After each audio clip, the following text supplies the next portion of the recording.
Hello world and welcome back to Anarchy Online. I'm Saji Steele. I'm a returning player to Anarchy Online, relearning the game and playing new characters from scratch. I'm streaming Anarchy Online gameplay US Pacific time most evenings and Sundays. I invite you to subscribe to my channel and come along the ride with me. This is episode 37 of our playthrough series on Lesk, the Opifex engineer. We're at level 150 here in Scheol. Previously, in episode 36, we improved our trimmers and treatment library, running the QL 200 treatment library here now, and have the QL 166 aggressiveness trimmer.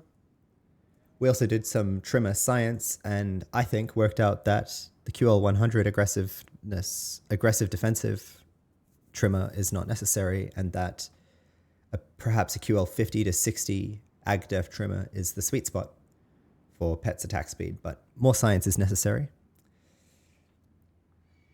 We got the improved 1K token board from the PvP quest from Lieutenant Antonio O'Neill, I think is his name, in Omnitrade. So that gives us, over the standard 1K token board, that gives us a bit more health and nano and a bit more run speed, nano programming, and complit. 10 more to be exact.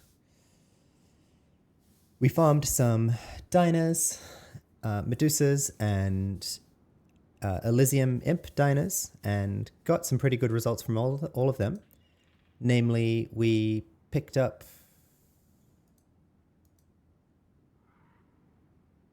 I think I don't have it with me, but we picked up the Dirty Bioplast overall from a Mantis diner, so that was great to get because that's a really handy back item that buffs trade skills. From the Medusas, we picked up a bunch of gems, but notably the Notum Threaded Zodiacal Blanket. That'll be useful for upgrading the Engineer Pistol. And from the Elysium Imps, we got our second Focus Funneling Spirit. So one more to go, and we'll have the full set of them. But already the first two will give us our biggest boost to trade skills, and combined with our research achievement device for the trade skills as well. So really getting some really good trade skilling gear together now, and that's satisfying, given that, that was the whole thinking behind Lesk and playing as an engineer here was to have a trade skilling character to support our other characters in playthroughs to come. We also, last episode, progressed our Scheol quest lines towards the main motivation for doing these Scheol quests is for the profession-specific nanos. In the case of the engineer, we will get the miniaturization nanos, which make our pets a bit smaller, which I guess is like, who cares? But it also provides them a slight add-all def boost as well, so good to have. In this episode, we should have about, well, depending on how I'll go, this is Sunday where I am, and so I expect to be able to be streaming Anarchy Online for most of today for you all, and I'm looking forward to that, definitely.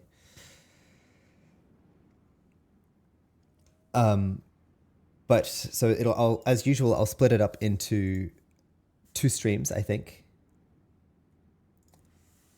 So the first stream today that we're on, I think we'll see how I go. It might be able to be 2 hours, maybe 3 hours, maybe 4, maybe longer.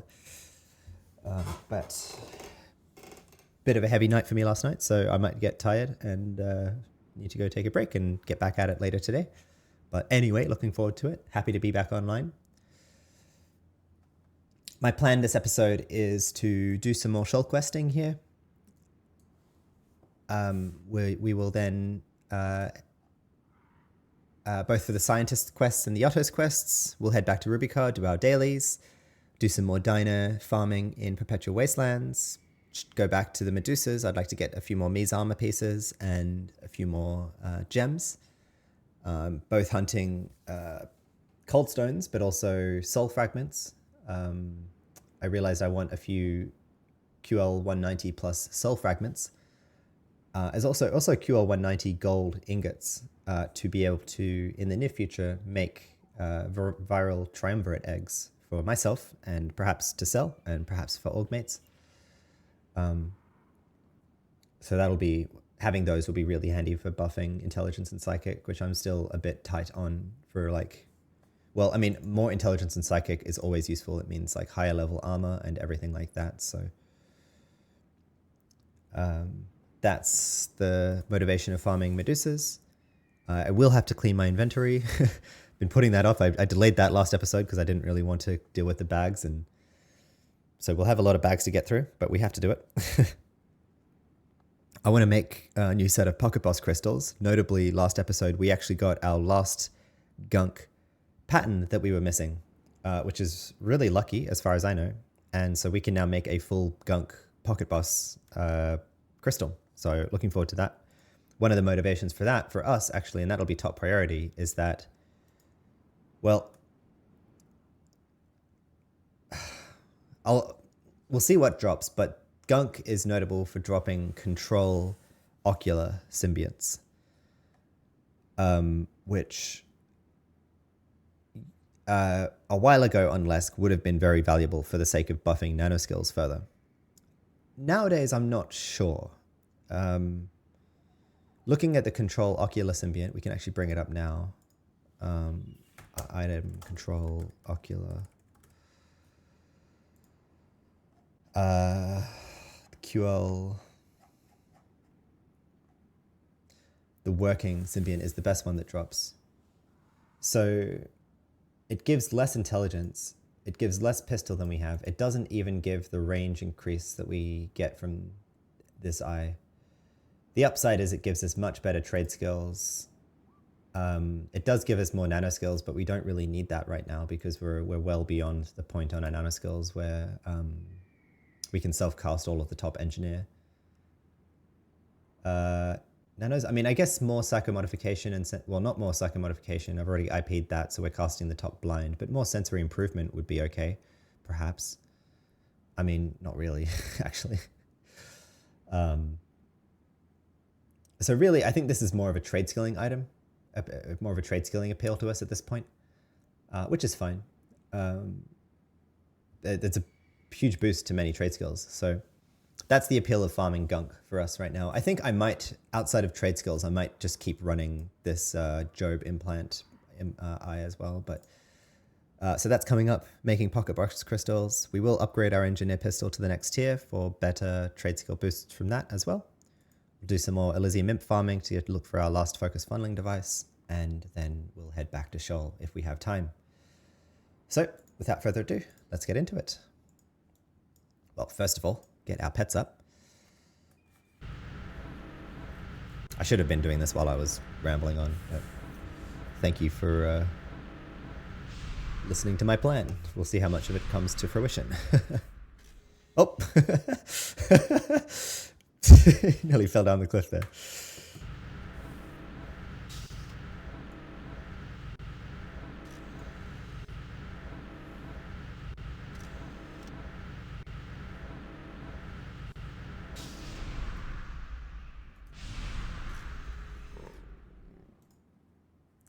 And we can use our prepared Shadowlands bars for buffing everything easily. So that makes it a bit easier for me to remember.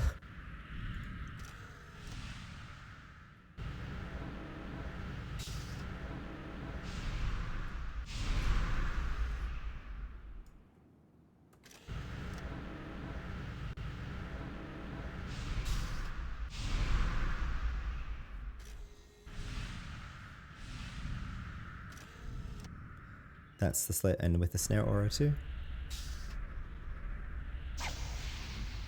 206 out of 208 NCU, very good. And the dog.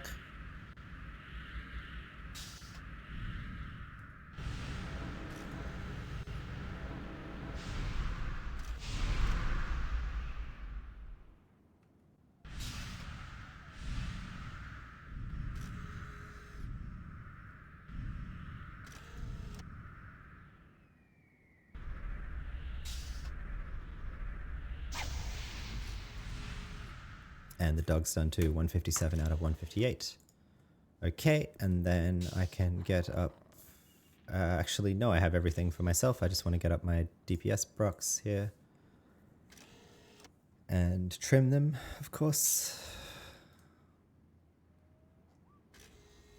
Mecha was required to be 621. What did I lose there? Oh, I know what I lost. Neuronal stimulator would have expired. That much, though? That's a lot more trickle than I would have thought, but I guess I just IP it some more. I don't know what I'm missing. Weird. Did I... Is it because I cancelled my composite, perhaps? I did cancel my composite. Okay.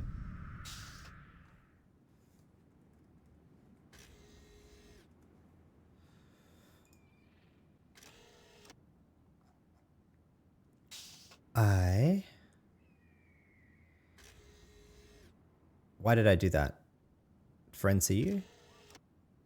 Because I can't fit Playful Cub and my heal over time.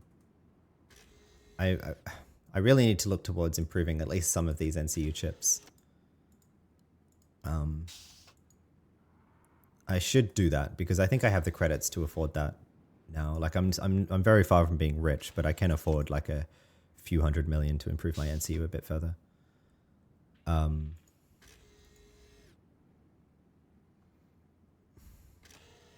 Because this heal over time takes 8 NCU and the Playful Cub takes 15. So I need 23 NCU spare. So that was kind of the motivation there, I think. Yeah.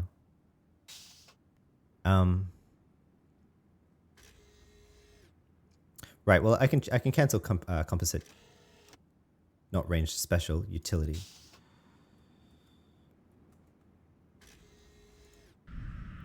Yeah, we can do that. And then we've got the spare NCU for both the Playful Cub and the thing. So now we can trim the pets, aggressiveness, ag def, and the dog can be ag def too because it's not so squishy anymore now that we're running the 150 dog. And let's get into it. One last thing. As I was kind of reflecting on the Scheol questing that I was doing previously, I was kind of haphazardly jumping all over Scheol, trying to progress multiple quest lines at once. And although perhaps that's more efficient in terms of places to run, I don't want to do that anymore. I want to just kind of focus on one quest line and, you know, be able to follow it along a bit better. So what that means is that I'm going to focus on just doing the Scheol Scientists quests for now, which is testing the incarnators, and then we'll head back to that, hand it in, and it's simpler for me to manage, easier for me to keep track what I'm doing and keep on track with the quest line as well. So in this case, we spoke to technologist Frank Jobin up by the Notum battery unit, and he gave us some of these crystals that he prepared using a blueprint pattern and a source-filled crystal that we brought him, and he asked us to test it out at the incarnators. So last episode, we tested out the first Notum crystal for the immature voidling, and now we have the last Notum crystal here for the adolescent voidling, which we have to test at the other incarnator, the eastern incarnator here in Scheol. So let's run and do that. I think I will Playful Cub there.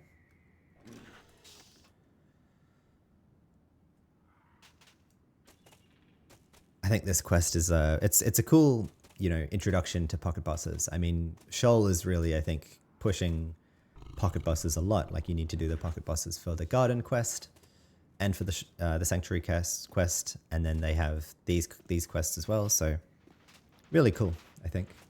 I don't know. You can there are pocket bosses that you can farm in nascence. So I would wonder why they wouldn't want to actually just teach this to players in nascence, because I think it's a cool mechanic, and I don't know.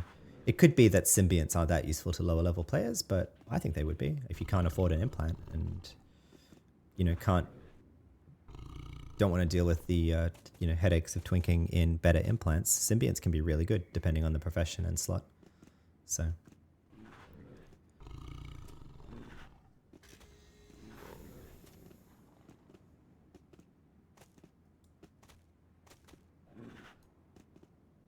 So I think that's the incarnator that we're heading to over there, right? Yeah. No, that's too close. It's a bit further on over this hill, I think. It'll have a similar, that's it over there, I think, that we're running to. Yeah. can tell because we're right on spot with the compass. So follow that light. By the way, the reason that we run Playful Cub here is because Playful Cub gives us plus 100 run speed, so helps us run a bit faster. But unlike the Codec vehicle, which in theory gives us 500 run speed, but I think the actual run speed improvement is not that much because of the way that ground vehicle movement calculation works. Like, it's faster, but I don't think it's 500 run speed faster. I could be wrong. More science is needed there. But unlike the Codec, the Playful Cub can be used in combat, whereas with the Codec, as soon as you get attacked, you break out of the Codec. So anyway, we are here. We will summon the Adolescent Voidling.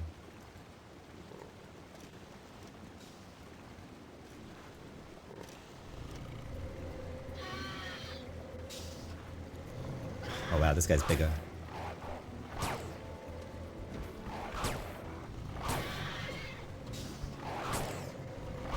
Couldn't even see him at first.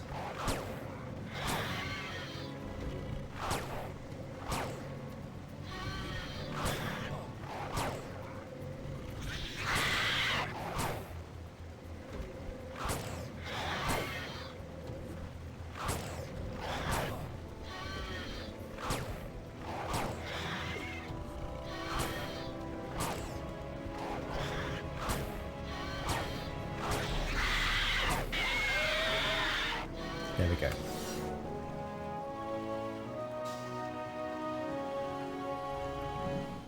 I don't think he drops anything, but for some reason he's stuck up there, which maybe was weird.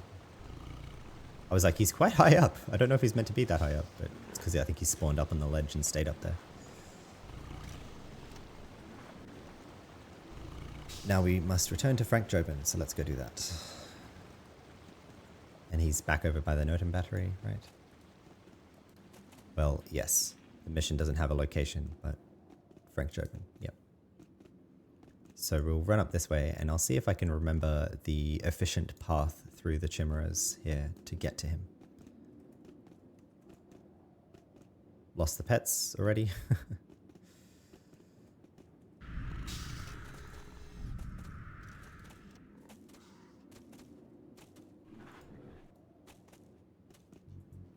Alright, we'll clear these canines.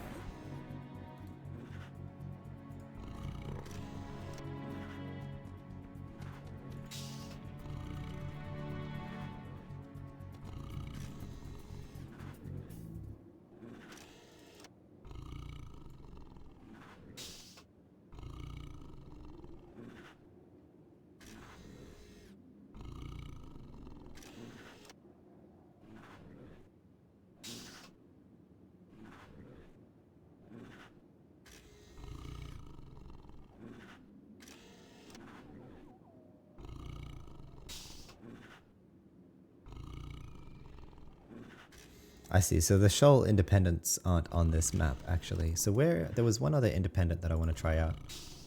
Actually, I have the guide up already. Carl Berth.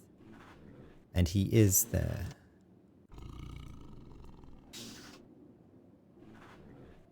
Lower Scheol? Yeah. Yeah, he's in there, actually. So do I have the gems with me? I do. Okay, so that's okay. I don't need that coral then. That's fine.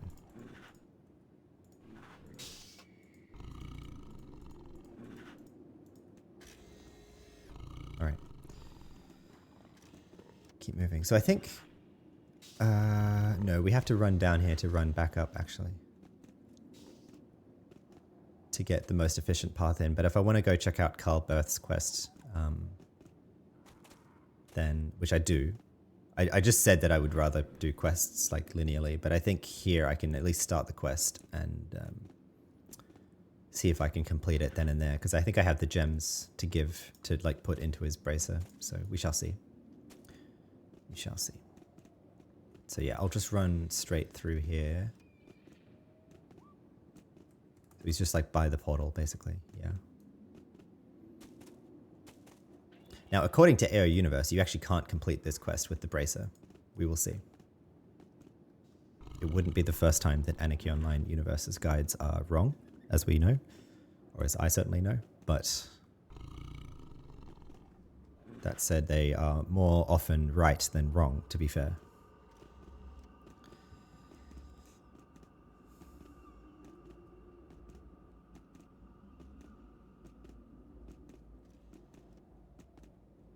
There he is. I think we passed him before, so we could have started the quest earlier, but we shall see. Hello, Carl.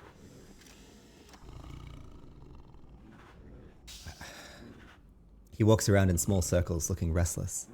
Hey, I really wish I had time to chat, but I have two very important things I have to get done right away. Maybe I can help you finish in time? I don't know, maybe. He smiles sheepishly. See, it's my girlfriend's birthday soon, and I have to finish her gift, and I also have some fieldwork I need to get done. I could help you with the gift. He looks at you with a big, thankful smile on his face. You would? That's so nice of you. It's almost done. I just have two things left.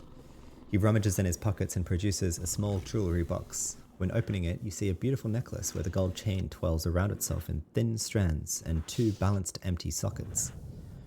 She's a geologist like me, and I want to give her a gift that includes that. What are you planning? Well, I want to have gems fitted in it, raw and uncut. She likes the natural gemstones better than the ones that have been processed for jewelry. Oh no, because I already cut those gems. Oh, I thought that the guide didn't just mention that, but it clearly, no, it was uncut gems. My bad. Okay, so we'll have to find a jet and amber then for that. I'm sure you can find some pieces that would fit snugly. You can see that the sockets have hooks on them so that they'll fasten the small stones, and one has to be fitted in before the other because they sort of overlap. He enthusiastically shows you how adding the gems to the necklace is meant to work. What kind of gems did you have in mind? I don't know really. There's so many lovely ones here. Besides, my color coordination is absolutely horrible, but I know she likes contrasts, so maybe something black and yellow, like a jet in amber? You nod and carefully put the jewelry box into one of your pockets. Thanks for doing this, by the way. I'll of course compensate you for your time. I'll be right here finishing up this article I'm submitting to the Job Scientist magazine. He smiles at you and nods as you leave. So there it is, and here are my cut jet and cut amber.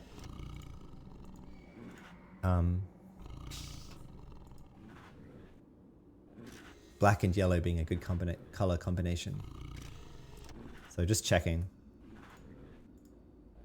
0 different processes. 2 different processes. Indeed. Indeed. Okay. So, great. I messed up. And we will look out for a jet and an amber gem for that. And how long do we have? 9 hours. Well, hopefully we pick up a jet and an amber over the next 9 hours. Do you have another thing we can help you with? Maybe I can help you finish in time? What kind of fieldwork did you have? I'm a hobby geologist, you see, and I was going out here to find some mineral samples today. There is a diversity of silicates and halides here that I've never seen before. His eyes sparkle and he smiles. He clearly enjoys his hobby. But you see, time has sort of run out on me. Just tell me what to do. He smiles at you and hands you a small device that whirs and blinks. That's really nice of you. I'll pay you, of course.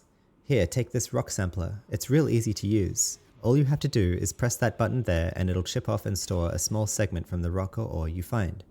I will need 4 samples for research purposes. What kind of rock should I look for? The samples I want are from a type of rock that hasn't been officially named by the Job guys yet. I'm expecting they will in a few months.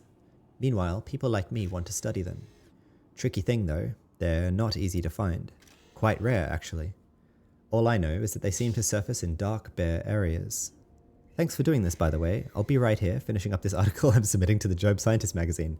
Oh, really? Are you writing an article for the Job Scientist magazine? I don't think you've told us that before. So what's this about? Mineral-rich rocks. Dark areas, caves, canyons, and the like. Right.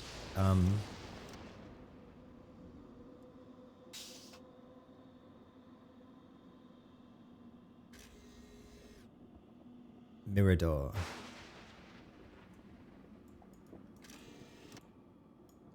Oh, it's down here. Okay, so we can probably finish that after we go back and talk to Frank Jobin. So let's do that.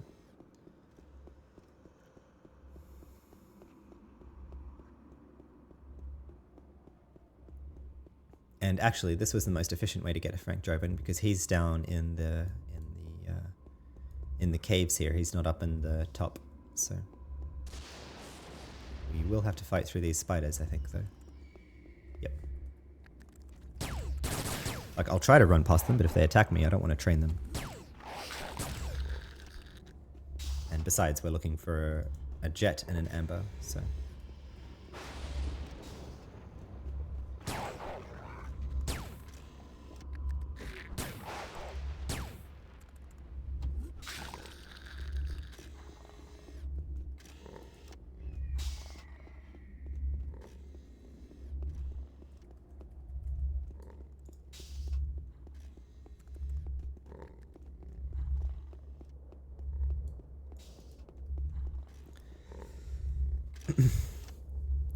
So, did you find the incarnators? I found them, alright. You were right about the creatures, though. They were not so friendly. Not? That was unfortunate. Well, at least the crystals worked. You did perhaps notice that the crystals would only work when used at the incarnators? We believe this might be because the notum there is in a more concentrated form than at other veins or elsewhere. But we have to admit there is yet much to learn about the whole blueprint process. We believe it might be somewhat similar to our DNA, storing genetic information. But we do not currently have any knowledge on how these blueprints are made, or separated from the beings, but it is plausible that these are replications of the actual life form, and as we have seen several blueprints creating the seemingly same creature, it might be some form of cloning involved. If you're interested in knowing more about how we believe the incarnators were used by the Zan, you should go and talk to Dr. Hestia, an archaeologist. She might be interested in having a look at this ancient device that I found the other day as well. Right, so this is the part of the quest where we actually get an ancient device for free. And I have already spent 20 million credits on my ancient device, so... Lessons learned, when you need an ancient device to get the Scheol Garden key, consider just doing the Scheol Scientist quests up to this point, because you'll get this ancient device given to you after this step of the quest. So that's what we will go do now. She is down there. We're going to run through here again.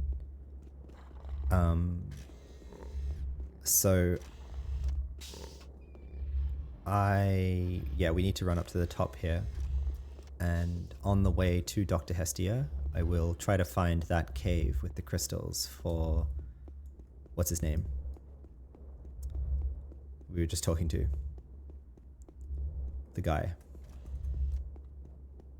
Carl Birth. So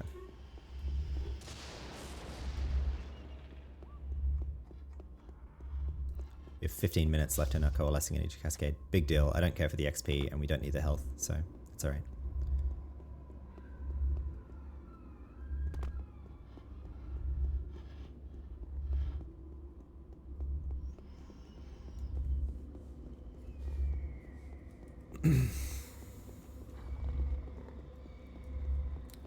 It's been a morning for me where I've heated and reheated my coffee, and yet again it is cold. So I might take a break in a bit to go reheat it for the 4th time or something. But anyway, finally, at my computer and getting to play AO, so enjoying it. Right, we don't need to go up there, although I could kill the diner again. Should we go kill the diner? Let's do that.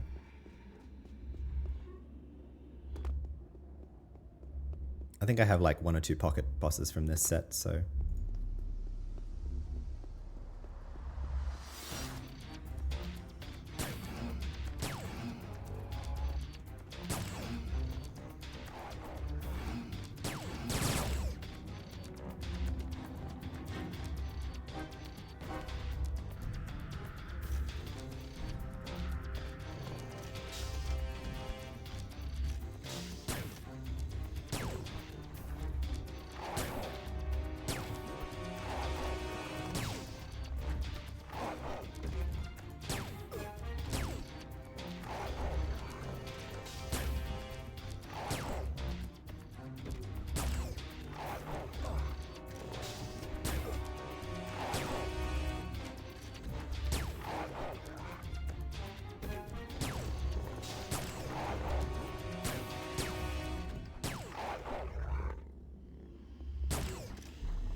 It's weird that the shimmerers up here actually drop the Ashmara Raven patterns rather than the other shimmerer patterns. Not weird, I guess. Maybe there's some backstory to that where like these are the monsters that have been put under the spell of the diner or something. Cool, a jet. And Raven's multi-gyro component. I don't think I've picked that up yet, so I assume that's for some sort of quest. I will keep that with me. And then there's 2 of them. And a decline needle, which is not a bad piercing weapon, I think, so I'll take that.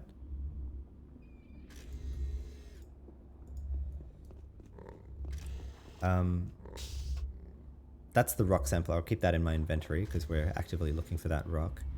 But for this one, was the jet the first thing? Potentially? Nope, it was the source onto that. Fitting set with jet. So the quest mentions black and yellow. Black and yellow, black and yellow, black and yellow. Pittsburgh represent.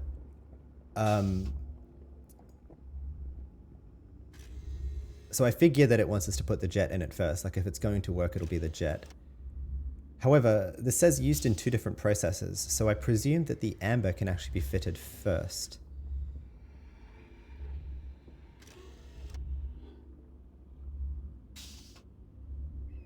And he also said in the conversation, he said how one gem needs to be fitted first before the other. So I'm wondering if this is maybe one of the reasons why this complained about not having the gems fitted. Let's see if there's discussion on this article. No. Okay. I created an AO Universe account, by the way, to provide feedback on the guide. Nope, okay, no one's there. If I just do a quick search here for Carl Birth, anarchy-online, if there's any kind of guidance here on if there's this, which gem should be fitted first.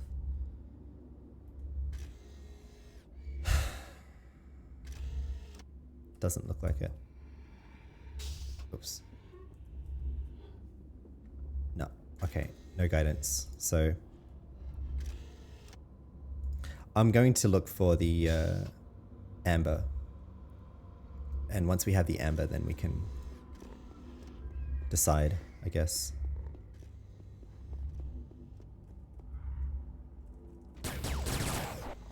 I don't know why I'm killing these diners, honestly. Like, there's no reason to. Just bored, I guess. Excited to see what this pocket boss summon looks like. I wonder if it's like the tree or something. But anyway.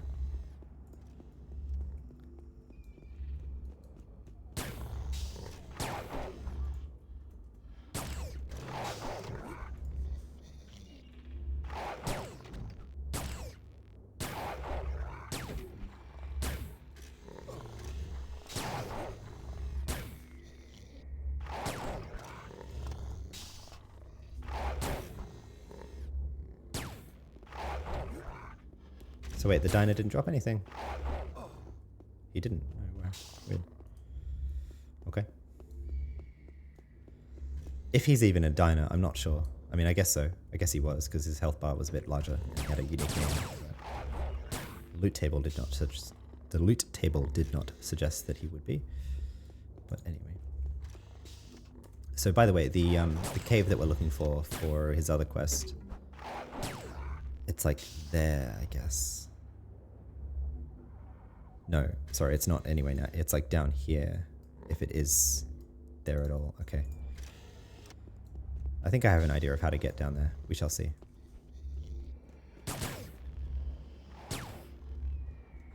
Did the Slayer droid just fall off? Looks like it.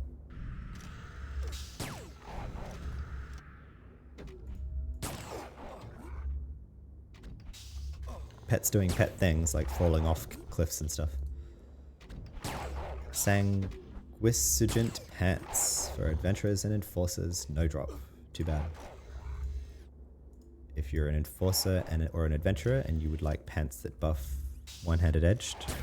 Weapon skills by 5. Or multi-melee by 5. This is an alright set of pants. You know, come to the Notum Battery and loot it for yourself.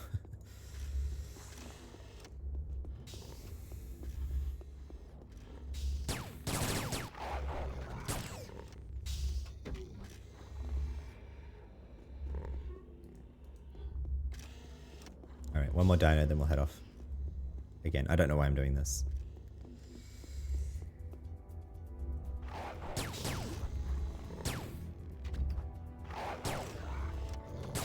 I wonder what the roots of these dinos' names are, like Gura Bavina. It sounds like Sanskrit or something.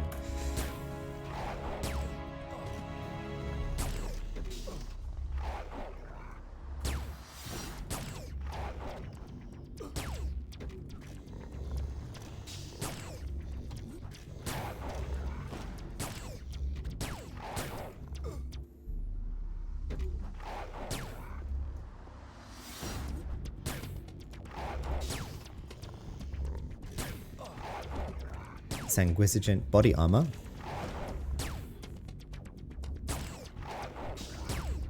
With a healing use. Wow, that's really cool. So if you have melee initiative of 738, you can use this chest and it will heal you. It will heal the target, sorry, for 123 to 246, locking perception. That's really cool in my opinion.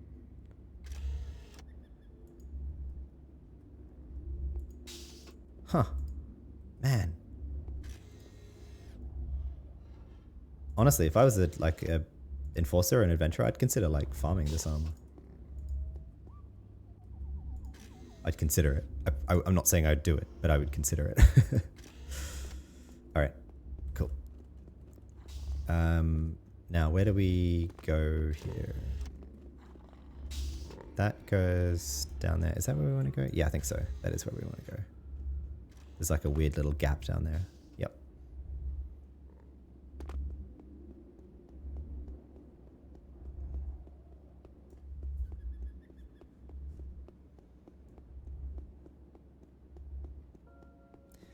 But already up to 7 viewers, so welcome in everybody. Hope you're having a good weekend, or have had a good weekend at this point. It's Sunday, maybe late Sunday, depending on where you are. Happy to be back playing Anarchy Online with you all.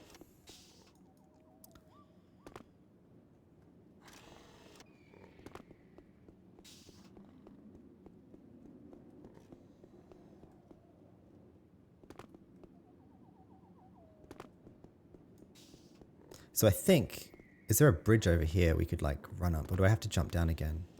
I don't want to jump down there because I'd have to come all the way back around, I think. I think if I run up this way, perhaps. Yeah. I need to turn up brightness on my monitor. It's way too goddamn dark in Scheol. Way too fucking dark. Sorry, one sec. There we go. 100% brightness for myself. That helps slightly.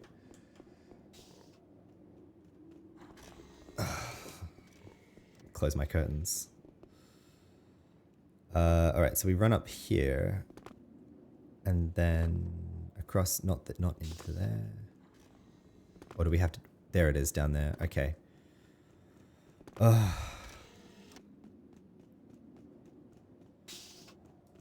I guess I just do it, and we can run out that way.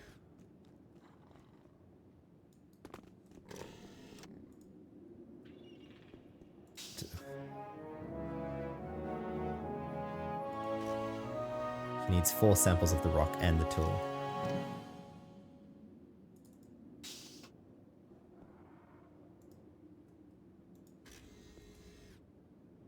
I see. It's always random, like which, like how to pick things up. Like it's not a double click. There we go. All right, done. Man, look at that. Our quest bag is nearly full. What are these patterns? Oh, they don't need to be in there. That's to sell. No, actually, yes it is. Yes, it is meant to be in there. What? Because those were patterns that I could trade to a Yatos, I think, to get a full pattern. When the full pattern should be able to sell. So if we look at Scheol Yatos, those patterns were for the empath. Min. Interlude, pattern essence. Halcyon Creed. No, Clear Thought 3. Oh, damn, we were just there at the start of this episode. Okay, well, I'll do that then, and I'll put these in my inventory so I can't forget. I should have... Damn it, I should have given them to him as we were up there at the portal. No matter. Can I jump up this way? I don't think so. I think that's a dead end, isn't it?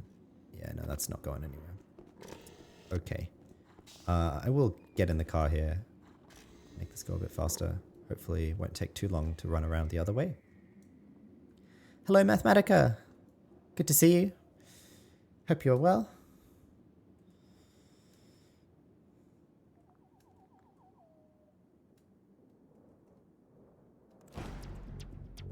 Hopefully we don't get attacked. Get the pets on follow. The pets are already too far away. So it goes. I guess...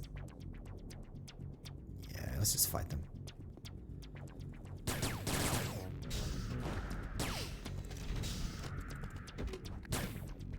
Canyon spider. Unless it glitches through the mountain. Nearly did, but thankfully spiders have a big mesh pattern, so we could still loot it.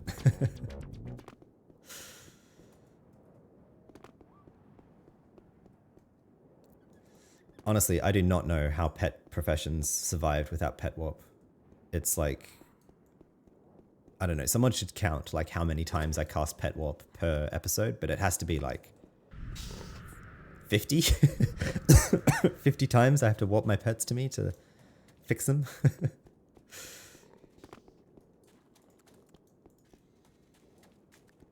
All right, we're going to find Dr. Hestia, who is where? All the way down there. Okay. I'm going to get in the car again here.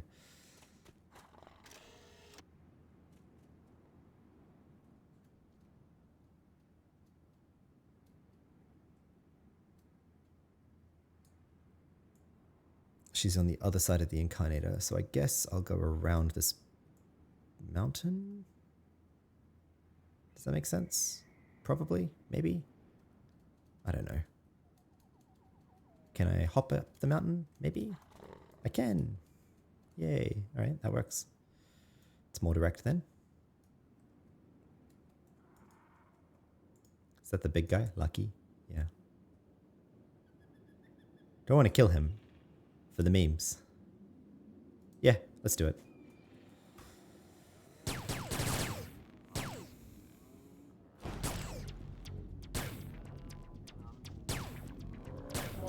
Camel bro.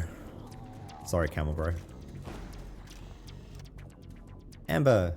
Yay, alright, so let's work this out now then. So, the two different processes of the amber, yeah, I bet you... So if this goes wrong, I think that this might be why the quest didn't update for whoever wrote the AO Universe thing. They might have done the amber first, they might have done the jet first. Now, the quest, again, refers to black and yellow. And I think in the conversation, he also said black and yellow. The quest guide for the Independence also says jet and amber. So I'm suspecting that I will try the jet first, but I'm suspecting if that doesn't work, that it might be that because you're meant to do the amber first anyway, despite that. So let's try.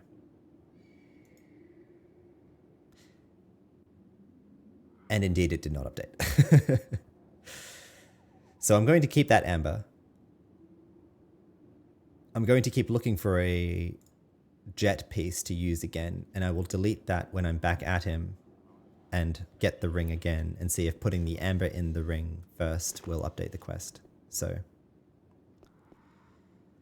you know, more live AO science here of like, you know, why is the game so buggy and broken? But we love it for that, right? That's why we love the game. Kind of. Not really. We love it despite its bugs, but it's nice to try to suss stuff out like this. Like, how does the game want us to finish this quest that shouldn't be broken like this, but it is? Mathematica says, yeah, the pets always get stuck or trail behind, absolutely.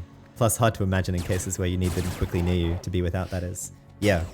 Yeah, it's really annoying if you have them on guard and you're like running, and then things attack you, and so the pets like go and attack them, but then like you need to warp them to you like 100 meters later, but because they're still guarding and attacking whatever attacked you like way off in the distance, you can't warp them to you because they're in combat, and so then you're just like, well, fuck, I guess I don't have pets anymore.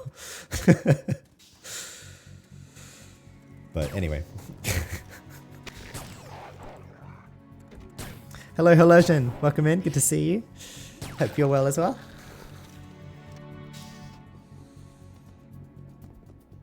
Glad to be online, making AO content for you all. I'm run past Hestia here. She's up here by the Malars.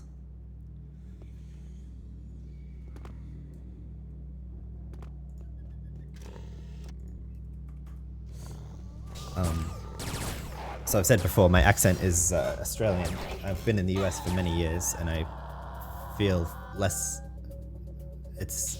I still feel a very kind of deep connection to Australia, and one of the birds in the area that I'm from that I remember fondly are called galahs with a G. And so every time I say Malars, I'm just thinking of like a bird for some reason. For that reason. I don't know if that's where Funcom got the name from. I guess it's just a random word, but anyway, fun. It's by the by. Dr. Hestia, archaeologist, says, "Watch your step there. Wouldn't want you to ruin weeks of work with one misplaced foot." The woman in front of you wipes her hand on her trousers before she offers it to you. "Welcome to the Highlands. I'm Dr. Hestia. Pleased to meet you." "I'm Lesk. And you are Dr. Hestia, the archaeologist?" "That's me. How can I help you?" "Frank Jobin said you might be interested in this ancient device." "Oh, he thought so? Let me have a look at it." So now she's given it back to us, and now it's a ancient Novictum refiner.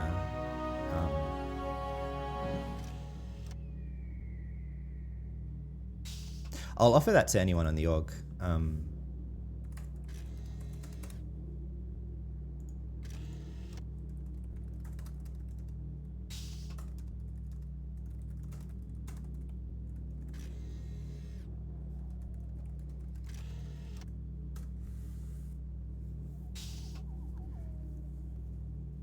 Or on the stream, if you would have use for a Novictum refiner, ancient Novictum refiner, happy to mail it to you.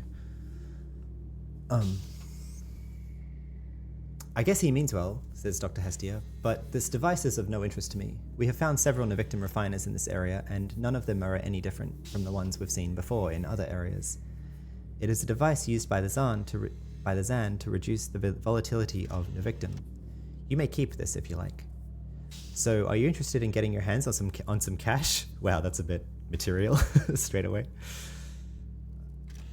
"That would have been nice." I don't know why that doesn't make sense. That would have been nice. Is that meant to say that would be nice? Anyway. Dr. Hestia says, "Now, we are currently excavating a cave that we found just recently. The walls there have paintings showing what seems to be some sort of historical record of some tribe. If these are recordings of how the Zan once was, again, more grammar errors, it is the largest Zan discovery so far. The paintings will then support our theory that the Zan first lived in smaller communities, and only later on, as their numbers grew, did they build more city-like areas. This cave is a great discovery, and I'm very excited to see what we will learn from it. There are kilometers of paintings from what we can see, and I'm sure once we identify exactly what we're dealing with, we will be able to learn much from this. But as this will take up a lot of my time now, I need some help to get some other items from another of our digs. It shouldn't be too hard work. Get me 3 samples of the old Zan Nodum crystals, and if you do, I'll give you 200,000 credits."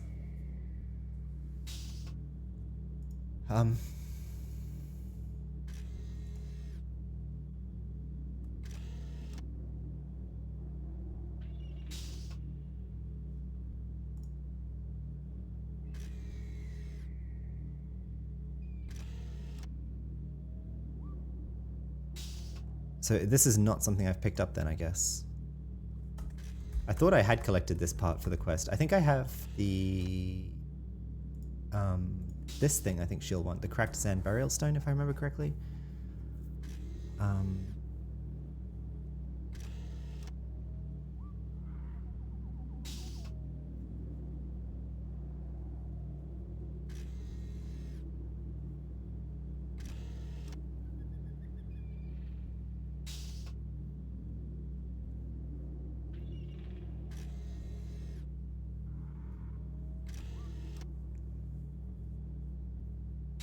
I see. You can harvest the crystals by right-clicking the device that she's given us on the jars on the ground. One set of them is located right south of Dr. Hestia, and there's another set near the western incarnator. Okay, right, well, you can just do this pretty quickly then. So is this them? A jar? Yep. Cracked Zan Notum crystal. Deformed Zan Notum crystal. Is that the only two? Are those the only two I meant? Is the Malar attacking us? Did we get too close? Yes.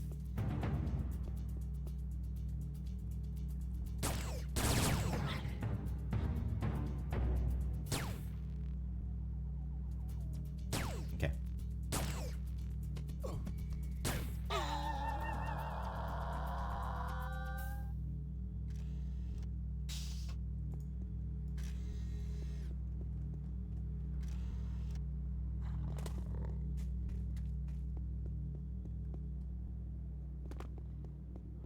Western Incarnator, so there should be... Was there any guidance that this is where the treasure would be? Hidden not far away from the excavation site. I guess not really. Again, not great quest design, I would say, but whatever.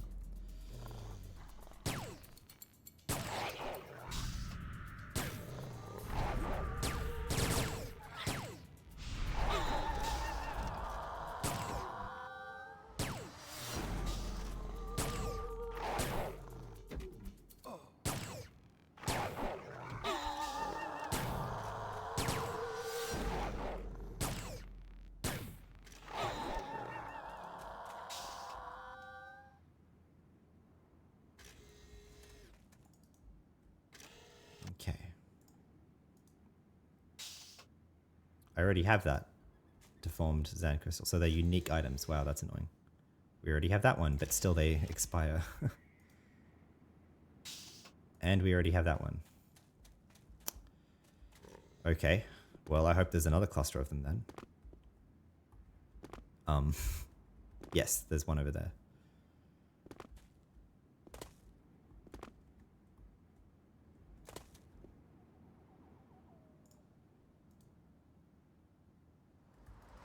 Already have that one too.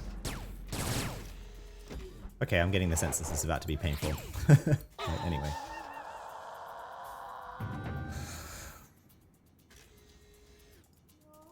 Another Malar.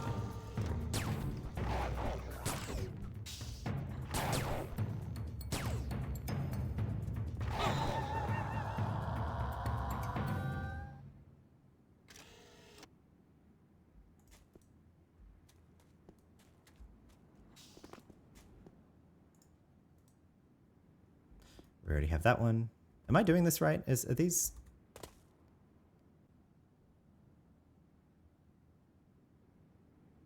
Three of those types of crystals. I see. 3 different crystals. And I see. Okay. So we just need to get a third type and then we are done. But we've only thus far found deformed and cracked. So we've just been unlucky, I guess. Are there any others around?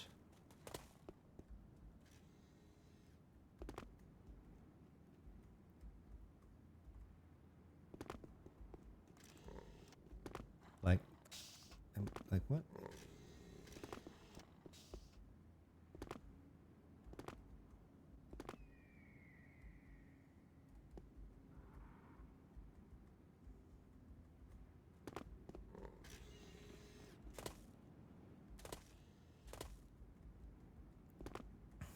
Not seeing them.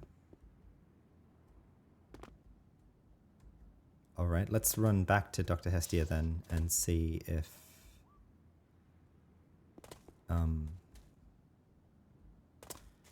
the crystals there have respawned, I suppose. Don't know if there's other locations with these crystals, but I'm supposing not. Bad quest design. It's not here either. Okay, let's do this. Let's run and give the patterns that I wanted to give to the Yatos by the portal and we'll come back here and then finish it off, hopefully after they've respawned, once we do that. Okay. Okay, the case in point there, it hit us, and so we got knocked out of the codec.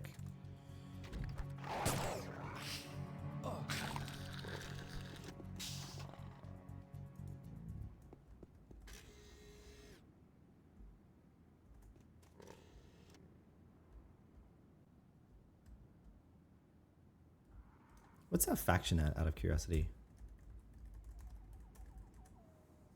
Oh, and by the way, who's that? Oh, she's the person, right? Yeah, Layla Salim. I actually do want to talk to her. She's another independent in Scheol. Very useless quest, but content, right? The woman turns towards you, looking suspicious. Who are ya? Whoa, why so hostile? Calm down. Are you one of them Job buggers? I don't like them Job buggers. No, you don't look like one of them. She looks around, eyes scouting the area around you both. So, what's your name? You can call me Lesk. Alright, Lesk. I'm Layla Salim. Have you seen some Job scientists sniffing around here? I tell you, these people get in everyone's way. They have no respect for people's privacy. Or those Yotos? Yotokra, they call themselves. Sneaking blankets, all of them. She mumbles something you can't make out, but she doesn't sound very happy. What's wrong with the Yotos? I'll tell you what's wrong. It ain't natural. They're like these walking teddy bears, always hidden in that rough cloak of theirs, waving that staff around. And they sing, not to mention their names. It just ain't right. She looks down at the map in her hand, muttering. What's that you have there? I'm trying to find out where those buggers are. I like to have an overview, you know? I just can't figure out where 5 of them are. I could maybe keep an eye out for them. You know, you ain't so thick in the head. That's a great idea. I'm looking for these 5. If you find them, just note their location and come back to me, you hear? She shows you a list of 5 names and sends you on your way before you have a chance to say otherwise. All right, so we have 10 hours to find them. All right, well, we can do that then. It's not so hard, I think. I'm not going to go out of my way, but if we happen to be bouncing around the Yotos, then we can do that.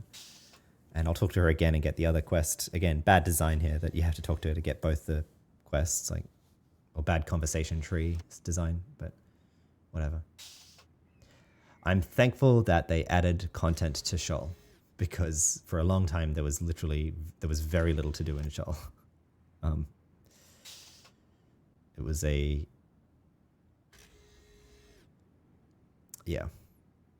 Shadowlands was launched with a big dearth of content. I feel like it was kind of it was very much it is still a grind fest, but there was none of these Yotos quests, none of these scientist quests, none of these independent quests. I think the Garden and Sanctuary Key quests were at release, but that was basically it. So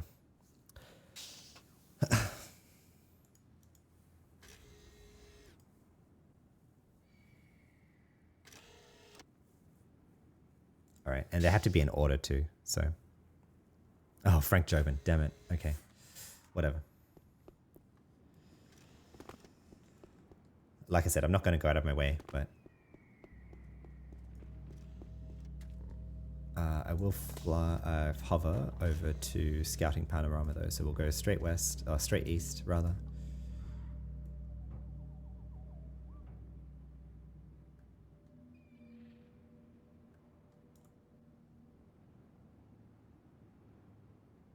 Immediately we lose the pets again because we went down a slight hill.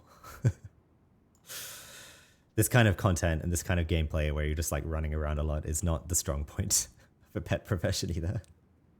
Anyway, just complaining. It's an old game. I'll shut up. Right, there's Scouting Panorama. Can we just click on him? Is that all at once? Yep. All right. The next one is one whose words are jumbled.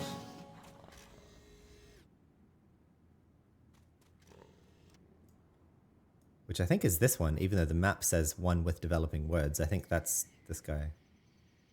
I don't think he's called one with developing words. He's called one... No, one with developing words. Okay, he is one. Oh, he's up there. Okay, that's all right.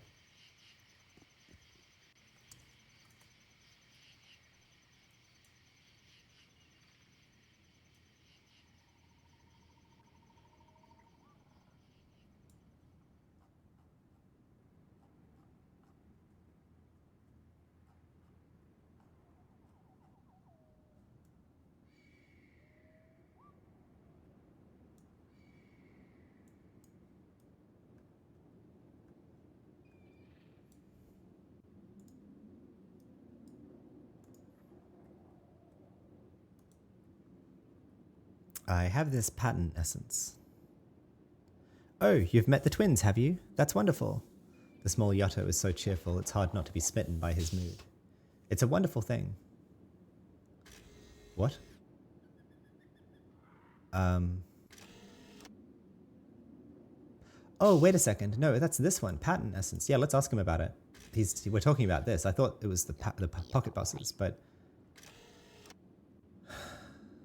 the item on this says, this item looks like a small tube mounted on top of a pod of some sort. Along the side of the tube is a slider. Its purpose is unknown to you, but it glows slightly. The tube itself is multicolored and seems to pulsate from within, powered by some unknown source. The proper individuals can use this pattern essence to fill in gaps of a specific blueprint pattern. It's etched with distinctive Yotto marks, like the ones you've seen around their tents and on their staves. Staves? Apparently, Clearthought 3 is the one to ask about its use. I see. Okay, so how does it work?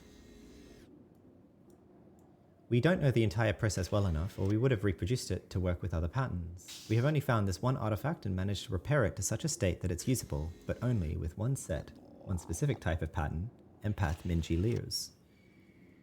Right, and what does it do? The specific pattern essence is tuned to the soul pattern of Minji. Using this with any 3 other pattern pieces will compile it to a complete one. If you have other fragments, I can help you put it together. Do you have 3 Empath Minji Liu pattern pieces now? Yeah, I have 3 now. Very good. If you would hand me the 3 pieces plus the pattern essence to me, I will finish it and complete it for you. I see. Cool, great. I completely forgot about this item. I'm glad I kept it with me.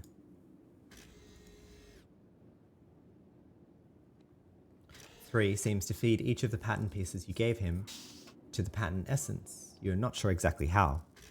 A few minutes pass until he holds up a complete pattern, smiling proudly. Only faint traces of the fused lines can be seen. Yes, it worked this time too. Very good. Take the pattern, young one, and go out into the world. Don't hesitate to come back to me. Okay, so this is repeatable.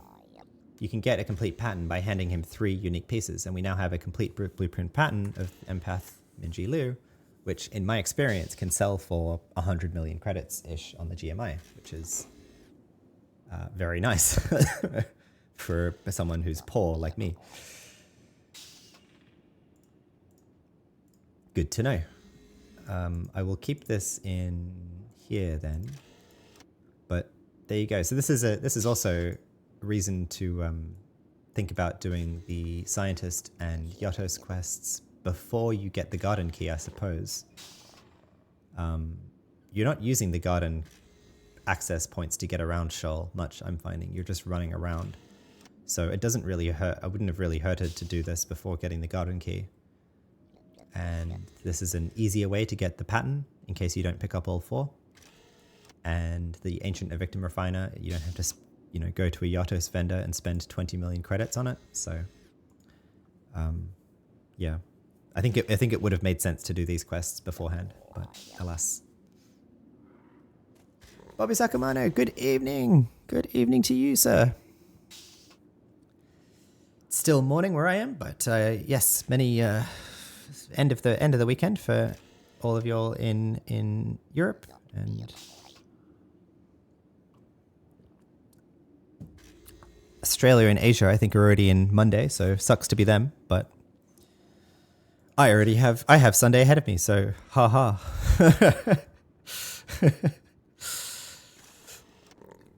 Not that I'm one to rub things in your face. Why would I do that? What are we doing? So now I'm heading back to Hestia, I think. I'm not going to bother running all the way up there. No siree. Yeah, we're going to go back to Hestia and see if we can find a third unique crystal around her. Damn West Coasters, says Bobby. Yep. It's a nice life. You'll get to deal with the shit first, and then we just can like do it once you've worked it out. Is that how it works? Because you're ahead of us in time.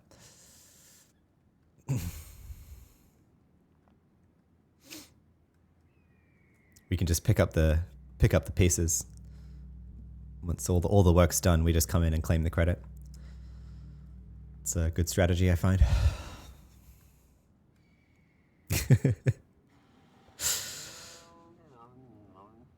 That, or everyone working on the East Coast, or pets have decided to attack something.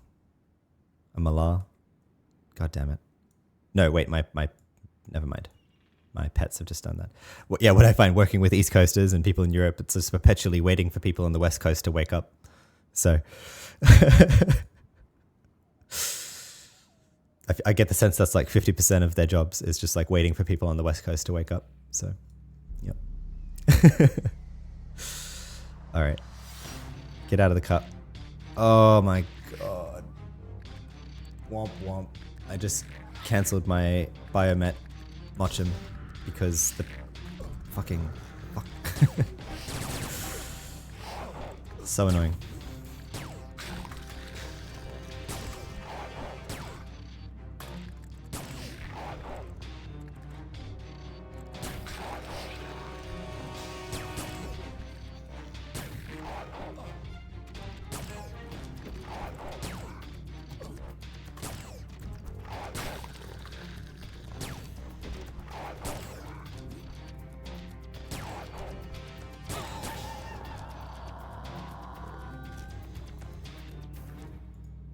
Well, I can no longer do the top hill because I cancelled my Biomet Mochum.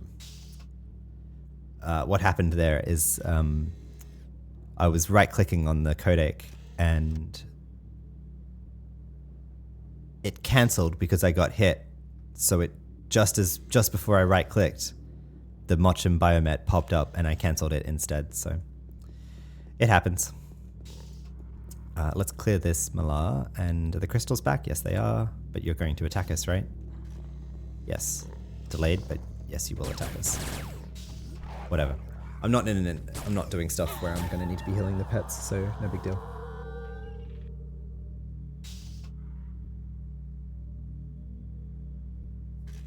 Bobby says, yeah, Central here. Oh, right. I thought you were in Europe for some reason. I don't know why I thought that, but Central, is that the fabled like place that's between the East Coast and the West Coast? I'm not too familiar. I've heard of this Central Time and Mountain Time, but I don't really understand it that well.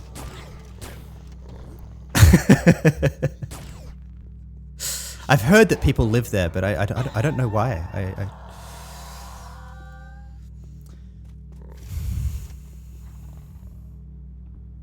No luck on that one. Yay, got our third one. Good, finally.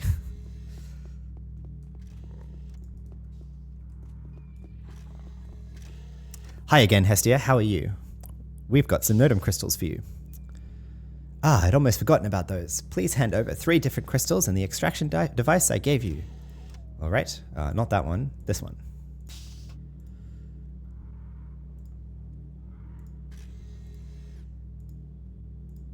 There we are. Here's your money. I'm sorry I almost forgot about our agreement. You see, we've discovered that the cave paintings probably were created by the ancient Yatos, as some of them were still living in caves at the time that these were created.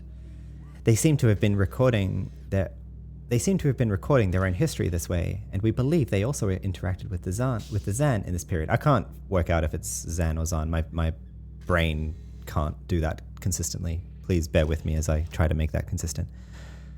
And we believe they also interacted with the Zan in this period, which means we are likely to find information about the Zan in there as well. Isn't this exciting? It could mean that we will be able to find the answers of many of our questions regarding the Zan. Yes, this is truly amazing. I know. Oh, I can't wait to see some of the scans. Well, I'm going to go back to the wall now, but if you want to know more about the Zan, I suggest you go and talk to one of the anthropologists out here, like Dr. Curry, who's an expert in linguistics. You will find him in the halls of Scheol. Great, let's go talk to Dr. Curry in the halls of Scheol.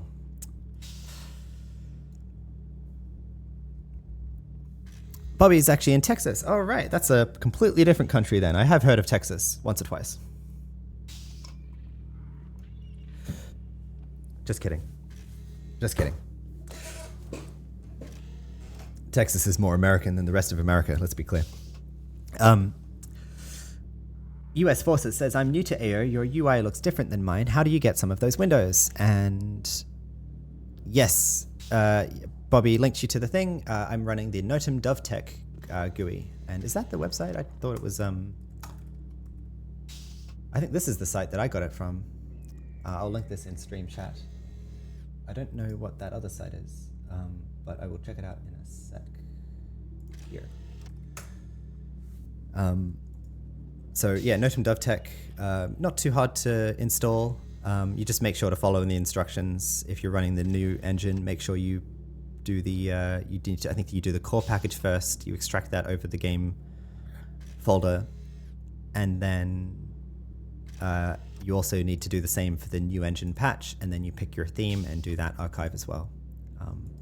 And then, like me, you then spend about 4 hours fiddling with the windows and trying different setups and changing them, and spending like way too long like doing this, like trying to find like a bright thing to look into. Like there's nothing bright because we're here in Scheol. Like it's just dark wastelands, but like that moon, you try to like position the windows on that moon and try to line it up because you're autistic and you need everything to be perfect. But no, I'm just kidding. You don't need to do that part. What's this virus site that Bobby's linking people to? Let's see. Just off screen, just in case. No, it's exactly the same. Okay, right.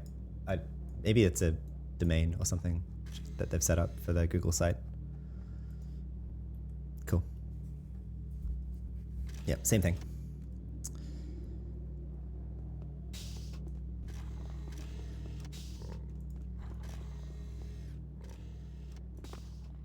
Right, so the question is, what are we doing next?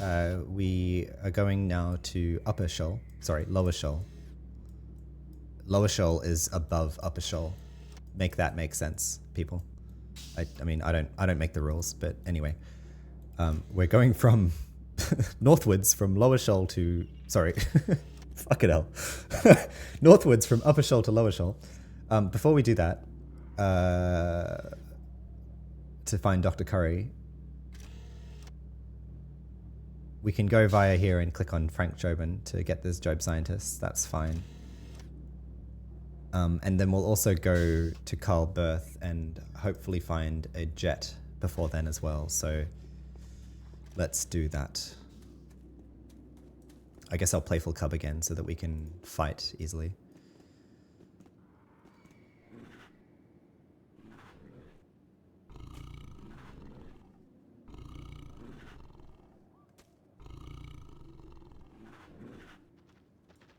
Bobby says he's probably moving to the northwest coast in the future. I love it there. By that, do you mean the Pacific Northwest, or do you mean like the like Alaska? But yes, the Pacific Northwest is lovely.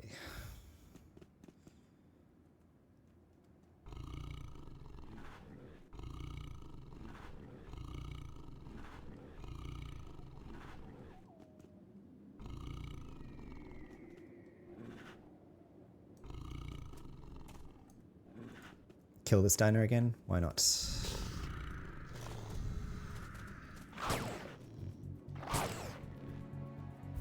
Not Alaska, Seattle area. Awesome. Awesome. Yes, it's very beautiful.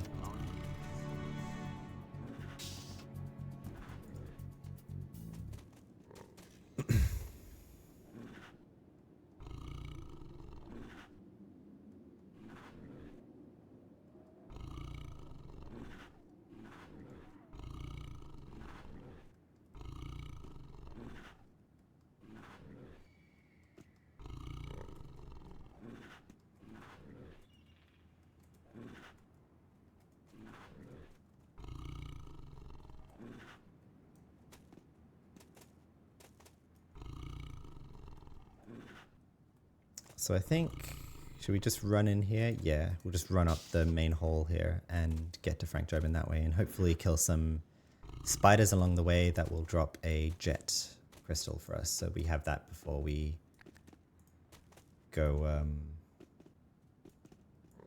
I mean, alternatively, I could run back and kill some eremites. Or kill some of those spiders. Yeah, let's do that for something different. Maybe I can spawn the borer diner from those patterns. Let's go kill some diners until we find a jet crystal, which shouldn't be too long. The jet crystals drop pretty easily.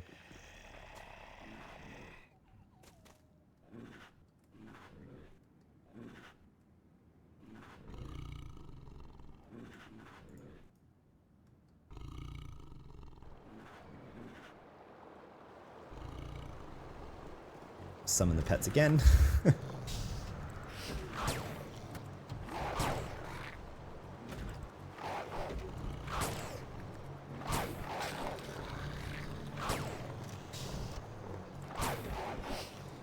Case in point, got the jet straight away.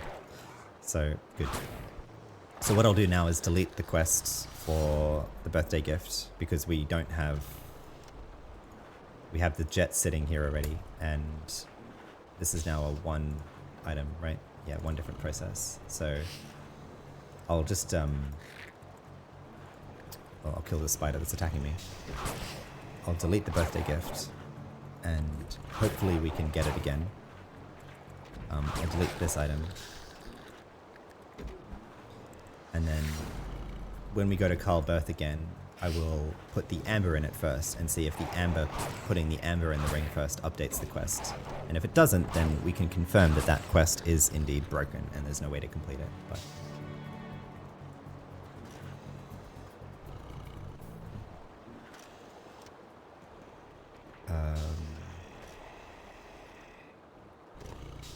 okay.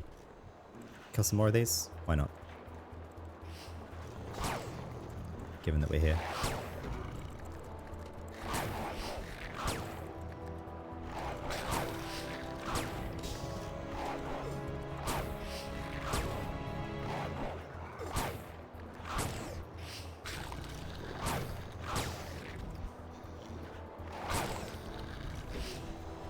Beast spider. Oh, there. Oh, we're getting swarmed by the diners now. Good. Well, at least they came to us.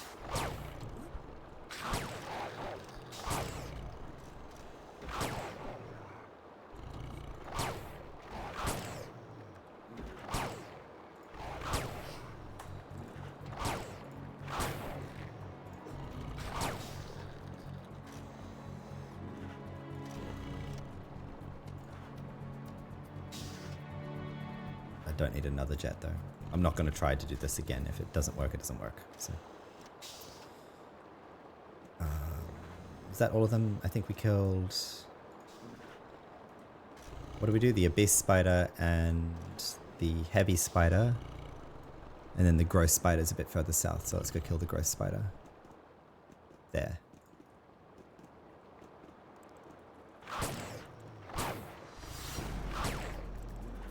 On our own, because I'm expecting the pets to just like go for a swim or something. Whatever. Okay. Entophagus hand tattoos. For that valuable melee energy boost for a metaphysicist. And a shade as well, of course.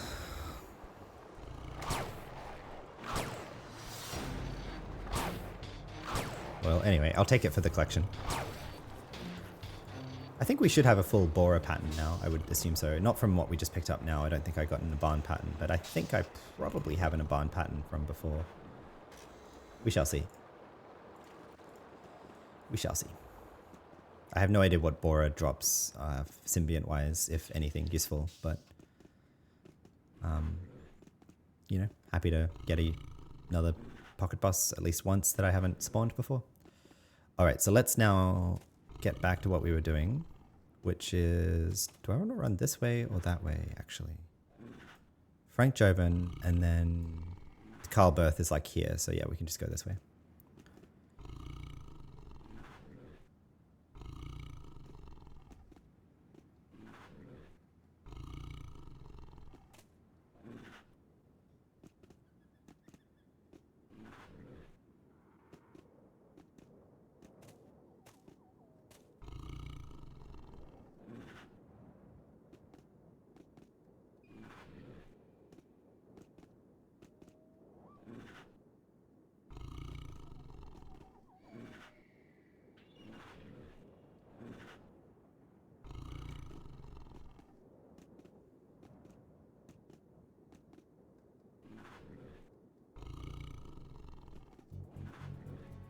Get attacked by spiders without the pets yet again.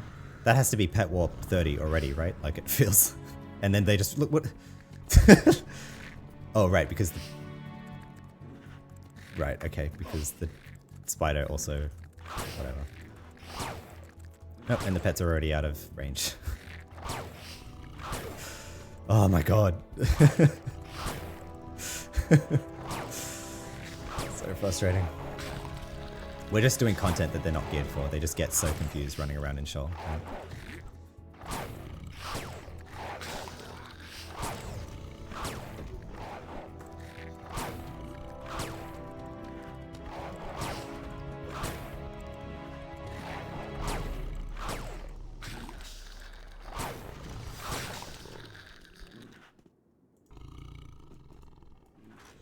And then this guy finally caught up that they were attacking before. Okay. Now let's keep going. Can we? Not getting mobbed by spiders. Can we go through here? Am I going the right way? Yeah, I think so.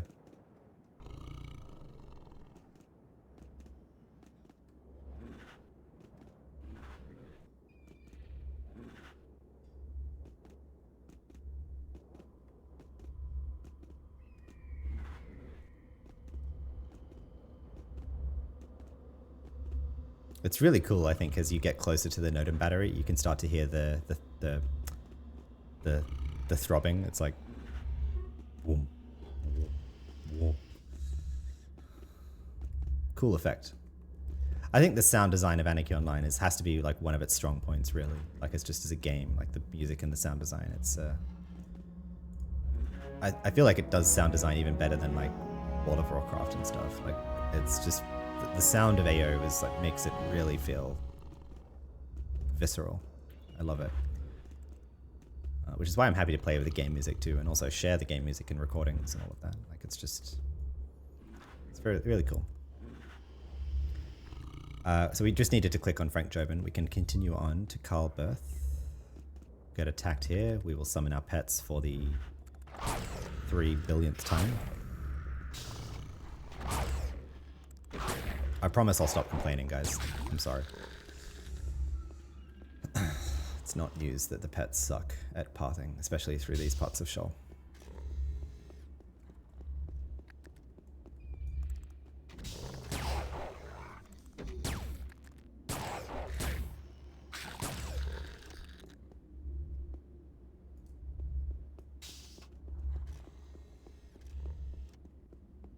Where are we at on research? Oh, nearly done with process refinement. Get a 15 strength boost from that. What do we want to do next for research? Weaponsmithing 25. Ranged energy. By the way, where am I going? Down here? Yep.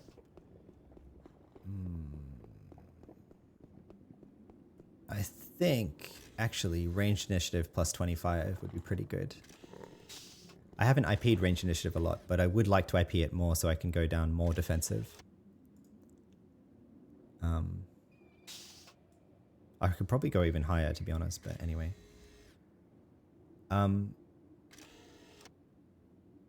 So first of all, we can finish the mineral sample quest that he sent us on. So let's do that. Yep. I wish that the control right click worked for NPC trading or giving, but it does not. Oh well. all of 40,000 credits for that and no XP. No, sorry, 40,000 XP as well. 40,000 XP and 40,000 credits. Awesome. Wow. No, just kidding. I did that for the content rather than for the reward. I have the mineral samples. Wow, that's great news. I'm so glad to hear you found them. Could you hand me the rock sampler and the minerals? And then he says, that's great. Thank you so much. I'll be able to study and identify the properties of this mineral now, and I might even manage to get some of my findings included in that article for the Job Scientist. He smiles brightly at you. Really, Carlberth, are you writing for the Job Scientist? Wow, tell us more. I'm just kidding.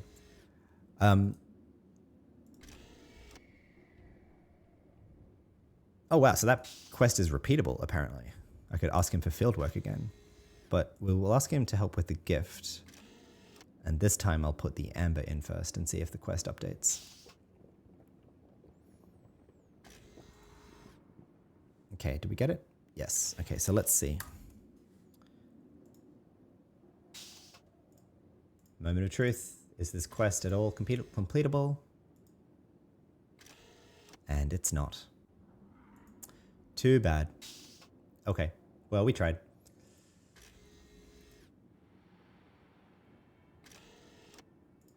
Because I think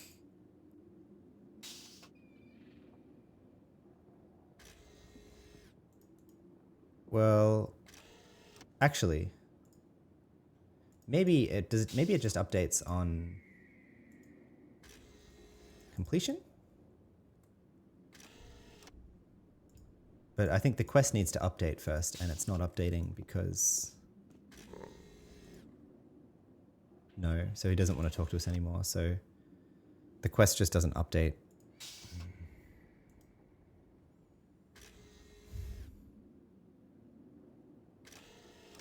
Yeah, okay. I'm inclined to say that quest is broken then, and you just can't do it. Oh well, it would only be a minor thing, but I think if I pick up one more jet and one more amber, if I happen to see it, I'll keep them. And I might try and do the jet first and amber first and complete the ring. It could be that actually, had I completed the ring before, it might have updated on the second socket thing, and I didn't think to do that. But anyway, by the by, I'm not going to go out of my way for that anymore. Let's go up to Lower Scheol.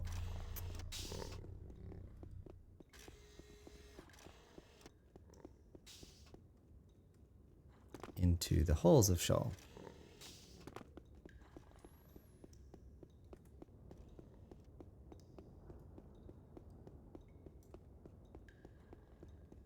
And talk to Dr. Curry.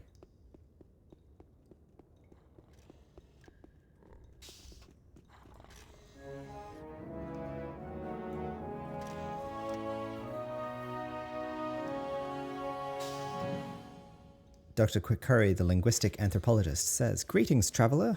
As you might well know, the journey of 1,000 miles must always begin with a single step. But have you noticed how the real voyage of discovery consists not in seeking new landscapes, but in having new eyes?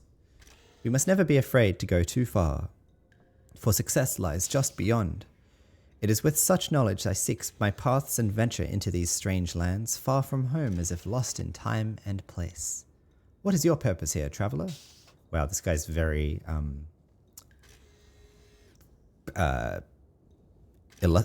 illustrative with his talk, I guess. "I'm here to learn more about the Zan. Yes, time, which changes people, does not alter the image we have retained of them. There is much to learn from the Zan, both to try and do as they did, but maybe just as much to stay away from the path they walked. When trying to understand the Zan, it is important that you understand that we do not know their language. What we hear is their adaptation to our language, simply to keep their secrets hidden. It has proven to be very hard to study a group that does not allow us to learn their language." What have you learned? "We have found some old texts, mostly religious material, and we do sometimes manage to listen in on their conversations when they do not know that we are listening. We have found what seems to be their alphabet, and we were able to read some of the texts, but we are still far from knowing the language. And we can only hope that they will eventually teach us what they know before it is too late and there is no one left to help us. If you wish to learn some of it, you should go and look for your own copy of one of their books." What should I look for? You should find one of the temple guardians. They usually keep a copy of their holy book called the Word of Roke or the Word of Okra on them, depending on which of them they follow, of course. Please bear in mind that this book means a lot to the guardians, and they try to keep them hidden from us, so you might have to beat around the bush. I don't think beat around the bush means what he's implying it means there. I think he means beat them up, and beat around the bush does not mean to beat them up, but anyway. He's a linguistic anthropologist, right? So he would know that. But I think I have the book for that already. I think so, and I just bring it back to him.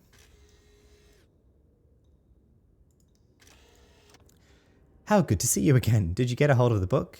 Yes, I did. What can you tell me of it? Let me look at it first. This book contains text referring to the brace. We've not been able to translate much of it yet, but we have recognized the symbols of their gods and some words that we know, and we believe this book to be of some importance in their ancient religion. Maybe it is some sort of text believed to have been written by a god or prophet. We do not know. What we have learned is that most texts found today mention these so-called braces, and this could either mean that their religion was so important to them that it influenced their everyday life to such extent, or it could mean that only the clergy were able to read and write, something we have seen many places before. But if I understand everything they say, how come I can't read this book? It is our belief that because of their exceptional communication skills, they very quickly learned our language, and whenever we are in their vicinity, they switch from their own mother tongue. I believe they do this because they look upon us as trespassers here, and that they rather not give their secrets away. One way to get to hear them speaking in their own language is if you manage to get close enough to listen to them without them noticing you. To listen to them talking without them noticing you. The best time to do this is when they are busy with some ritual. Actually, if you want to go and try to listen to them, I'm very interested in a recording of their prayers. Maybe you could get a hold of that for me? I guess I could. I remember to have read once that when you row another person across the river, you get there yourself. I think that will be words for you to take with you on this mission. Okay, I'm not sure what he means by that, but... Oh, cool, we finished our research already, just like that. I think because these are... Yeah, so each increment here in the quest line gives a significant chunk of XP. We just got 3,450,000 XP to our research from that, so... And that completed process refinement. So I want ranged initiative plus 25 or I don't think I need time and space. Time and space is about level with matter creation now due to my equipment. Yeah, so that wouldn't be useful. Add all off plus 10, that's not super useful anymore because I'm over 1,000 attack rating. So yeah, I think a range initiative plus 25 is the next most useful one for me. So we'll start working on combat applications 6. Oh, he gave the book back. Interesting. The Word of Okra.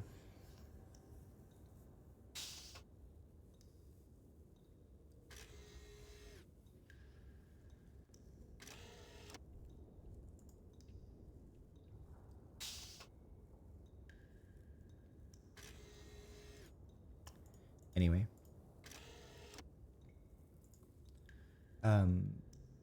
Hadron recording device. Dr. Curry gave us this. Job science teams working in Scheol recently discovered this mysterious mineral compound.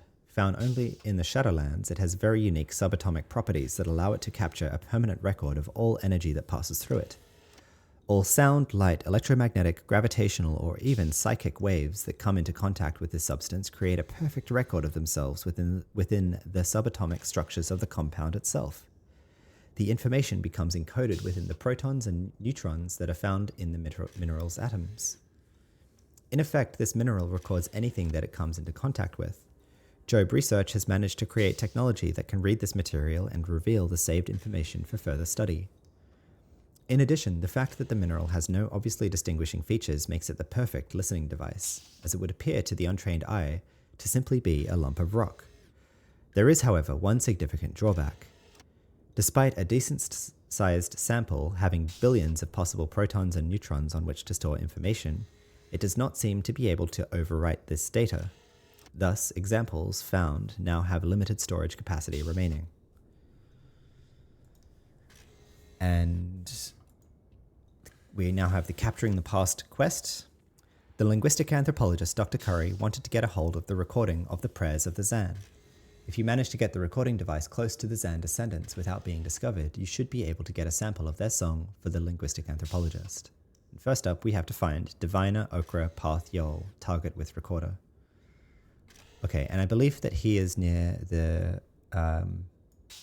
Mirador village, correct? Yes, he is. So we just run back there, basically. All right.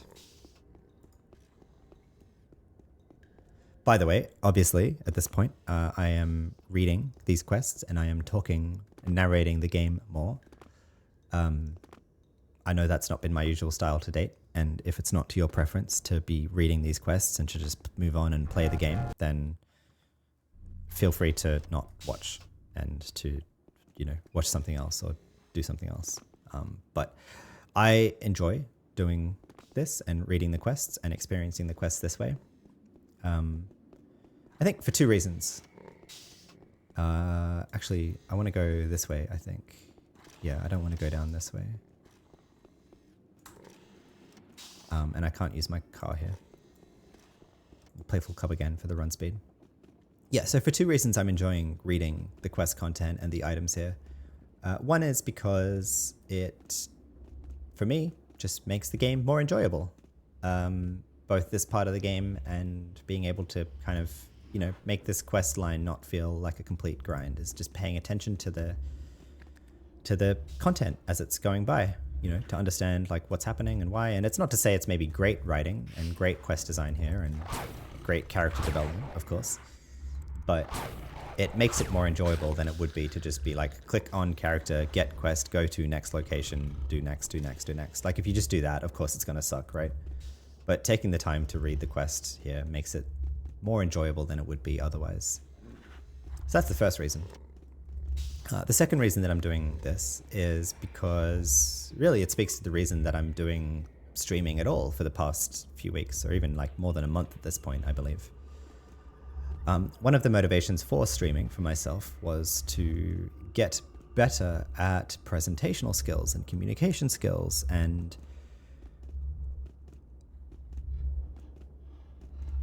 improve my pronunciation and avoid, although I'm not doing a very good job at the moment, but avoid using filler words so much like and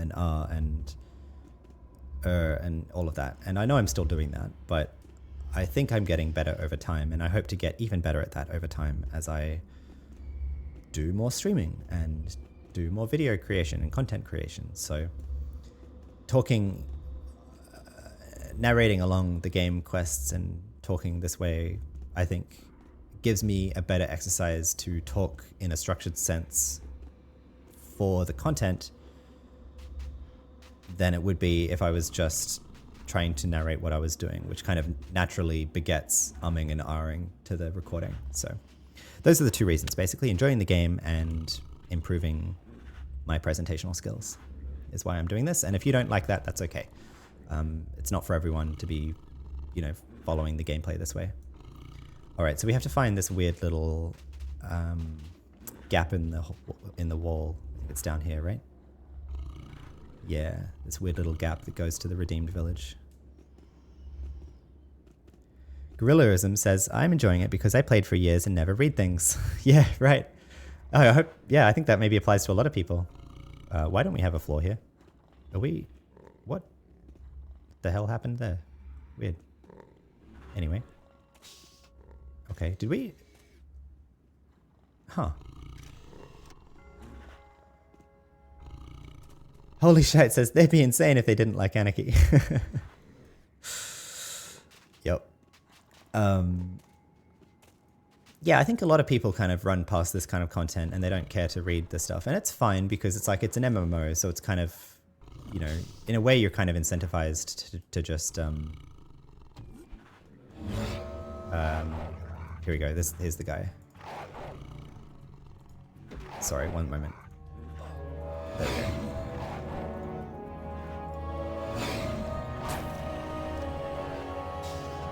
We very slyly recorded what he was saying right here on his side as we were killing one of his comrades that he didn't care about. But anyway, putting that RP break aside, we have recorded what Diviner Okra Parthiol sounds like for Dr.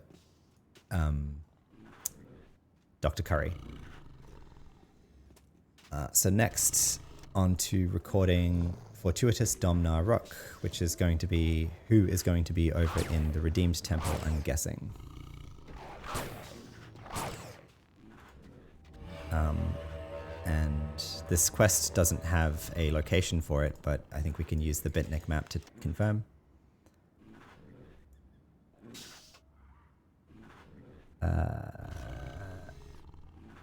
No, he's not there. Was he more north? Yeah, he's up here actually. Right. Okay. So he's on the other side of the chasm. Over by the bastion here. Okay, right. So I guess we just run through the chasm again. Do we have to? Can I go a different way for something different? And I think the answer is no, I cannot. I mean,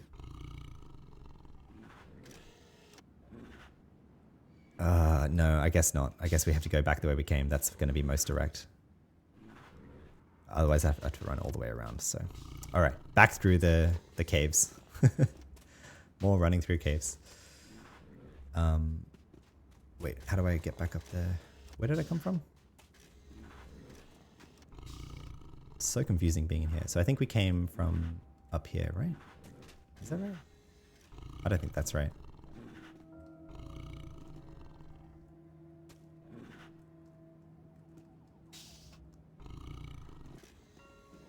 Hang on.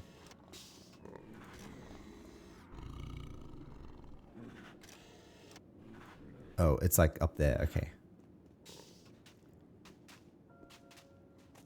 Got it. It's so dark. I can barely see a thing. Here it is. Right. Yeah, I was saying, I think a lot of people kind of run past this kind of content of the game and just, you know, it is an MMO. So in a way, you're kind of incentivized to just blitz through this, really. Like, just get the item and get the reward and move on. And there's nothing wrong with that, with playing the game that way. I play the game that way too. In fact, you know, this is episode 37 of seeing me basically do that with all of the quests. So I totally get it, and honestly, that was another kind of sub appeal of. No, okay, so the Slayer droid's now stuck, so I will just continue on basically with my dog, and there was another appeal of me of kind of trying to get into streaming for AO was to try to force myself also to approach the game slower and to do this, to experience the game in a way that I hadn't experienced it before, which is to pay attention to the content as it's going by. Because without streaming, I wouldn't sit here and talk to myself, would I? Right? Like I wouldn't. And it's very hard to, I think, to sit there and read it yourself if you're just on your own. But for me, getting to kind of create content along the way and share it with all of you, and you know, just in a sense, like almost archive the game. It's a lot more. The Slayer droid I just summoned to myself, but then it fell through the floor. So pets be petting, I guess. I guess we head south here. Anyway, what was I saying?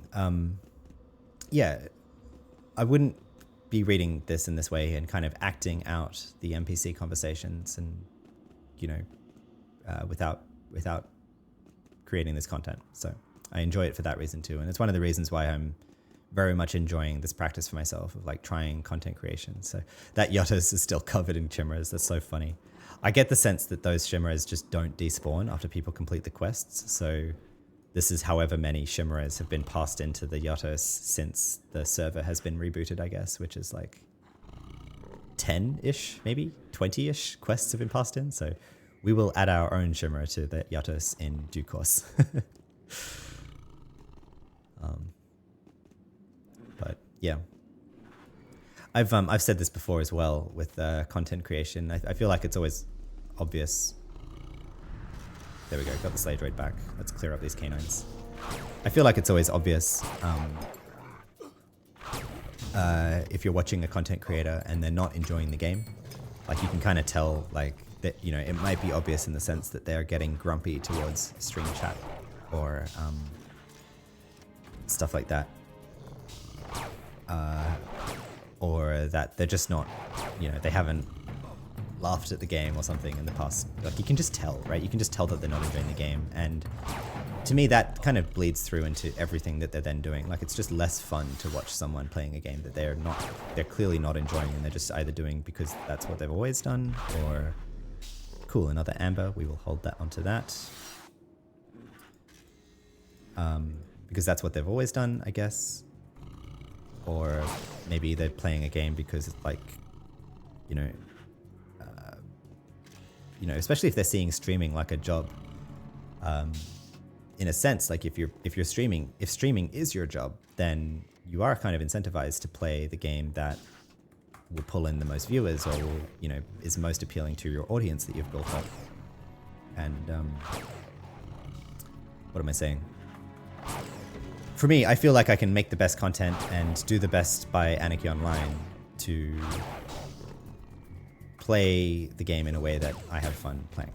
And it might not be the way that most people like to enjoy playing it, but it makes the best content, I feel, because it's what I have fun doing. So, ramble. Take that. I'm looking for QL like 130-ish Novictum hide, because I have a bunch of like QL 110 Crepuscule baubles, and I would like to make Crepuscule armor. Unfortunately, it's no drop, but I would like to make it. And the baubles can be 80% of the quality level of the armor. So 80% higher of 110 is about 130, 125. So I'm collecting Novictum hide in that quality level for that reason. So. What am I doing up here? I am continuing onwards towards the bastion down there, where my unredeemed brethren are hanging out. And y'all are cool with me, of course, so we can just run in and find the dude. He's gonna be... He'll have some unique name. I think we can remember it. Domnar Ok Rock or something.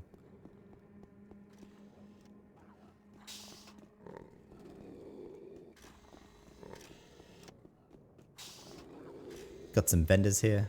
Do you have anything good? Oh yeah. I got a big selection. Vector ND Lizard Shotgun. Very cool.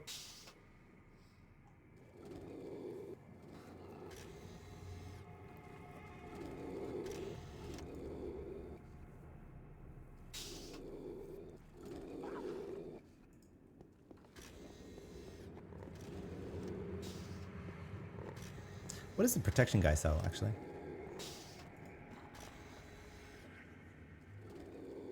Shoulder pads, Sid's armor, Secundus, Tertius, Nadir, Steel Ribbed. Cool. I'd love to play a Fortuitous Domnar Rock. That's the guy. And look, he's talking to his friend, Hypnagogic Narwox Rock. Alright. There we go. Recorded him as well for Dr. Curry. Do we head back to Dr. Curry now? Yep. All right, let's go do that.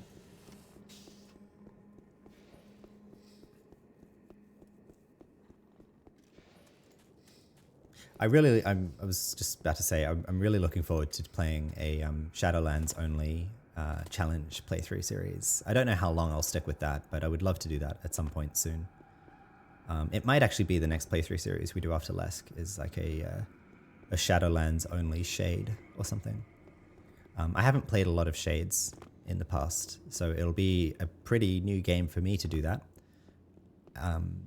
And be hopefully a satisfying way to break up the pet class gameplay between Lesk, our engineer, and the next kind of main playthrough series that I want to do, which is Saji, my metaphysicist, who I intend to become my main over time.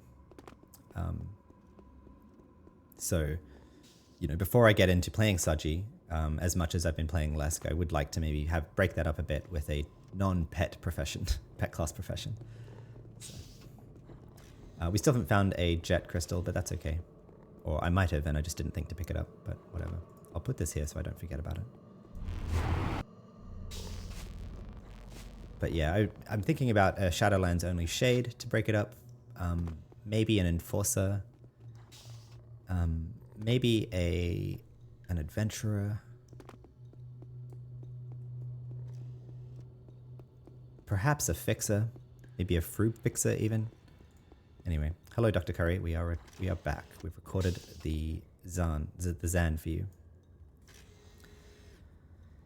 He says, "It is said that true wisdom comes to each of us when we realize how little we understand about life, ourselves, and the world around us. I am not so sure I agree. Trying to puzzle out this language is quite frustrating at times, and I do not feel any smarter even though I surely understand little of it."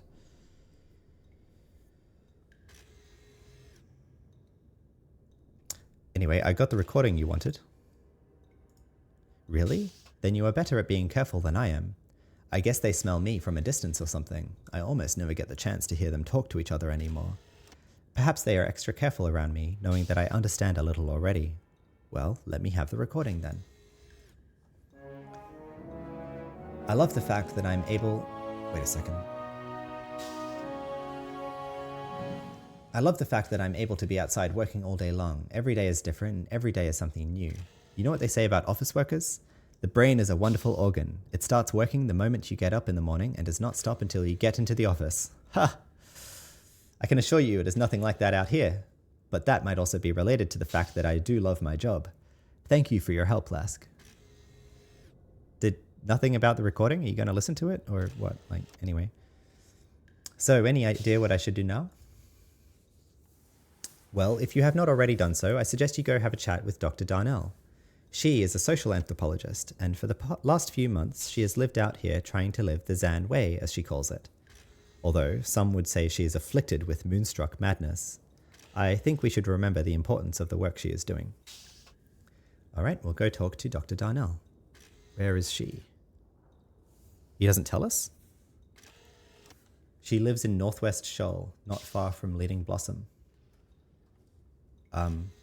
Am I supposed to know what Leading Blossom is? What? Again, bad quest design. Northwest Scheol. I guess we have to use the Bitnik map again.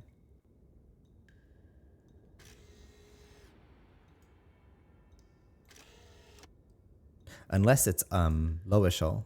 Is it?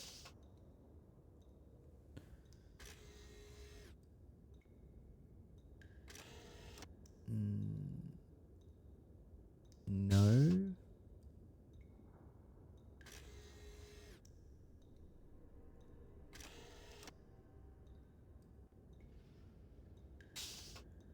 Must we refer to...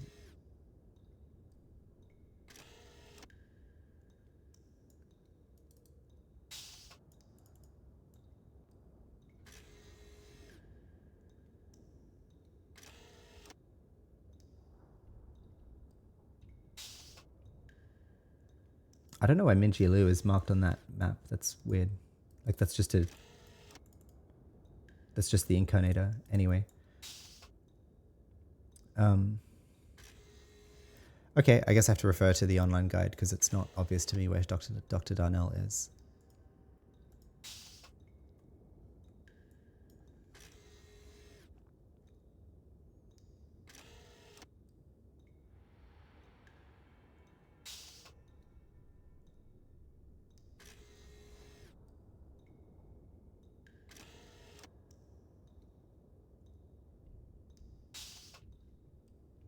Oh, that's right. She's on like this weird island or something.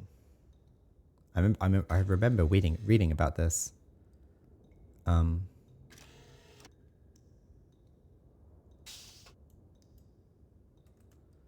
So wait a second. Where is that? Over here. Yeah, so it is in Lower Scheol. Here. Leading Blossom. Dr. Darnell. Okay. Sorry, Northwest. I was looking in Northeast. I'm dumb. Anyway. Derp. Your regulars on the stream know that. That. West. Right, okay, we'll go over there. How do I get over there? Jesus Christ. Every time I see this fucking thing, it's so freaky. Like, oh my god. Okay. This has to be one of the scariest things in a game, and it shakes too. Jeez. Oh, like I remember being freaked out by the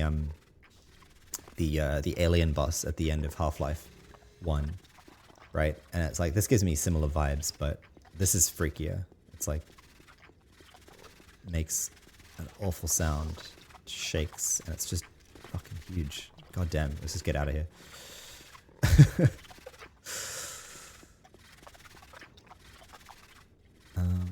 Wait a second. If I run down this way, I'm not going to be able to get back the other way. I think we're going the wrong way here. So let's go back up here.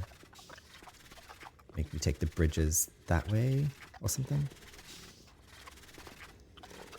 Yeah, I could come back over the bridge here and see if we can get down up here.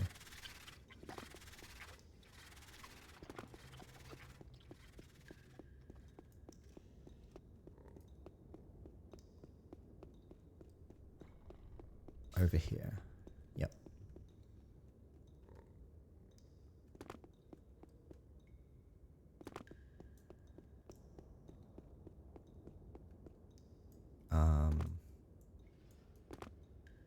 Around here? Yeah, cool. Right? Does it work? Can we go around here? No, we can't. No, there is no around there. Okay. Can we hop up somewhere? Can we go around this way? Yes, we can. There are stairs. Excellent. Hidden stairs up this way. And then hop over here? No, stairs down. Okay.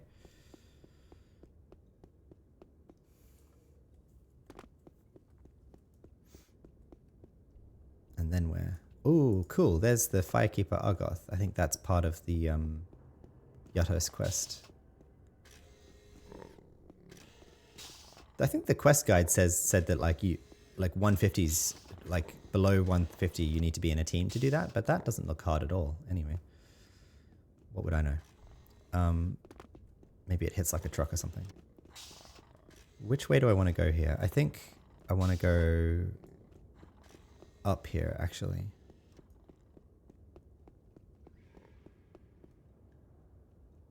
Like just jump down, I think. Yeah.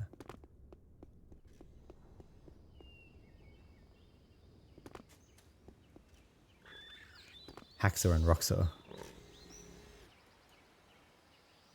Drop Outsider's armor. Let's kill them, I guess. Shadow Elite Diners or something.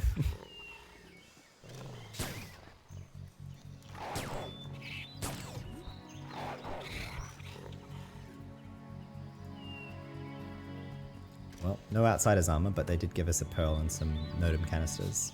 I think I've got enough Nodum canisters now, though. Toxic Shadow. Interesting.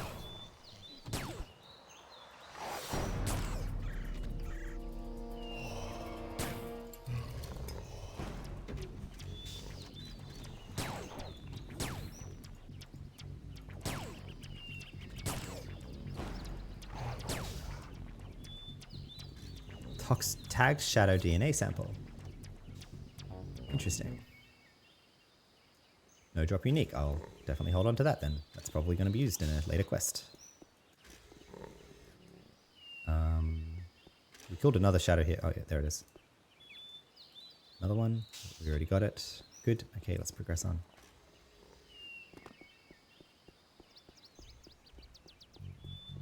Alright, got more of them to get through.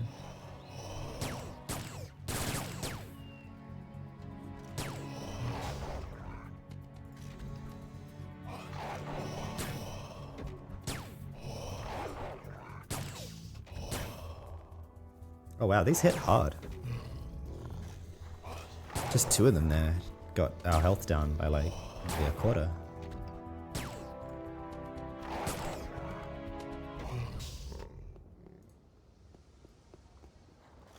Dark Crayola asks, what you up to? We are in Scheol, doing the Scheol scientist quest line, building towards the miniaturization or the lesser miniaturization nano that we get at the end of that as an engineer. So also having fun, just experiencing content along the way.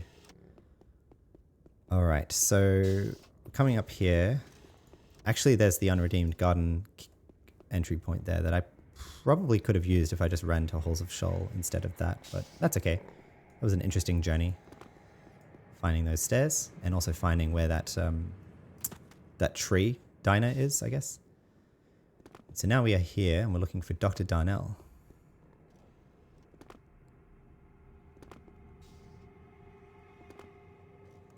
Duck Crayola says, I'm waiting to do that at 217. Helps to get to 219 quickly. And he's almost at 206. Wow, man. Excellent. Powering through those levels. Good on you. Let's kill that obese spider. See if... I wonder if... Does it drop the Boro pattern boss again? No, this one drops the pocket boss all. So, another one. Let's see. All. Cool. I'll take that. And a pearl. Don't mind if I do.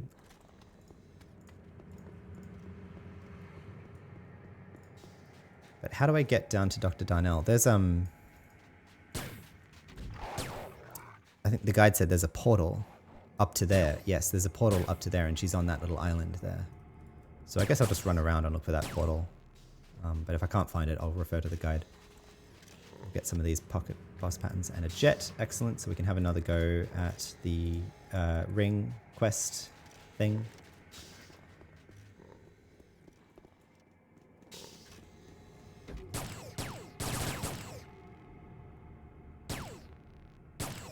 Kind of lazy that these spider diners here have the same names as the spider diners in Upper Scheol. I mean, whatever. I guess there's probably, they use these names in like every Shadowlands zone though. Whatever.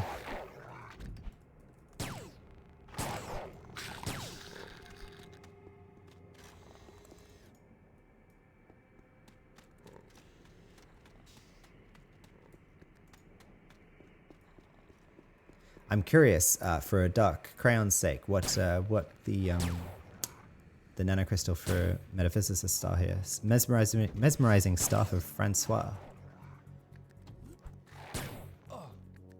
Oh, cool. They actually it gives you a no-drop weapon. A two-handed blunt weapon at that, too. Very cool. 1.6 seconds attack speed, recharge, 180 to 325. I mean, probably the Howlet would be better than this, wouldn't it? Does it have a...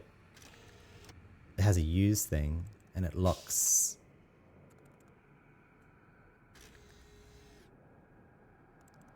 It improves sensory improvement and psychological modifications for 30 minutes. Cool.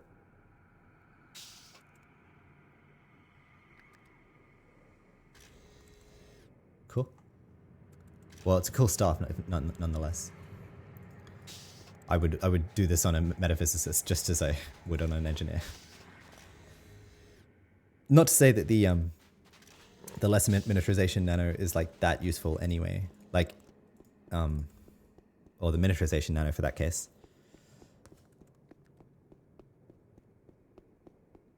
One of the 2 best damage dealing spells for you. Is it? Does it do damage dealing?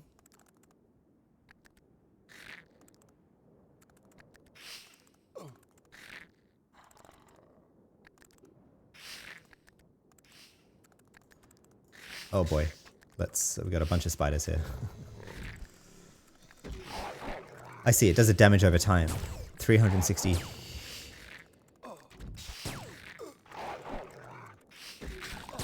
No.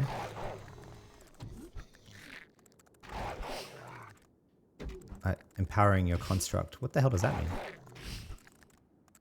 I think Orno is kind of breaking on this thing of like how it works. Anyway.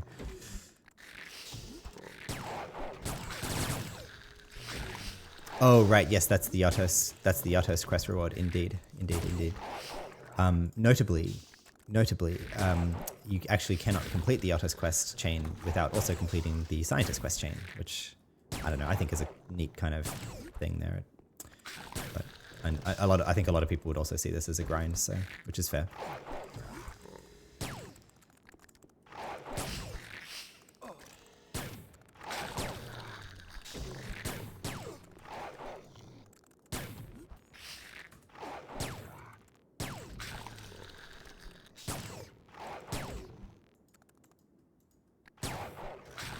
Have we found the portal yet? I don't think I have seen it, but we will keep looking. I'll keep running around here.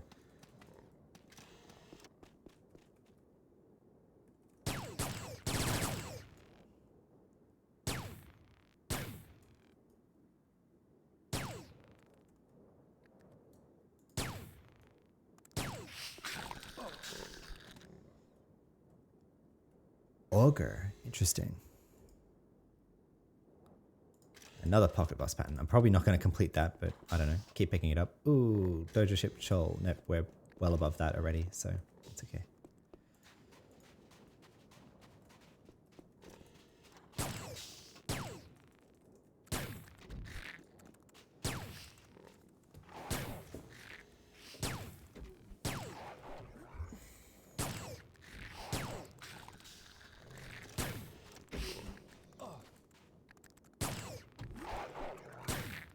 Foot tattoo. We'll take that for the memes because it's not no drop. And chi pattern of Augur.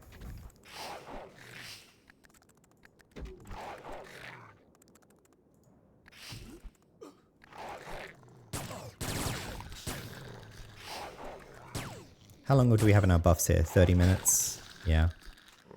I mean, I could run around without the outside buffs. That'd be okay. I'm not doing anything super dangerous, I think, so...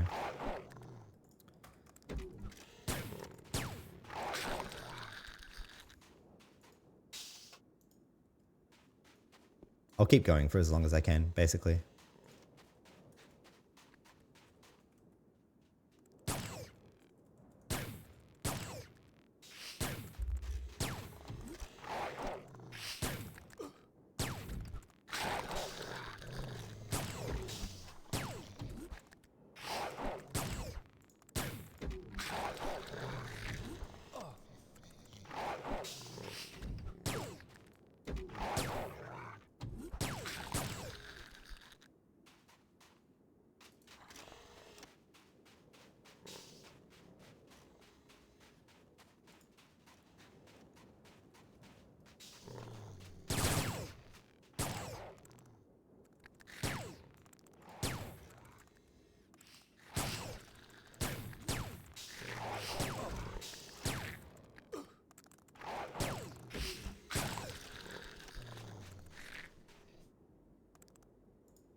What? Why did the... Okay, weird.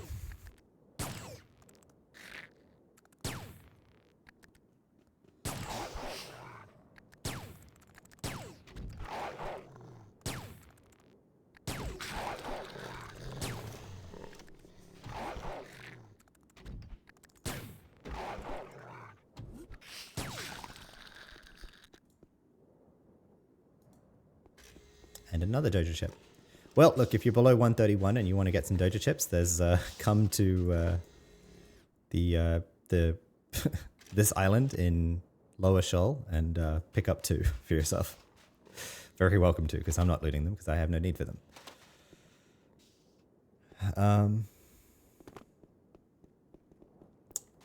Right, I'm not seeing the portal, so I guess I'll have to look up where to find the portal. Unless it's marked on the map somewhere.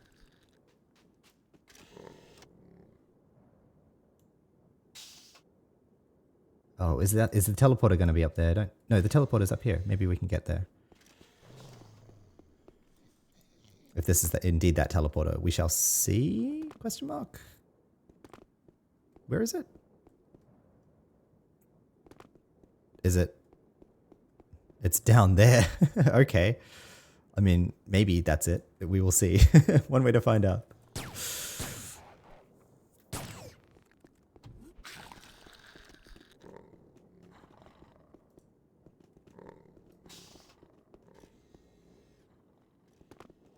YOLO. Oh wow, there's a ledge down there too. I assume that's not a real ledge, like you would be in the playfield water before then, but anyway. Does it work?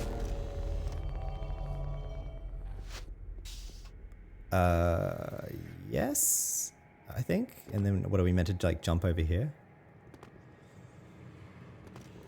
Playful cub again. For the run speed.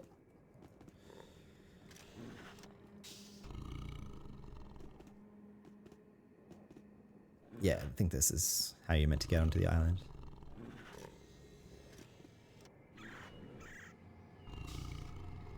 Cool. Oh, look, and someone's here doing it as well.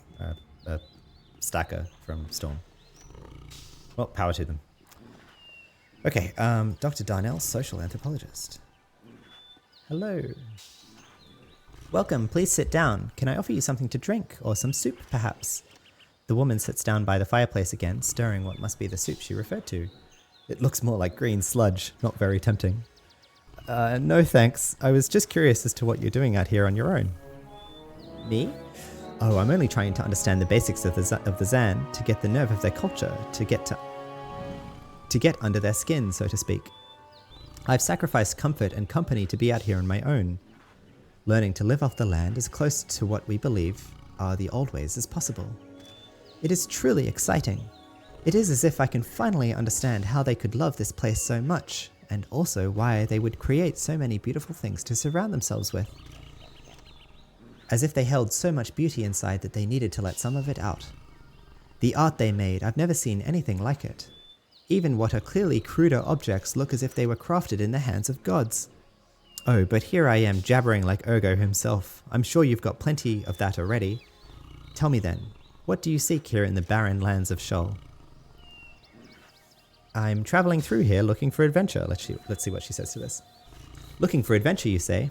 Well, there's plenty of interesting places to see around here. Although I think great discoveries can also happen as you sit down and relax, looking at the world around you, the way people living there do or did. I did a lot of research on the Zan before I moved out here, but I must say there are so many things I learned just from living here that I would never be able to see otherwise. What can you tell me of the Zan? Whoa, that's a broad subject, you know. What can I tell you about all of history? Ha! Well, let me tell you a little about their family life, since that's what I'm looking at these days. There are several theories on how they organized the members of their society, and I believe they were quite similar to the types of families you would see back in the Stone Age. The Zan were so tied to their small family settlements that when they had to go to the populated areas either to sell their hides and livestock, or in order to buy their needs, they would finish their errands as quickly as possible and hurry back to their community, lest they spend even one night away. The children would not be allowed to leave their community, and would have smaller tasks assigned to them, like looking after the smaller children, or the animals and land areas belonging to the family. So they had children? Well, we assume they did. We haven't actually found any evidence of actual children, but we believe there are a few traces of these, since they would not die as children, only as adults. And it is also something we see with most species, and we have no reason to think that the Zan didn't have offspring. We know their numbers increased, and that sure supports this theory. I believe that we will find out more as we live here, possibly experiencing the Shadowlands like they did. What more can you tell me? We know that the Zan were great engineers and craftsmen. In many places here in the Shadowlands do we see examples of this. It is as if they worked with body and mind creating these fantastic objects, and often we see ornamented utilities that show how they cared for the appearance of even the most practical objects. We believe they were intellectual and artistic, and that they held beauty in high regard. Now, we know that the Zan used a special technique that we call the spun pygmaeus technique. We've identified it as a traditional technique among the Zan, and I would be very pleased if you could find me any object that has been created with this technique. I will try to get a full set of kitchenware like the Zan used to have, and use that to really experience it, how it was to live in a Zan home. I'll search for you. Okay, so now we get to the quest. Thank you so much. I don't know exactly where you should look for these objects, but I believe that there has been some recent finds in the uncharted area. Let's see exactly what she's referring to. Serving up a plate. Dr. Darnell, the social anthropologist in Scheol, is very interested in objects that the Zan used in their daily life. She's trying to get a hold of some items made with the spun pygmaeus technique, and asked for your help to find some. Find a spun pygmaeus platter in the uncharted entrance around 696-7-13-16. Okay. Oh, it's a mission. Alright, cool. We have to go to the mission then. Let's do that.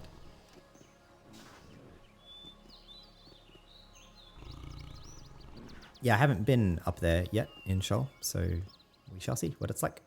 It looks like it's going to be another Notum battery type thing, but who knows for sure. Can we actually run up this hill to get to it? No, that's blocked. Okay. Can we run up this way to get to it, perhaps? Perhaps so. That would be convenient. But I'm suspecting this will run out this ledge. Just don't fall into the playfield. Oh, man. Okay, I don't think if we fall off here, it's not the end of the world, though. No, okay. Too bad.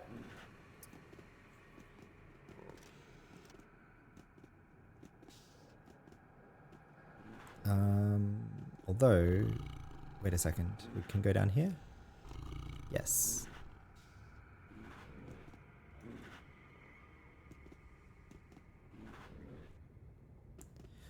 One thing about Scheol is that, you know, if nothing else, it adds variety to the type of Shadowlands playfields. Of like, a lot of Scheol is running around the caverns, isn't it? And like trying to navigate creeping. Wait, this is taking me back back towards the island thing. A lot of Scheol is just running around the caverns and trying to like navigate your way through like dark caves and stuff. Which is not the case for Nascence, it's not the case for Elysium, it's not the case for Adonis, and it's not the case for Penumbra. I think Inferno has some chasms, but Scheol is unique in that regard of just how much, you know, it just adds variety, and I appreciate it for that sake. So,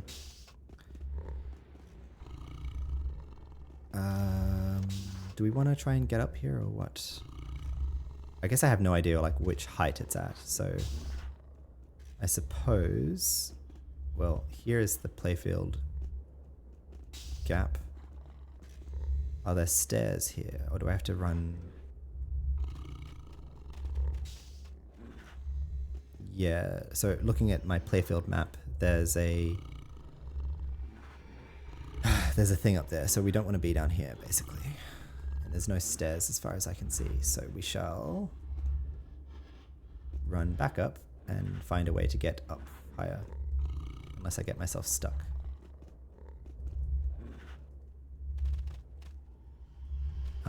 Where does this go, actually? Interesting. I'm looking east now, so this actually takes me this way, it seems. I'll keep that in mind. Let's go explore it. It looks like it is a kind of a dead end, so let's see what's this way, if anything.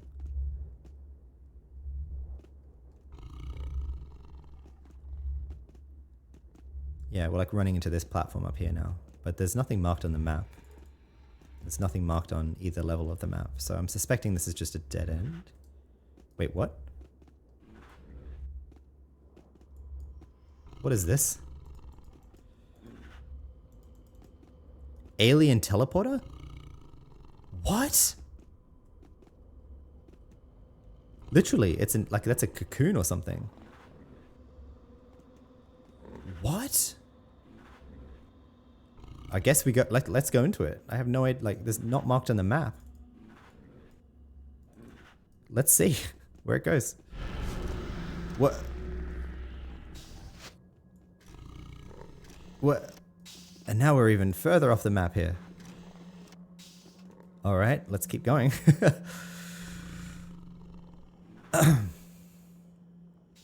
Wow, trying not to fall in here. I almost want to cancel Playful Cub so I can make sure I'm not going to fall, but I'll just be careful, I guess. But if we fall, no big deal. We'll be back in Rubicar, and then we'll just do Rubicar things, I guess. Whoa! Oh, shit. Nearly fell in. Oh. Right. Continuing on. This is like a decayed, like, building, like a Zan building or something. A fallen over, collapsed building. And it is so dark, and it's my windows are glaring, so it's difficult to keep a track, and I've got this window up I need to get rid of. Where does this take us? Another alien cocoon is here. All right, let's see. All right, there's nothing else here. Nope. Whoop. Wow. Okay, so this has sent us to the brink. Poros, level 220. Oh, man. I see. Oh, I see. This is where we are sent here by the Yotos actually I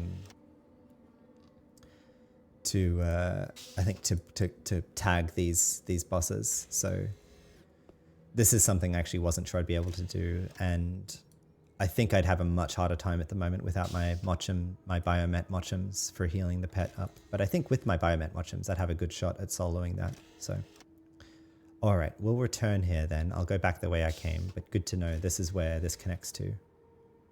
I saw this on the map and I was like, I have no idea how to get out there, but this is how to get out there. You follow the alien cocoons. So good to know. And we can't get back? No, we can't get back. Okay, good. All right. Just some impromptu explorations there. Let's continue with the Scheol Scientist questline though. We'll head back to the Notum Battery and work out how to get to the top of it, I guess. I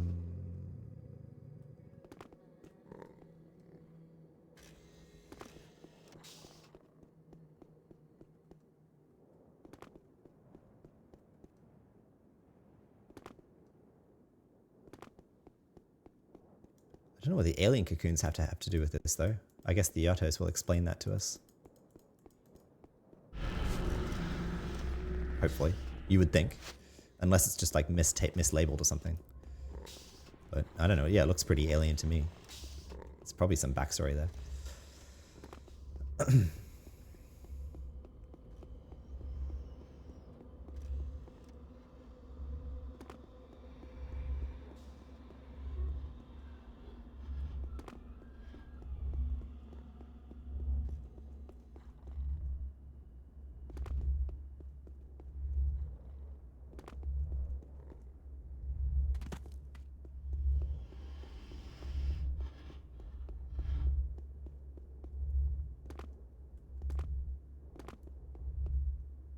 Alright, so if I were to jump up there, I don't think that would get me any closer, would it? There's no way to like jump after that, I'm pretty sure. Let's just try that again, but I'm like 95% sure that doesn't get us anywhere.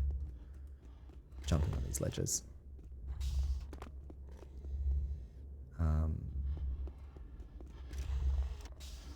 Right? No. Jump down there, but that's just a dead end, and then that platform over there is also a dead end. Okay, so I think we'll have to go around, possibly around and up to get to the top up there, way high. Yeah, okay, all right. It's possible I've missed a staircase, but whatever.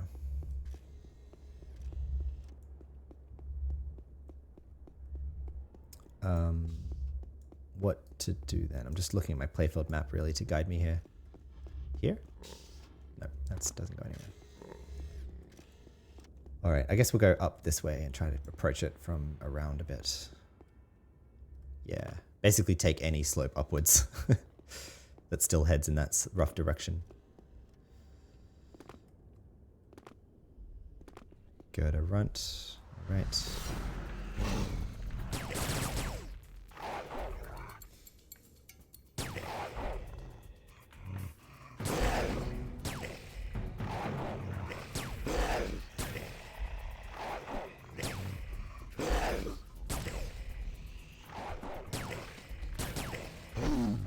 Slayer droid's deciding not to help us out. Thank you, Slayer droid.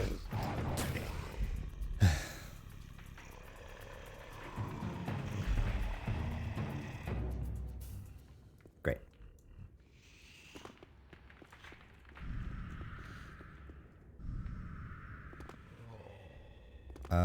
Is this the way I want to go?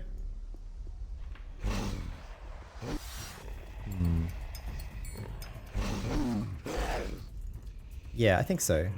Like this way and then maybe connects up there or something.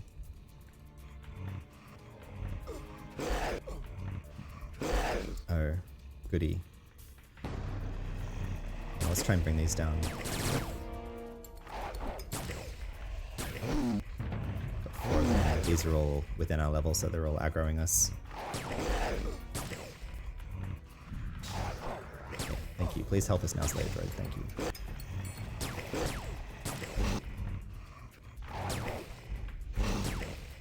Gonna need a bit of healing for this.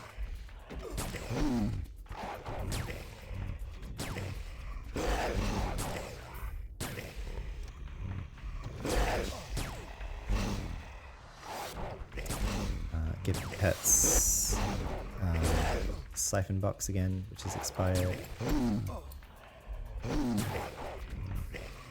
Oh wow, it actually, siphon box goes on both of the pets. I don't have to target them. Right. But taunt box only goes on one of them. So, interesting.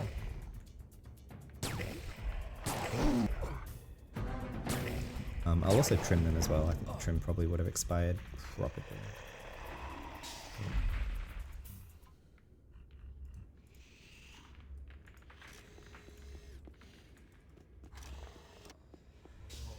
Alright. Let's see where we can get by running this way. Kind of referring to the planet map at this point. Over this bridge. Keep the pets with us before something attacks us. Alright, we're closer to the Nodum battery now.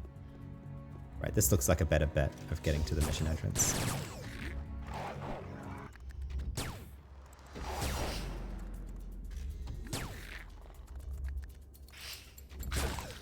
This is a mutant granite spider.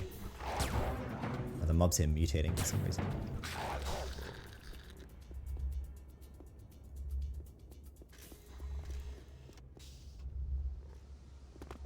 Yeah, this looks... There it is. There's the entrance. Cool.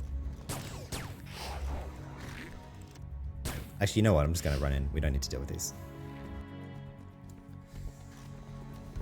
Okay. Well, let's snare the pets again. And put my procs on again. And trim them again.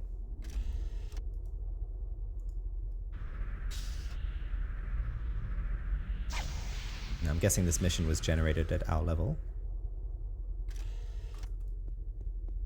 So these mobs are going to be 150. No, actually, I don't care about shop food here.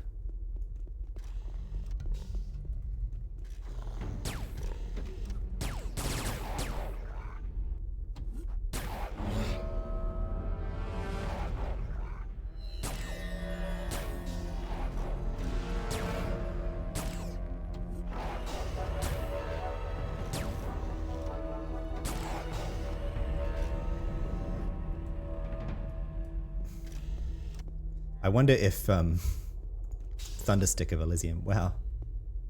Must have expansion set, Nodum Wars, and the Shadowlands. Wow, that's weird. It's weird to see a weapon that's usually Shadowlands, but Nodum Wars and the Shadowlands? What? Pretty bland rifle, but I guess it's not no drop, so I can take it for the collection. I wonder if that anthropologist knows that she gave us the locations of this this mission, but I don't think she would have condoned us coming in and killing all the Zan here. But it's to get her platter that she wanted, so she doesn't need to know about the details, I guess.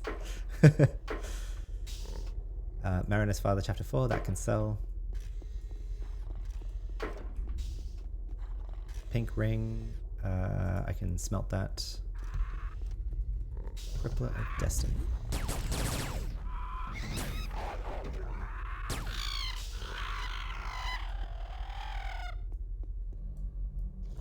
Amber and a jet together. That would be useful for that quest, but we already have that for ourselves. So.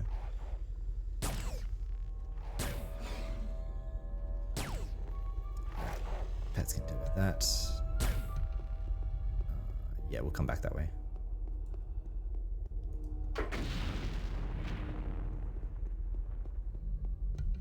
Nothing here. Okay. I guess this is going to be a find item type thing, so paying attention for items to find. Or the item to find, rather.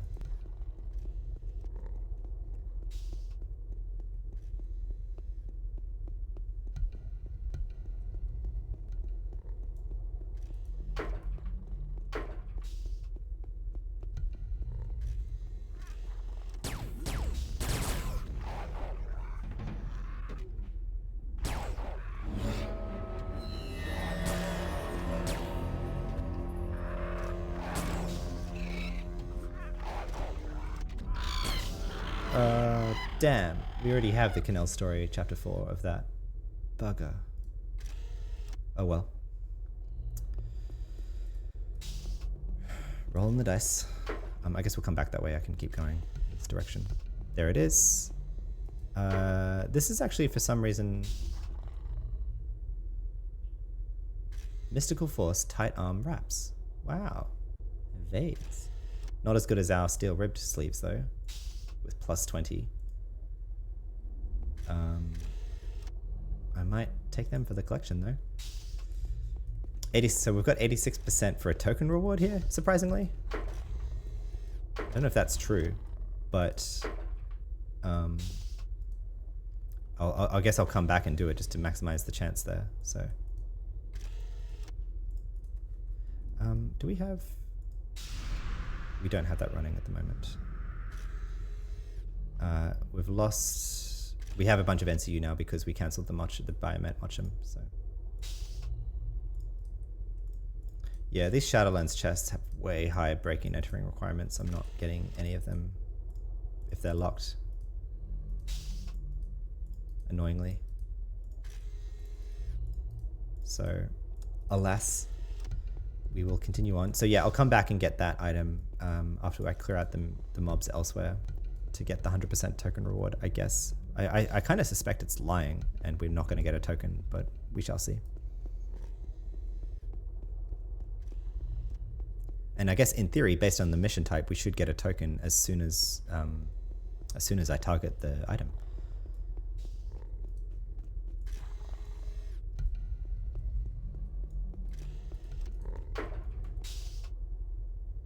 Yeah, if anyone knows what the range of breaking and entering you need for a Shadowlands chest, please let me know, because I'm curious what I would have to raise it to be able to open those chests. It's clearly much, much, much higher than Rubica. I was already being able to open chests in like QL 190 Rubica missions with I think like 400, 500 breaking and entering, and we're running now with 480. And we can't do these at 150, so clearly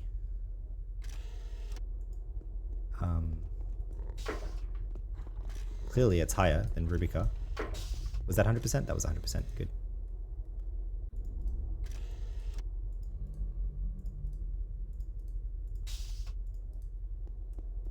All right, just a bunch of Shadowlands stims and coils. Which do sell well, by the way, if you're sore for credits, if you want to loot them and sell them. And I was doing that for a bit, but I'm not bothering doing that anymore. Arguably, I should consider it given they're at higher quality levels, but not feeling it right now. I'll only keep this this higher quality level one. So delete that. All right, let's see if we get a token. Yeah. No token. That's what I thought. It was just lying about a token chance. Whatever.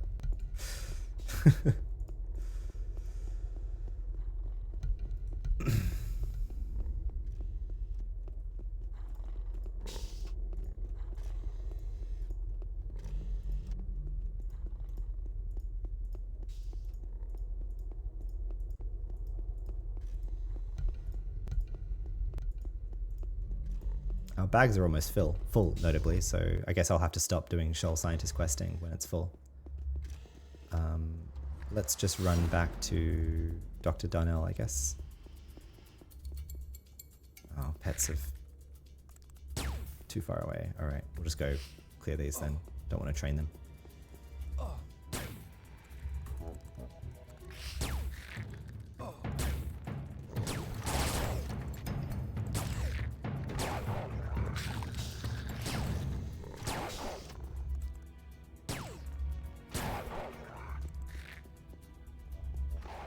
Just checking, these are the same toxic tagged spider DNA samples that we got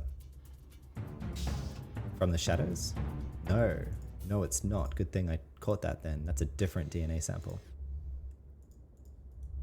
I suspect that these will be coming up in the scientist quest chain soon, actually. So, good thing we're here killing them. And good thing I caught that now.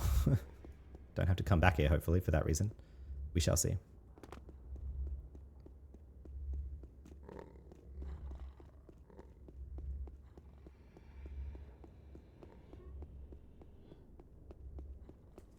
Do Playful Cup again.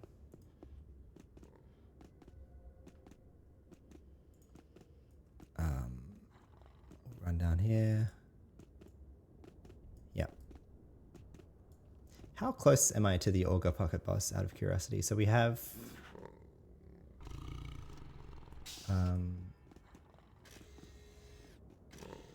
Botar, Dom, Chi, Botar. Okay, so I will go kill this these 4 spiders again. If we can get in a barn, then we can summon that pocket boss as well. And I don't expect to need to come back here. I guess I'll come back here for the Yatos actually. So,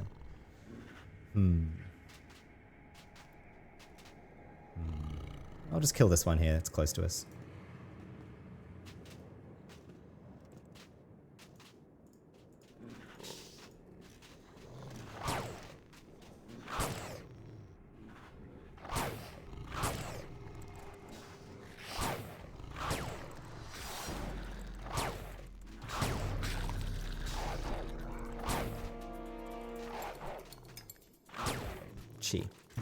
And a pearl.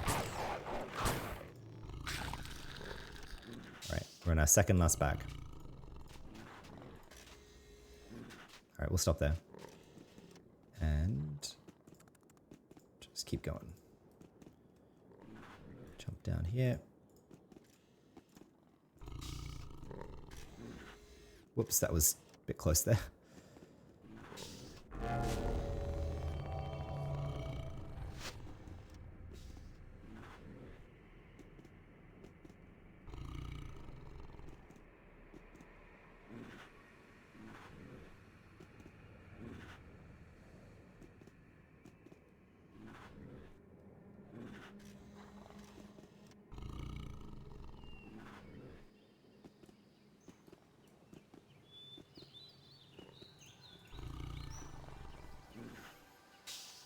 Dr. Darnell, welcome back. How are you doing?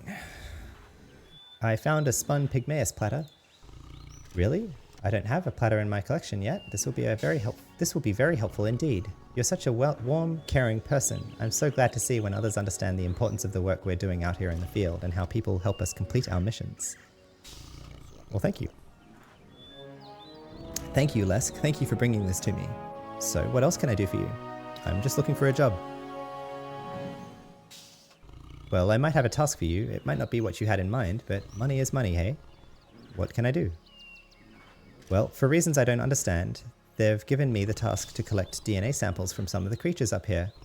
I guess they figured they would ask me to do it since I'm in the area, but I'm not one to run around killing innocent creatures, so I really want nothing to do with it.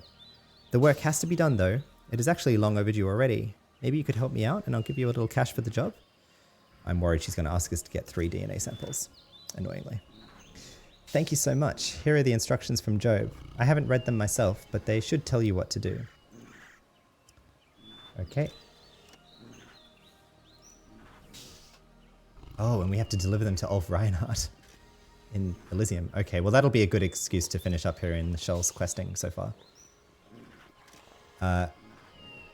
Gerda runts. Damn it, we were killing those and we didn't... Oh man, we nearly got all 3 of them. See, you gotta read what your loot has to make sure it's different.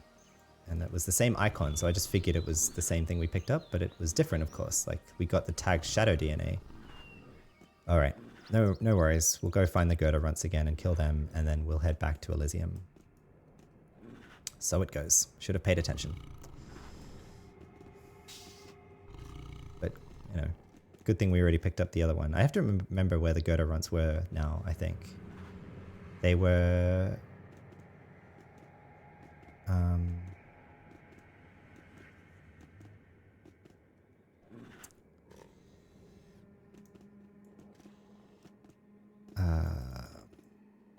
yeah, just down here. That's right. They were just here. Yep.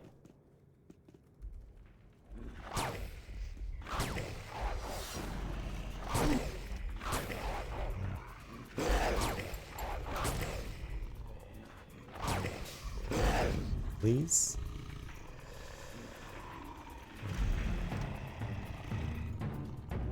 Nope, no luck. All right, find another one.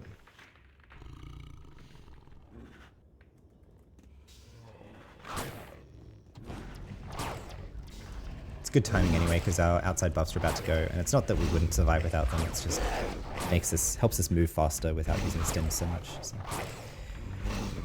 And besides, it's now 2 hours and 45 minutes into the stream, so I think that's a good amount of Scheol questing for this episode. No DNA sample. We'll keep going.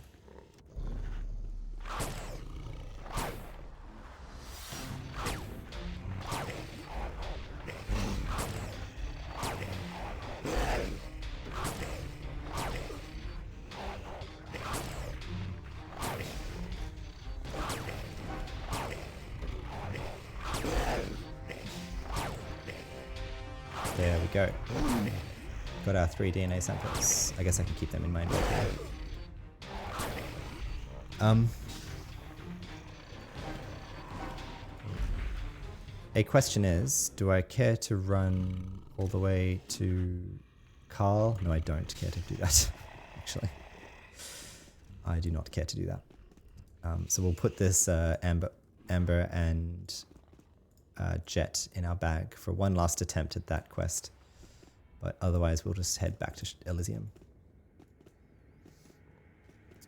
An Ulf Reinhardt, Port 5, that's actually... So that's not in Job, that's by literally Port 5 in Elysium. So... What am I doing? I'm getting out my Scheol key. And then we're going to the teleportation stone.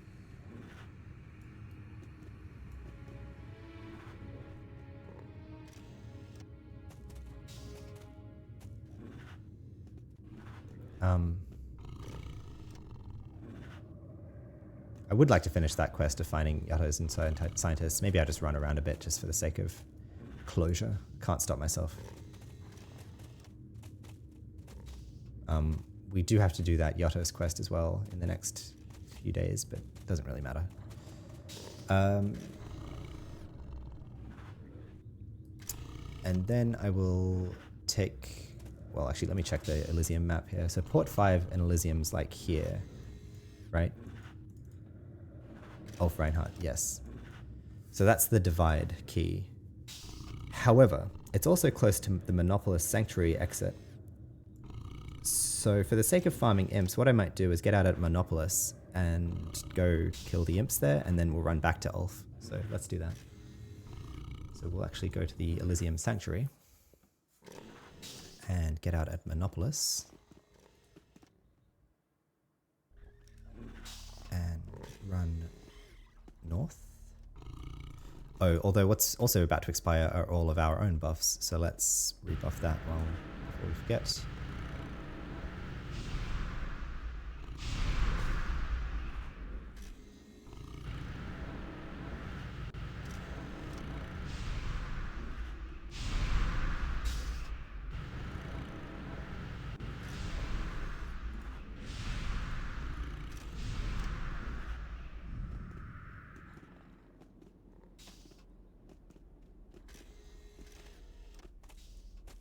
And then terrain knowledge as well.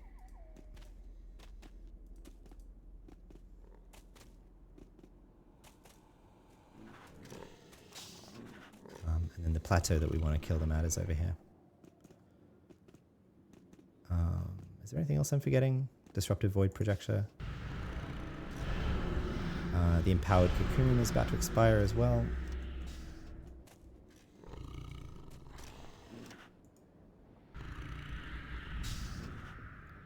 Clear sense of, we'll do clear sense of Elysium now.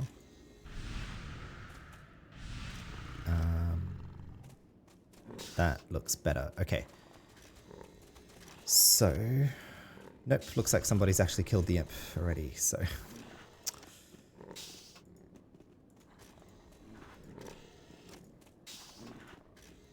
Yep, remains of dirty, disturbing imp.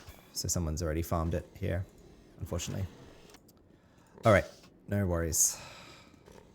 That's the first time I've experienced that, seeing those imps dead, but that's okay.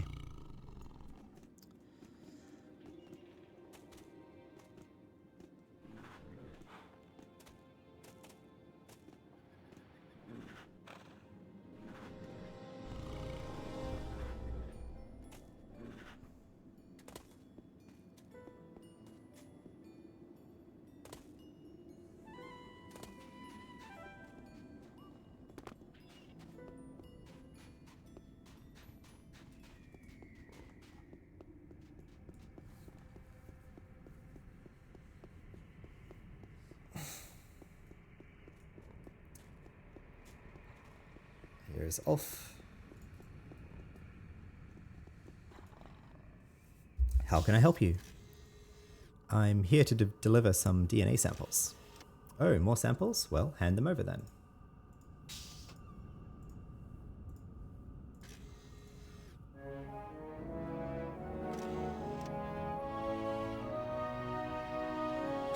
Thank you. Here's the receipt for delivering the samples. In case you might need it, they usually don't ask, but at least they can't say I didn't give it to you now. Gave us the delivery confirmation. This device holds a receipt for delivering the requested DNA samples to Ulf Reinhardt, and now we have to run that back to Dr. Darnell.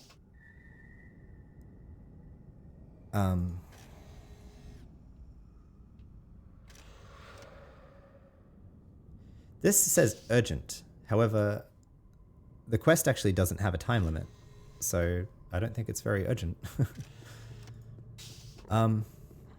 Yeah, so I think I'll just go back to Job here, and I guess I'll find out if I can actually get in without the nano. Let me just check the guide here. How close are we to finishing? No, she'll give us the nano crystal after delivering it. So let's finish it off for the sake of closure. Let's go back and do that. So we can finish off the Scheol scientist quests. Yes, I will go finish it then. Although she'll give us another quest here, but no,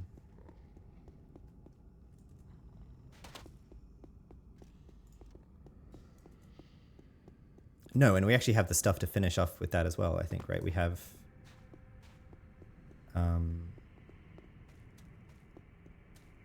hang on.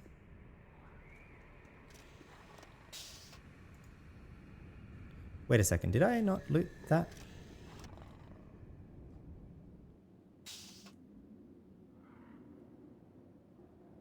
No, I don't think I've actually looted that. I thought I had killed everything I need from them, but I guess we'll have to go to the Redeemed Temple on the way and do that as well. So, where am I going? To the Monopolis. I should have just gone to the Divide. I'm not being very smart here, am I? That's okay. I guess we can do a quick check if the imps have happened to respawn, but that's unlikely. Nope. Nope. Yeah. I mean, at this point, maybe it's better for me to just like run into Scheol at the portal. Yeah, let's do that. Because we need to find Dr. Jones anyway, so he's right at the portal, so that's fine. But yeah, I don't think I've actually picked this up, this ancient insignia of Okra, and I forgot that I needed to pick that up from them. So from them meaning the Ormoda talkers at the Redeemed Temple in Scheol. So we'll go get that. We'll run past here. The minxes always attack you here. It's okay. Get out our ring.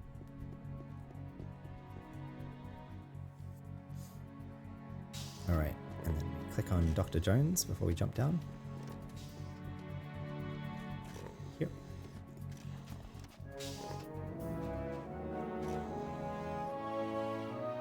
Like so.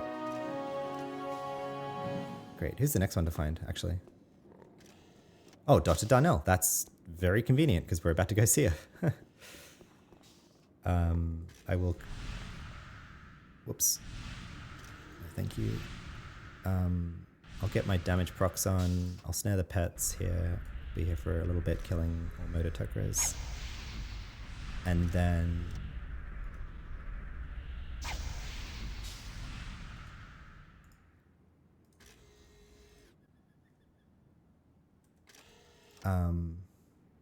yeah, and then as soon as we get that ancient insignia, then I'll head back over to Dr. Darnell and get our lesser miniaturization nano. So, and then I think we'll be done with the Scheol Scientist quest line, right?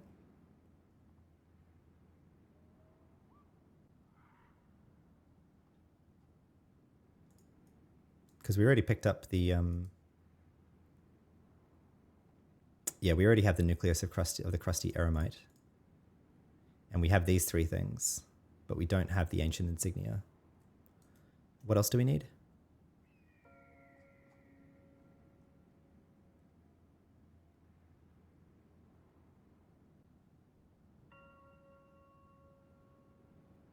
Easy. And then there's this one. Oh, that's right. You can do this to get an embryo, but we don't need an embryo anymore. So I don't know. We'll see what we can get, but it doesn't really... I think after we get the nano... I think you have to complete all of them, though, to like help... to like unlock the Otto's quest, but we shall see. I'll do what I can at Dr. Darnell, and there might be more scientist questing to do for us, but at least we'll get the first miniaturization nano. Okay, let's kill all of these.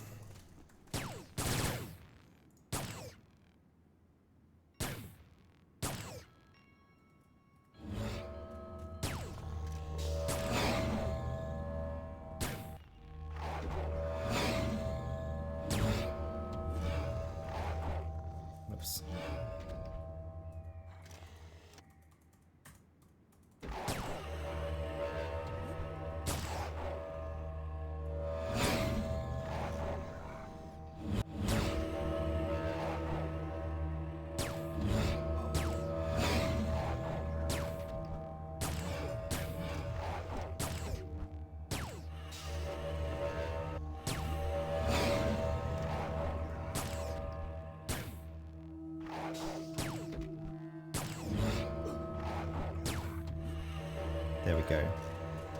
Got it. That wasn't so hard. My bad for not catching this the first time. Okay. So now, I guess where's the closest garden key? Because I'll need to go to the garden to get to Dr. Darnell get back to Dr. Darnell. And I think my closest garden entrance is the Temple Bog. So we will kill the girders on the way there. And I think it'll also be worth my while going to the one whose words are jumbled on the way as well. because he's kind of, it's a bit of a triangle, but he's up here at the lake, right?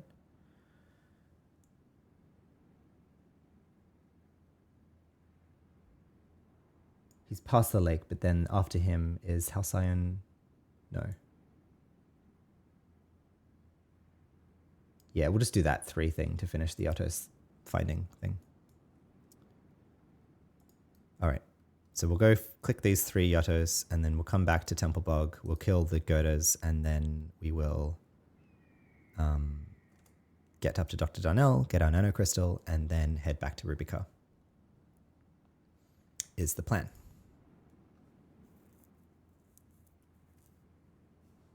Oops. Put the pets on follow here, and then also heal myself, because I don't have the heal over times anymore, so I'm not like passively regaining health anymore. That's a bad habit to become dependent on, but whatever. We can car here though. Most things are grey to us.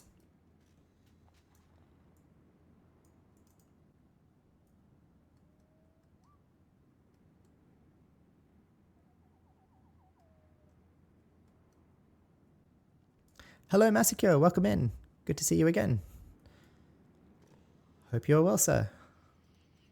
We're here in Scheol, finishing up the scientist quest line through Scheol, getting our first miniaturization nano, which is a fun closure. I wasn't sure how close I was to the end, but it means we can finish off with a reward for all of this. So a reward that's not just experience and credits, so and the enjoyment of the content.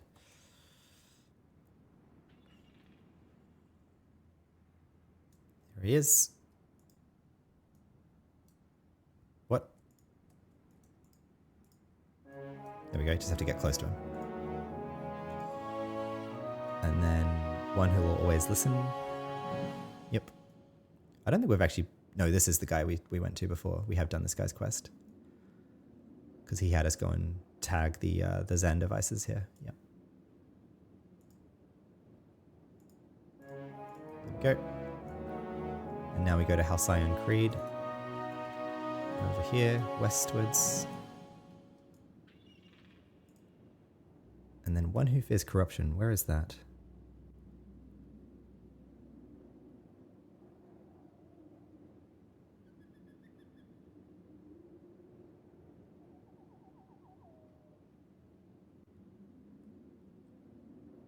Where's the one who fears corruption?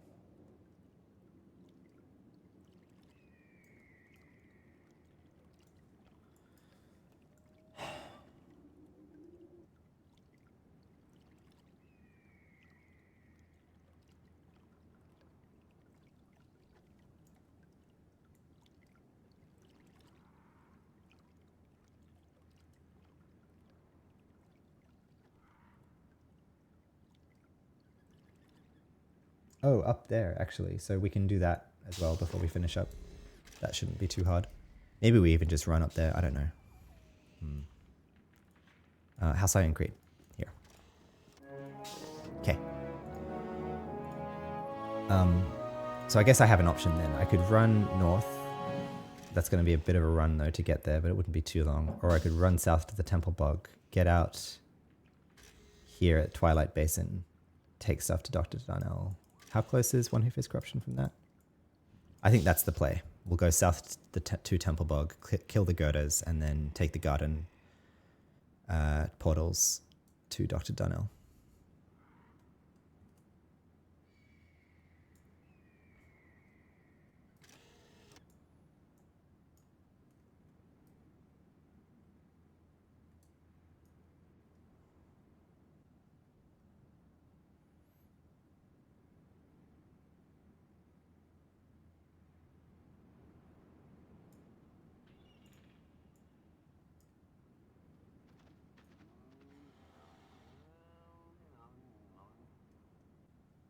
Although, do I really care to farm more gunk patterns? I guess they also dropped the ooze patterns, and I think I only have like 1 or 2 ooze patterns at the moment, so... and who's to say how many more opportunities I'll have to kill these guys without going out of my way, so... I don't know. We'll see what we get.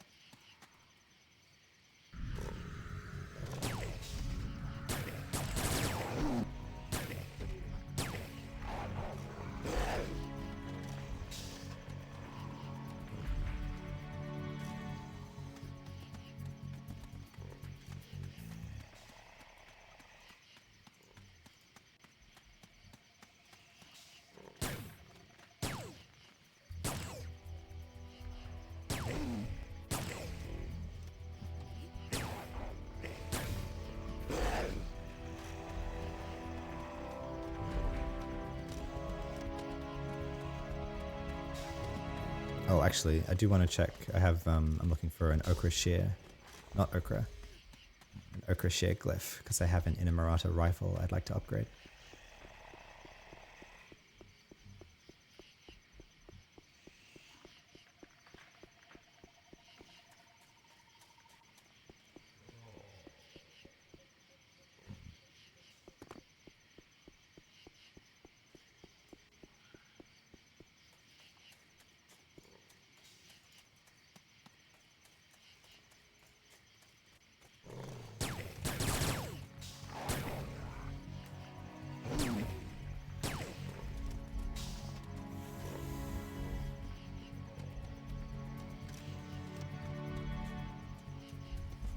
Shear, but not ochre shear.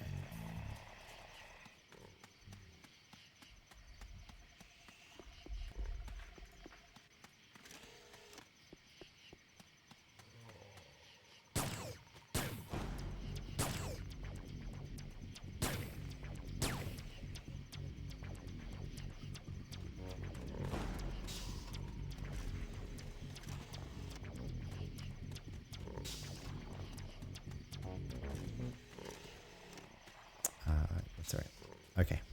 That's right. Rolled the dice 4 times. No luck. That's okay.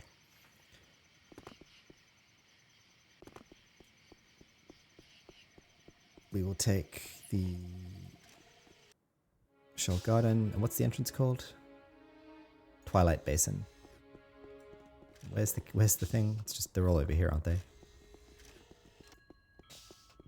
Yep. Okay, and then we head west. I can barely see a thing right now. No, wait, what? I'm heading north there. No, I want to head southwest. Yeah, this way. Wait, do I? Or do I want to head around? Can I actually... Because if the portal's over there, maybe I do want to head north. But let's see if I can actually jump over this way, or do I have to head all the way around? I guess if I have to head all the way around, I might kill the spiders again. Actually. Can I make it? No, it drops off, doesn't it? Yeah, no, that drops off. Okay. All right, let's go kill all the spider diners again.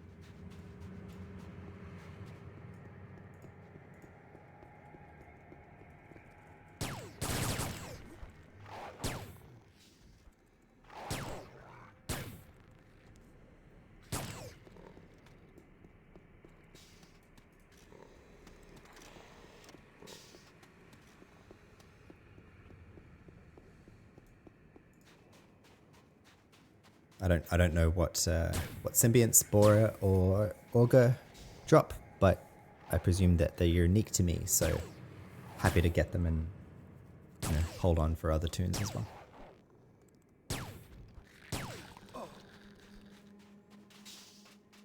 And the symbionts that drop from the pocket bosses in Scheol start becoming notably worth it over implants at these quality levels. So, in general, depending on the slot, it should be useful for us to have, I would think.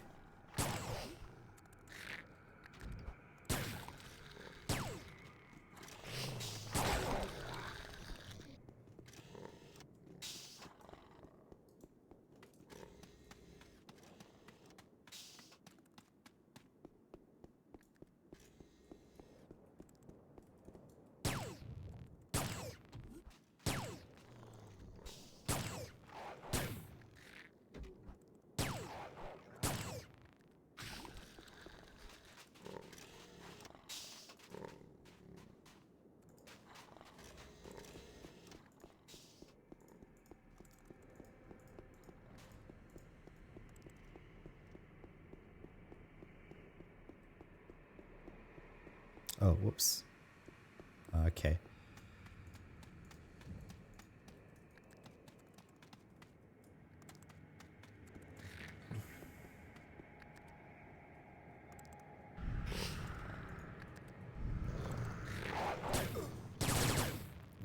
Slayer droid is done with the granite spider. I don't know what happened there.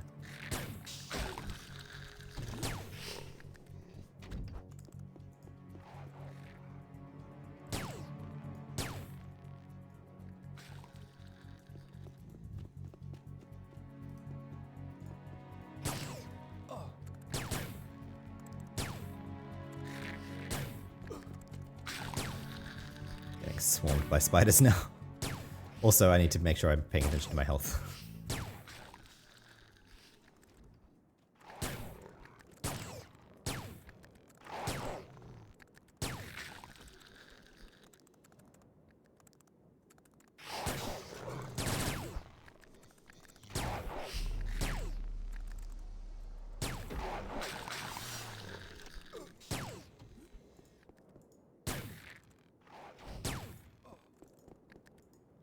What I need is the auger pattern for, the Aban pattern for auger. So we got 3 more rolls of that to see if we can get it. I haven't checked if I have all of the patterns for all, but it is what it is, what we have at this point.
Yay, a bond for Olga, so I can make it right now, I'm pretty sure.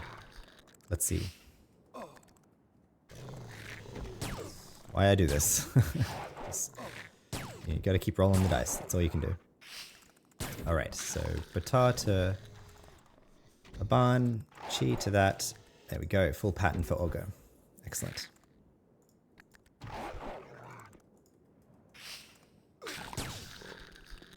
Cool. I don't even care to kill that last one then. One of these is fine for me.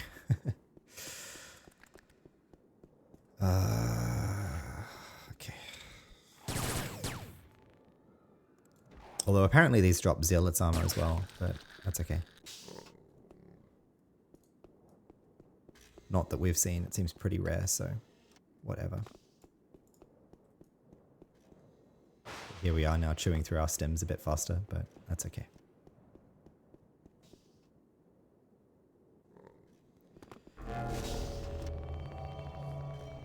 Alright, we've got a bunch of deliveries to make to Dr. Darnell. Not just this receipt that of the DNA delivery that she asked for, but also the things that she will ask for after that, apparently, according to AO Universe.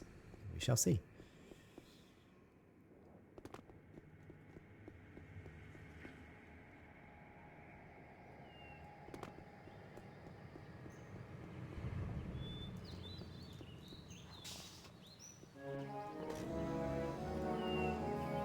Welcome back, how are you doing?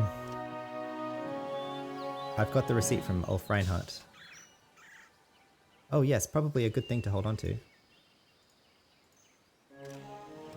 Thank you, Lesk. Thank you for bringing this to me. I hope you don't think it is too much to ask, but I promised Dr. Hestia to send her the symbolism reference library as soon as I was done with it. Do you have the time to deliver it to her for me? Wait a second. What? Wait a second. What is... Did I misread that? I think I misread it, didn't I? Maybe it's Dr. Hestia. Okay, right. Oh, I see. This is for Dr. Hestia. Okay, got it. Right. And then we come back to Dr. Darnell at a later point. Got it. Okay. Well, in that case, since we're going back to Dr. Hestia, let's...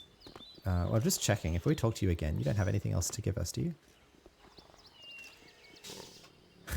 Then you add some of the black bamuska, some of the Irish cream. Now that should do the trick. Okay, she's just talking to herself. Don't know what that's referring to, but doesn't sound particularly pleasant. I'm glad to know that Irish cream is still around in 29, 470, 486 or whatever we're in.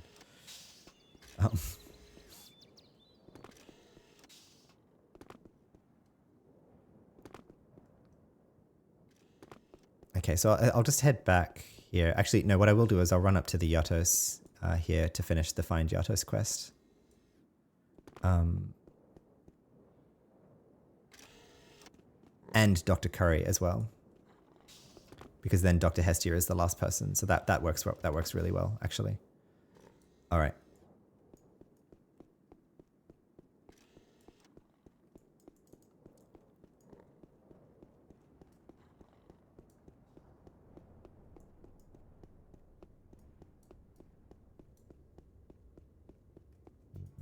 Oh, man. Whatever. How are we doing on research now? Oh, we've got research up a fair way already. Oh. I guess from all these quest steps, they do give XP and they all go into research, so that's fine. Okay, more to get through.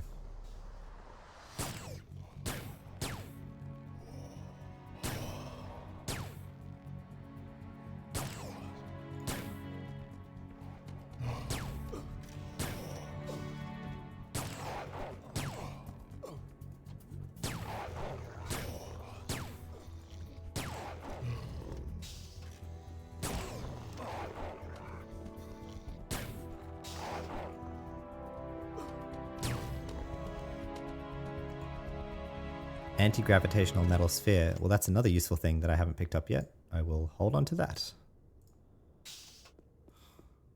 Presuming that this will be for the Yatos quest chain, perhaps.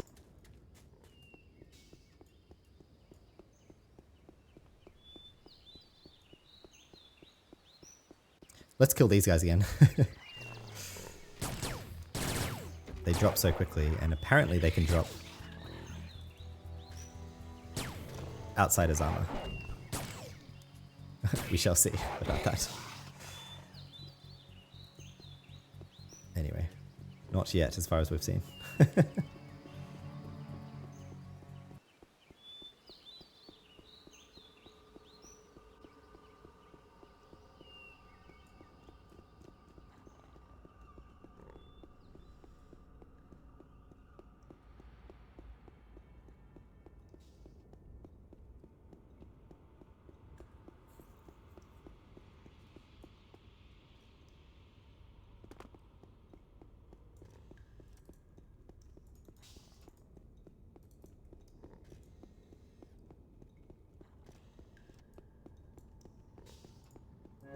Right, there's Dr. Curry tagged. Well, not tagged, but seen. I guess technically for the quest line tagged because she's asking us to create a map or something. So, and then we'll run over to the Yatos over. Should be right here. Here, hiding around the corner. Yep. All right, so we can return to Lila for the Yatos quest now, and we've got Dr. Hestia remaining for the other quest. Now, is it worth running to the garden entrance here? I'm not actually sure, to be honest. I mean, probably, yeah. Probably it is, actually. So let's go to the Halls of Scheol entrance here, if I can find out where to go. I think it's across this bridge. My eyes are really straining in the dark here with my room setup. That's okay. Is the... Yep, it's right there. That wasn't so hard. Garden key. And then temple bug.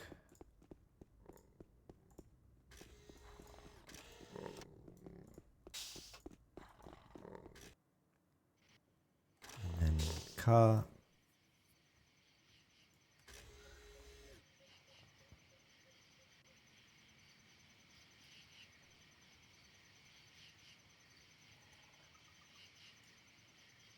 head westwards to find... We'll go to Dr. Hestia first, and then after that we'll go to Layla and pass in the 2 find missions or quests from her. And then I think we'll be done. And I think Dr. Hestia is the person that we're going to give a bunch of stuff to, I believe. But I think it sounds like she'll send us back to Dr. Darnell one more time. But I don't think I'll care to do that right now, unless it's like a really low time limit. But we shall see.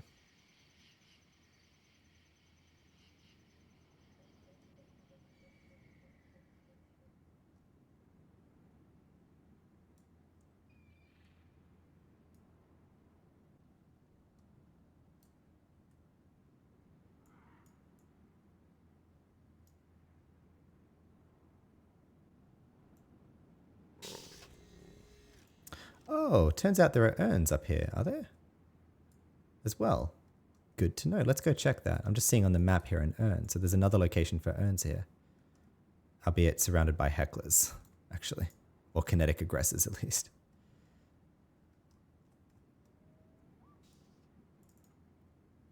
Ah, it's on the other side. Do I care to check it out? Yeah, look, there are urns here as well. Just have to kill kinetic aggressors to get to it. Alright, whatever. They're not hard, those. They just have a lot of HP. Level 120.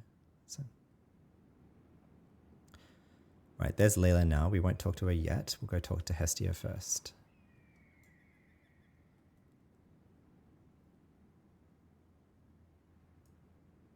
Up here.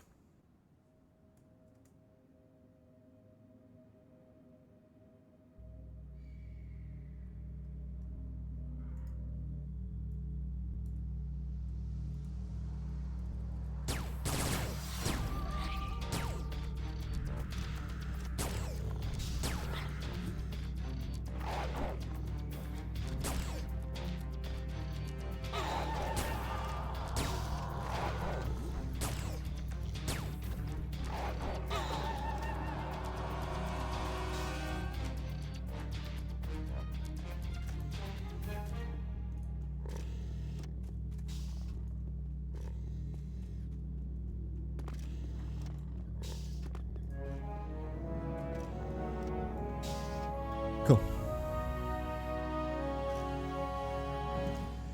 Hi again, how are you, Dr. Hestia? Dr. Darnell asked me to bring you this reference library. Oh, and I wanted to read this. Job Research Symbolism Reference Library. This data device acts as an encyclopedic reference of all known symbols and languages. It contains a massive data library of every known alphabet and a record of a complete standardized set of letters, each of which roughly represents a phoneme of a spoken language, either as it exists now or as it may have been in the past. The device uses advanced nano-optics to scan any symbol and almost instantly index it and compare it to its own database to provide the closest frame of reference to any known grapheme, morpheme, or symbolic glyph. The Zan language continues to mystify Job Research, as despite this vast reference library, they are no closer to being able to decipher the Zan language than when they first discovered the Shadowlands. Dr. Hessie says, yes, I asked her to send it to me as it might be useful to have now that we will be looking at the inscriptions on the walls of the cave. Thank you. I'm not sure if this is of any use to you, but I have this nanocrystal of lesser miniaturization that I'm not using that you can have. And now that's done. Are you interested in another job then? Sure, what do you want me to do? Well, I need someone to go up to the necropolis and do some initial research in the area. We think it might be some form of cemetery, and it might be where... Again, missed a typo. It might be where the Zan buried their dead. If we can find something to back up this theory, we should consider calling for another team of archaeologists. Can you go there and see if you can find something of interest? Anyway, here we go. Nanocrystal, lesser miniaturization. Easy to cast. In fact, we could have casted this at like level 100. So, alas, here we are. And boom. 1 NCU for the droids. So wait, what are they missing? Why do they... Oh, because they don't have the snare aura. So with the snare aura, what do they have spare NCU again? They should both be able to fit it, but I guess it's a question of if... No, that's okay. I think I can fill up their NCU completely. The dog has 1 spare NCU, so I think I should stop casting just in case. I'll stop putting all of the composites on the dog. I'll take off the martial prowess. But for now, we can put this on both of the pets. So let's see them get smaller.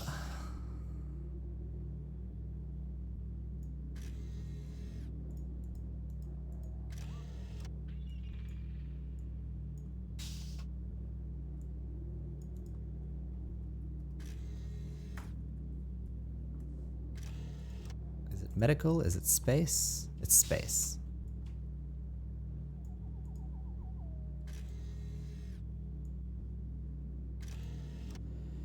All right.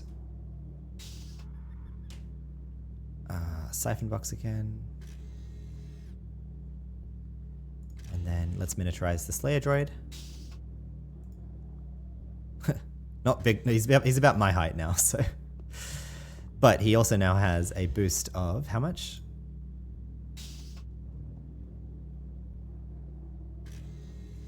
Oh, actually. Oh, it doesn't actually show that in game. And let's see what the dog looks like miniaturized. Small puppy now. He's like I don't know my dog breeds, but I don't know. Someone tell me what's a dog that small. Like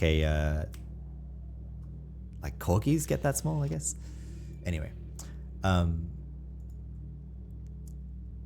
so in game it's not showing the add or def boost. Surprisingly. Now, is it perhaps only the miniaturization nano that gives that? In which case this is then completely useless, which is kind of miniaturization. Miniaturization. What do we have here? Oh wow, that was a large aggro distance.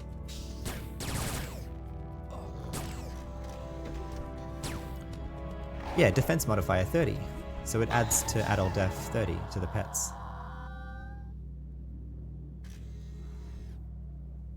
Cool. So yeah, small boost to their defensiveness from using this. So I'll be running this all the time as part of their standard buff set for one NCU. That's worth it to me. There we go. And then I think the miniaturization nano that we'll get next is defense modifier 50. So big deal, but it makes them even smaller boys. So. Anyway, cool. But also somewhat similar to the tier armor, running around with miniaturized pets now. Other people, primarily engineers, see that and it's like, yeah, I know what you've been through. So that's okay. I've had fun along the way with this by paying attention to the quest content and trying to play it as it's intended somewhat. So we're a bit high level for this, but it's still most of the mobs are still green to us doing this at 150. So. But this is one of the quest chains that I wanted to do before progressing any further as well. So I would recommend doing this quest line really the first thing you do when you get to Scheol for all of the boosts that it gives you.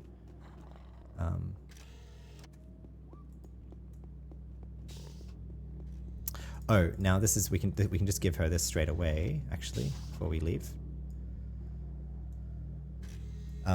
I found a burial stone. Could that be of interest to you? I will have to have a look at it first, but it sounds promising. Thank you. As you know, the burial traditions of any race are usually a key indicator of a religious belief structure of some form. Although little has yet been learned of the Zan culture due to the complexity of their written language, we believe that studying such objects as this may be an important detail in uncovering their secrets.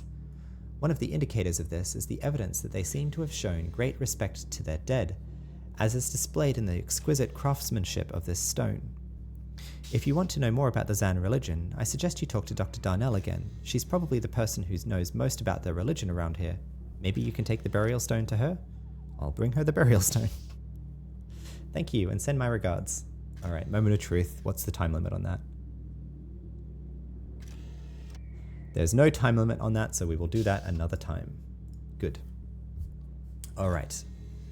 Let's go hand in the find quests to Layla Layla, what's her name down here?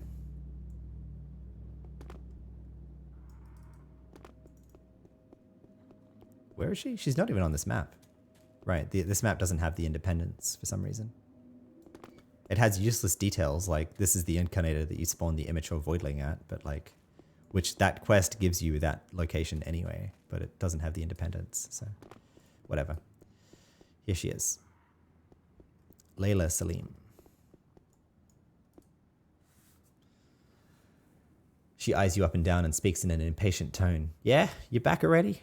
I've located all the Yottos. That's great, Lesk. Now I know where all of them are, huh? Sneaking blankets. They ain't gonna get me. Oh no, they're not. She laughs a bit while marking the locations of the Yottos on her map, then seems to become aware that you're still there. Yeah, thanks and all that. But we've also located all the Job scientists.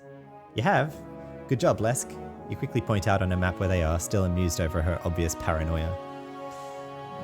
Very nice, I see. Well, what can I say? You ain't bad, kid. This helps out a lot. Thanks and all. There we go. We got her on our good side. Layla Salim likes us now for helping her out. I'm curious, is that repeatable? No. Okay, yeah, it looks like it might be because she's hostile again when you talk to her. So what did we get from that? 50,000 XP, 50,000 credits. So for both of that, 100,000 XP, 100,000 credits. So pretty minor. Okay, that's done. We have our miniaturization nano. Let's, I'm going to say scientist quests are done. We didn't do the Yottos quests, but that's fine. Let's head back to Rubica, do our dailies. And I have like a bag and a half to fill up, don't I? Yeah, so we can go do some diners. If I fill up my bags from the diners, then we can just skip that. And then we have to clean our inventory. So we'll see how we go.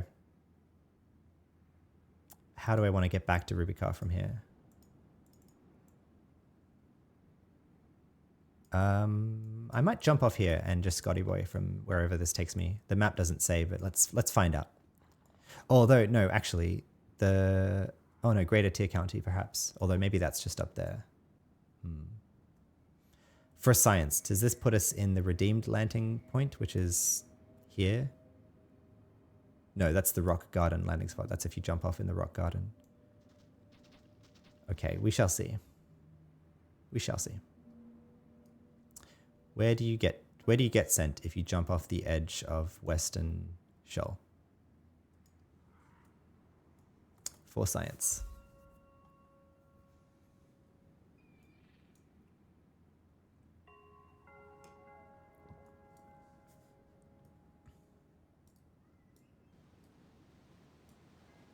Anyway, I had fun doing this. I know not many people have fun with the Scheol quests, but I enjoyed it.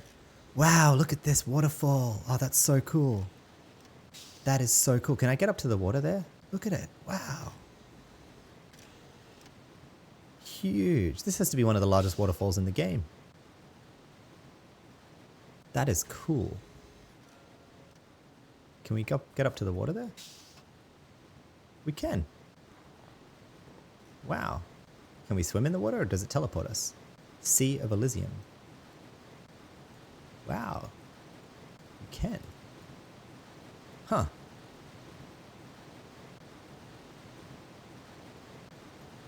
Well, there you go. You can swim in this water and I guess... Oh, where are we going? Oh, we just fell down. And it sends you to... Greater Tier County, like the map said, so much further up. So, is there anything we wanted to do in Greater Tier County? I got the sandy goo. I've killed... Torith the Ancient is another unique here that drops some stuff. But, yeah, we've already killed George. Do we go have a quick look for power since we're here? Nah, I don't care. I really don't care. It's okay. That's fine. We can come back easily. Scotty Boy to Boar.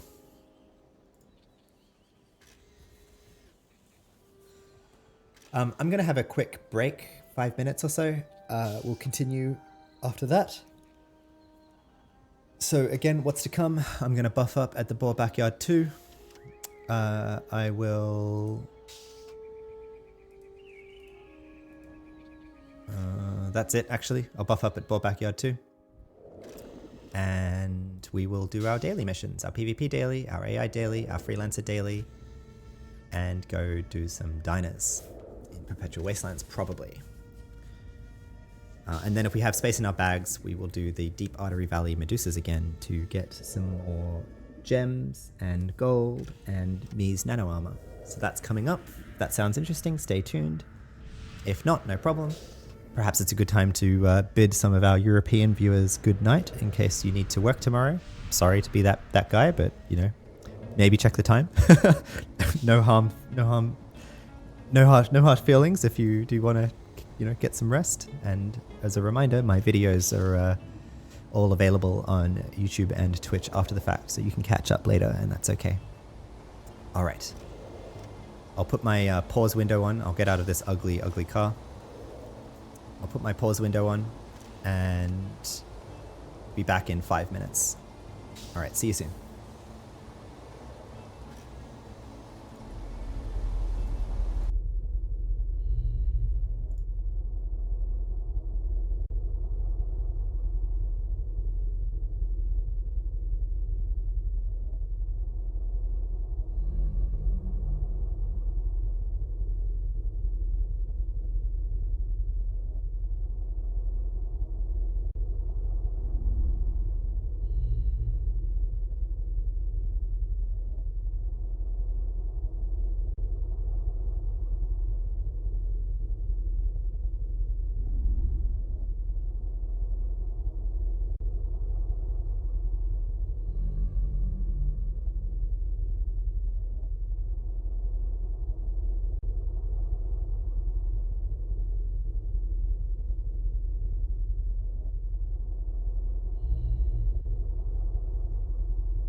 we're back at it. Sorry, that was a bit more than 5 minutes, but refreshed, ready to keep going.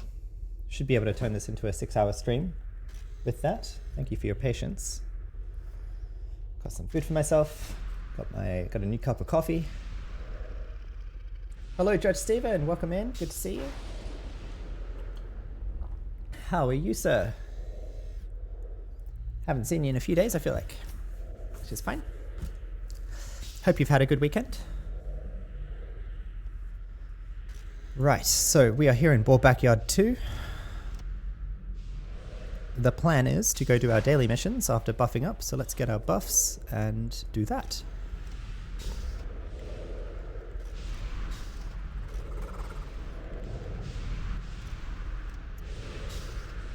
Get all of that, invite Buff Duck. It's so nice having a smaller Slayer droid now.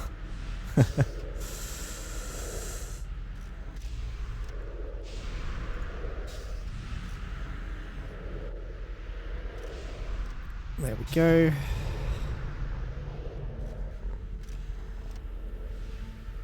And then get rid of the Scheol map. Get rid of the Reflect Aura. Get rid of the Blind Aura while we're running around in the cities. And get all of our other buffs on.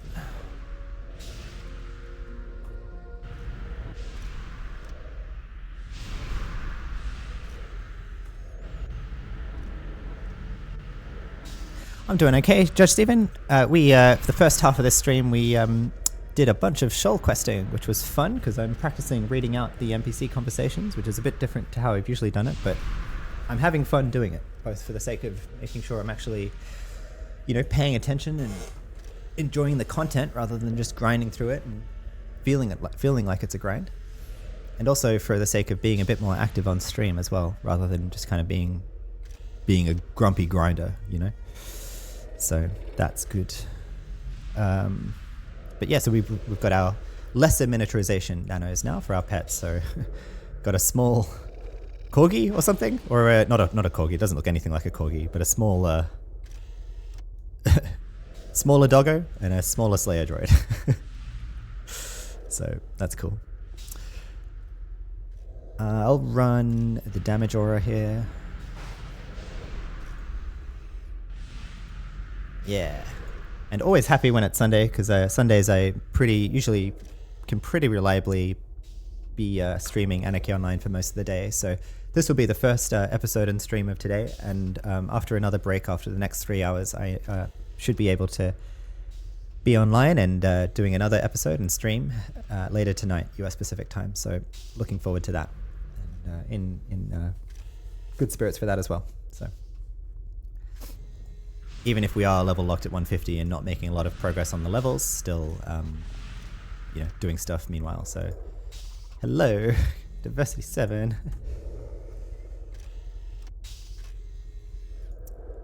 We are buffed now, and I guess it's probably a good opportunity. We need to get our composites back up.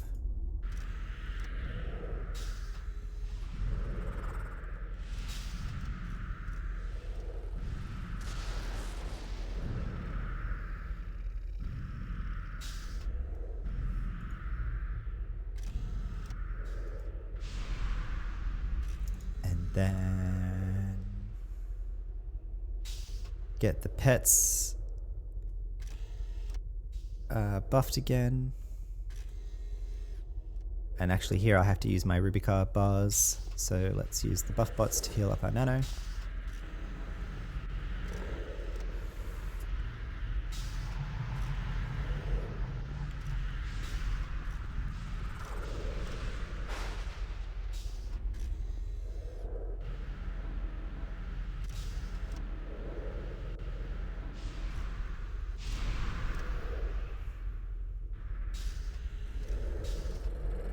No NCU left on the Slayer droid. Why? Oh, because it's got... Alright, let's just recast them then. Pet terminate.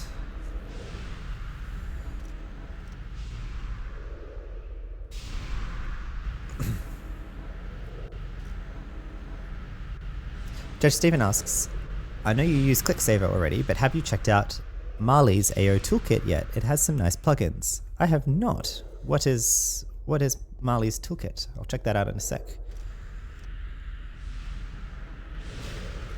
Is it like ClickSaver? I was using MishBuddy before ClickSaver, but then I realized that MishBuddy doesn't. Well, for me, it wasn't working out the items to find or the items to pick up in the missions, which is like almost half as worse as ClickSaver. And ClickSaver can still detect both the items to find and the rewards. So I went back to ClickSaver. Right, let's buff up the Slayer droid with all of our nanos.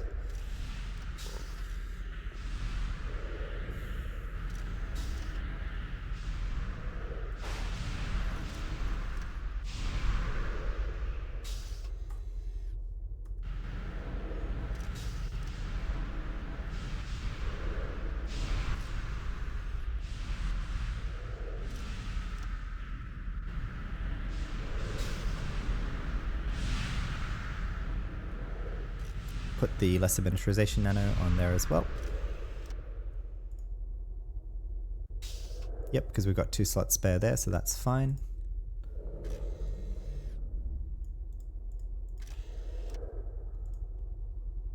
There we go. So with the Snare Aura Slayer droid's now set, and what about the dog? The dog's also gonna need to be killed, isn't it? Yep. Pet. Terminate.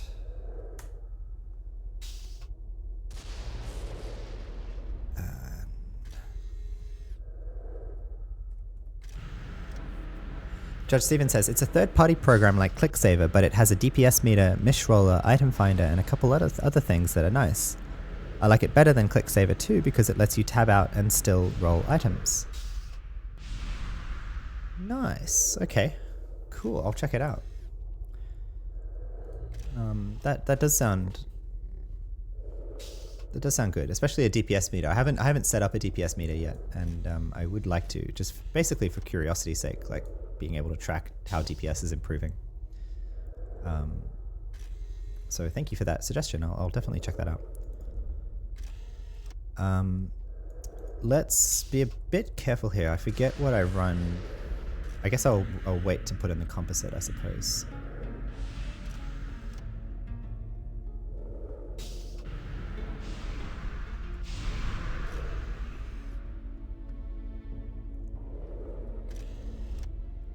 Actually, it should be alright.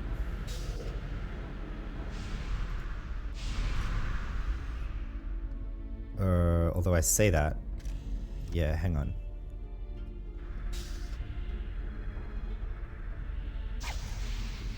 Oh, we're okay. Although,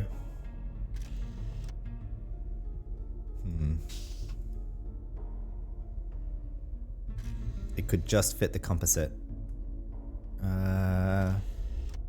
Yeah, I don't think any of my procs affect the pets in a way that if they're completely full on NCU, they don't get. So, pretty sure. I should know that by this point as an engineer, but I'm pretty sure that's the case. Okay, pets are buffed, we're buffed. Let's get on with our dailies. I will beacon to Freelancer place.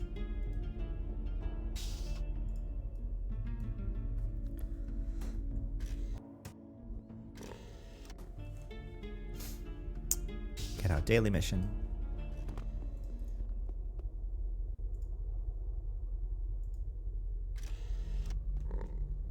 What did we get? The Hunt. Well, that's why I did this first, because yet again, this was actually what we got last time. Being sent to kill diners, so no problem, we can do that. I'm curious, where does the elite mission go at the moment? Ooh, right. Depths of the Mantis Hive, or the Inner Sanctum, or the Hollow Island Champions. Interesting. I feel like the Depths of the Mantis Hive are the most achievable to us, and I'll get that.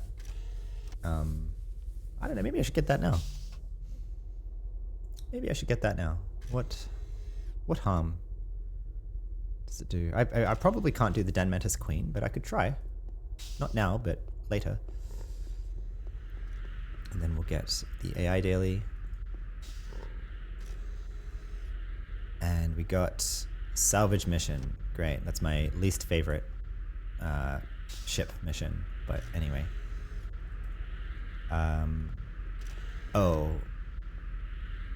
Right. I was actually going to do the PvP daily first, but that's okay. We can just do this now that we're here. I should have gone and done that in Boar while I was there, but no problem.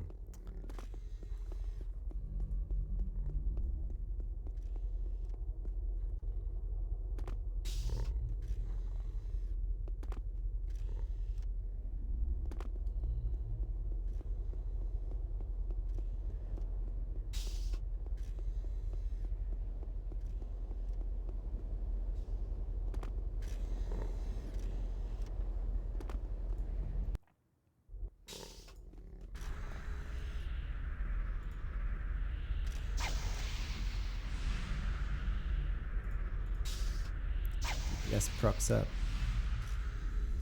Both pets on Ag Def. Slayer droid taunting. Siphon box up on both of them is fine. Let's get into it. I'll go this way.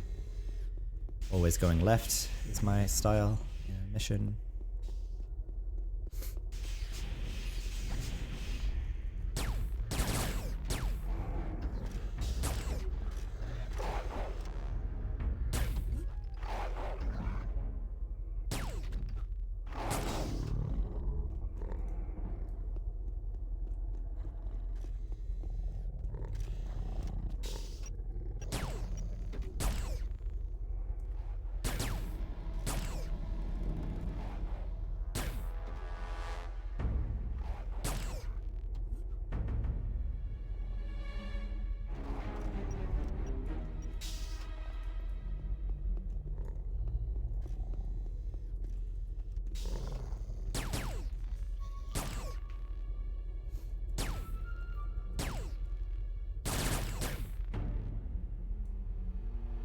Let me get that up on my browser now, just before so I don't forget.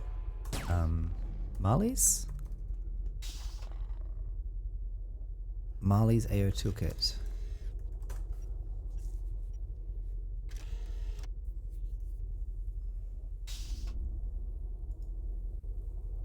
Marley's mission roller 2.0.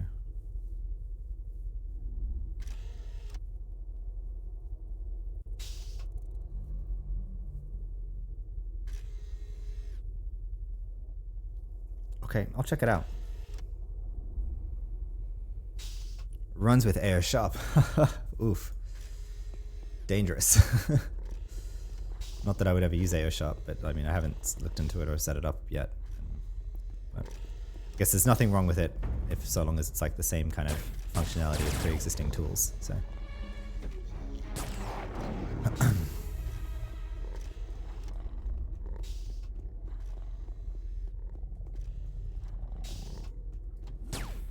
Back in the day, ClickSaver was kind of like the boundary of like, could you get banned for using it? And I never heard of anyone getting banned for using ClickSaver, but it was like at least dubious as far as I understood. Of like, you know, don't be too loud about using ClickSaver kind of thing.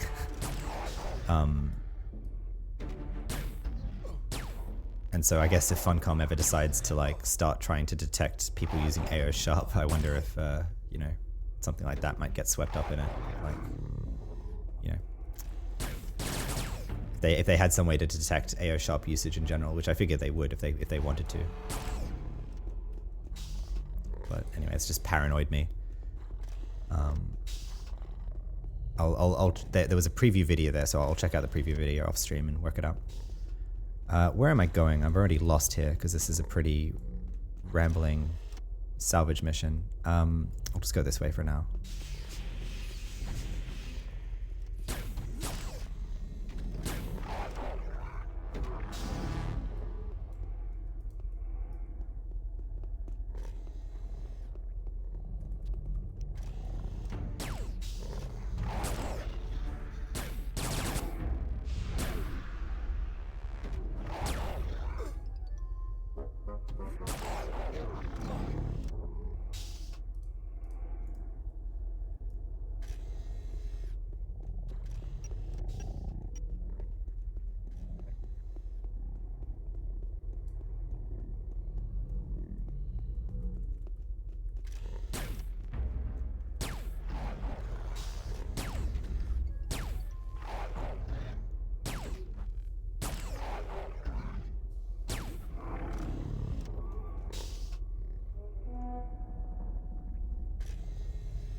Sounds like there might be an org team forming for Sector 10, which I am definitely in support for, if it happens.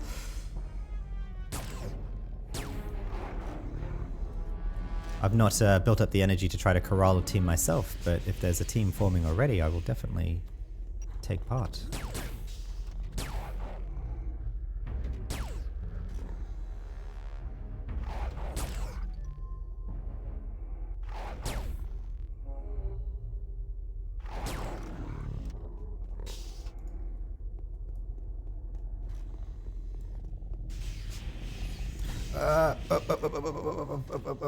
Ran straight into the fire there.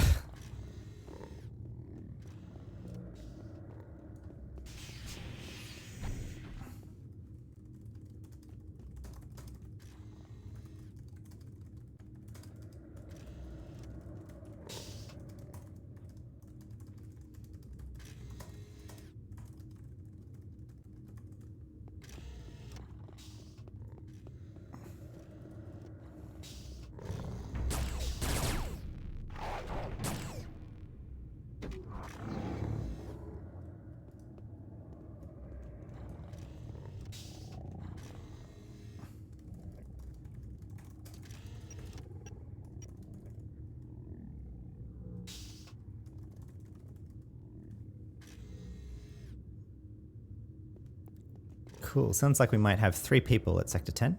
And folks on stream, if you would like to join, welcome to join us as well. Got a bit of a Rubica Roma's team spinning up for Sector 10.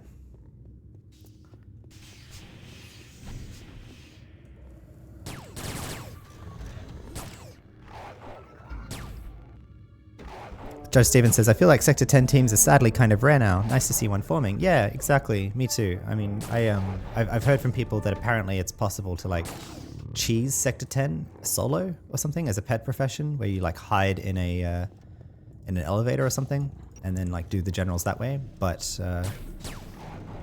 you know, I'd like to do it legit rather than cheesing it. It's not really worth it to me to just cheese it like that. But doing it with a team would be great. So.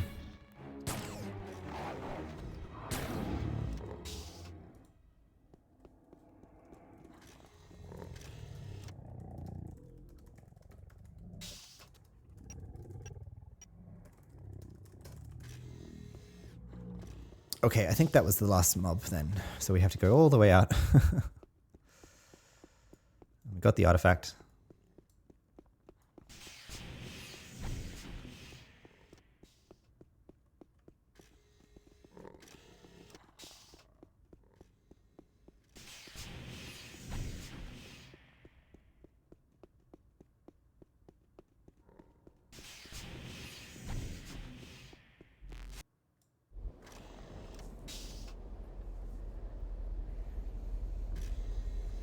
Okay, so that's our AI daily done. So I think before I head to Sector 10, what did I want to get?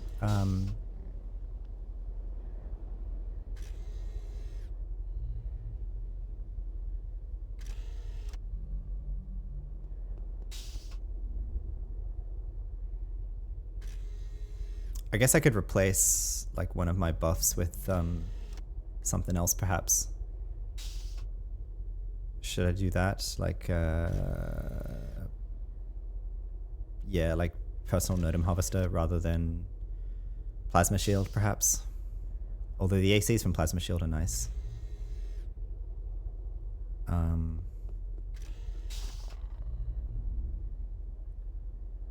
Yeah, I think so. Let's do that.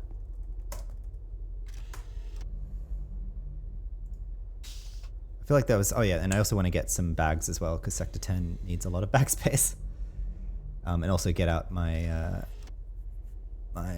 Sector 10 bags that I had because I have the general summon. I have the row summoner thing there. So if it does seem like we can do a general, then we can have a go.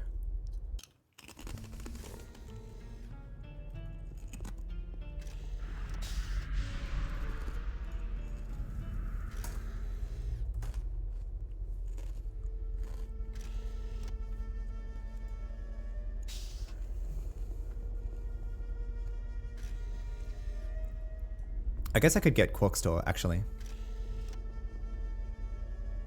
Yeah, that might be the way to go, actually. Let's do that.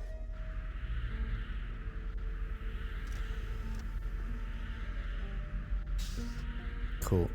And then I don't need to cancel anything.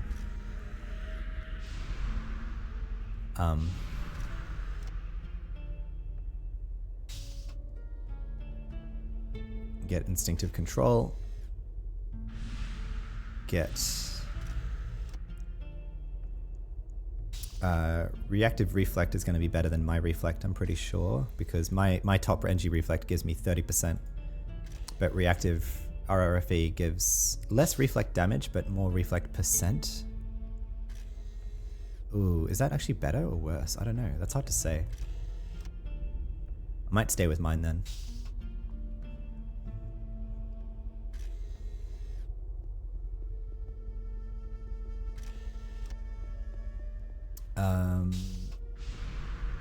Continuous reconstruction, sure. Isgimmers and nano regen. Fine, and then I can still fit in my blind, can't I? Yeah. Good. Okay. That looks good to me.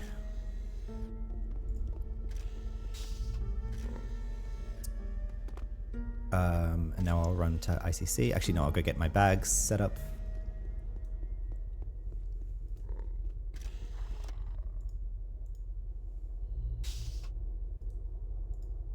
Put that away. Sector 10, 1, 2, and that.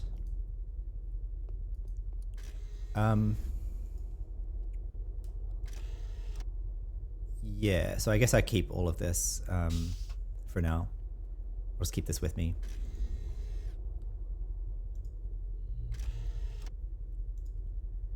Yeah.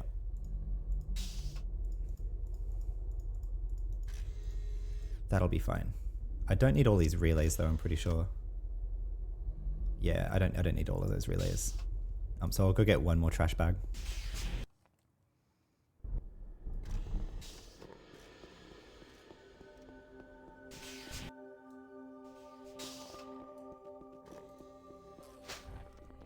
A trash bag, not from bank.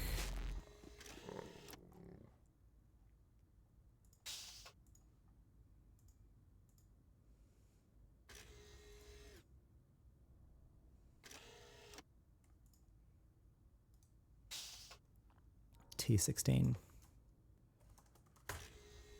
And then like that. And then head over to Sector 10.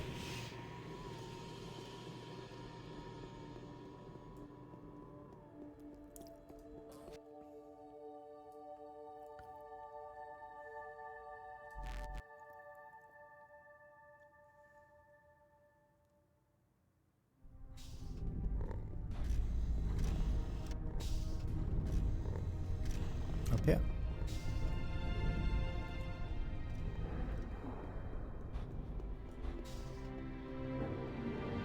Rolling the dice here, running around unicorns with my blind aura going, but it's okay. And then Sector 10 is actually down there, I believe. Is that right? Is that true?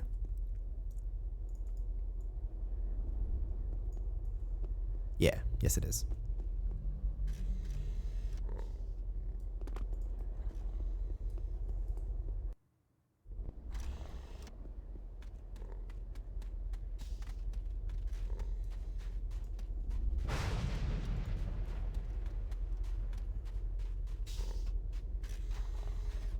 Got a twink team here, full mercs. Good on him. All right.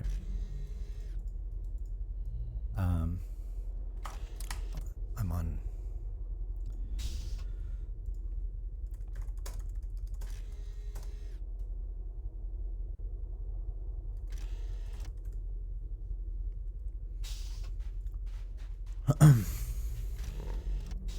Guess I'll prepare the pets.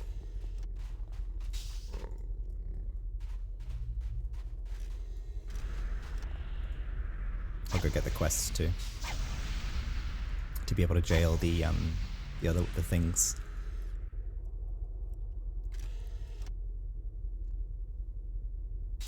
Siphon box, defensive. Although arguably I can actually go offensive here, because at least in the first few mobs they don't hurt that much, so may as well. Offensive procs. Probably want to run the reflect aura though, rather than DPS here, because I'm not going to be changing it that frequently. Trim the pets. Bring up this stuff. Yep.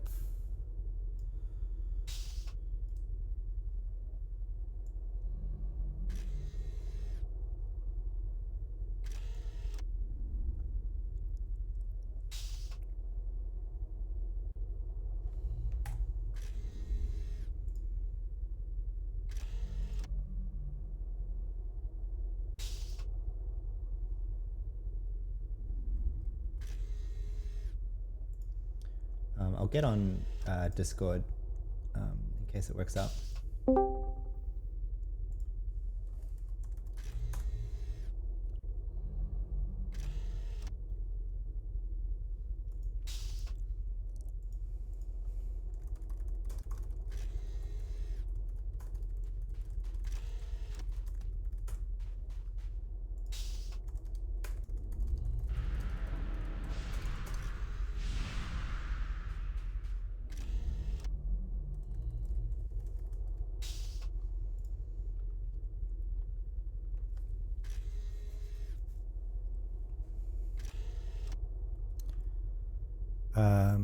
What does he have? Everything? Cool. All right. Does he have reflect?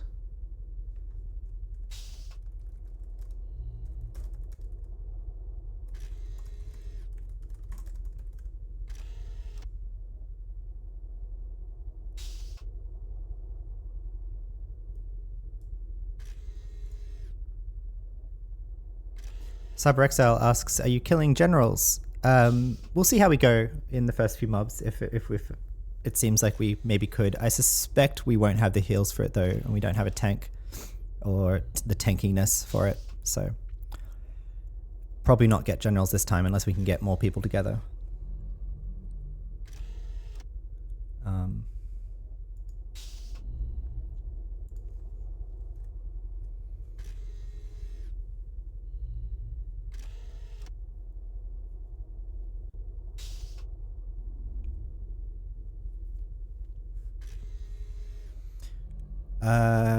Right, so the pets have snare. I don't know where I got on trimming them.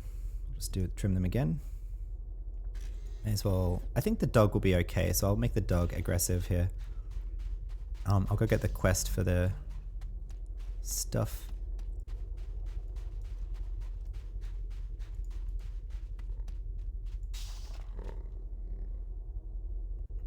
May as well take all the quests actually for a bit of XP boost.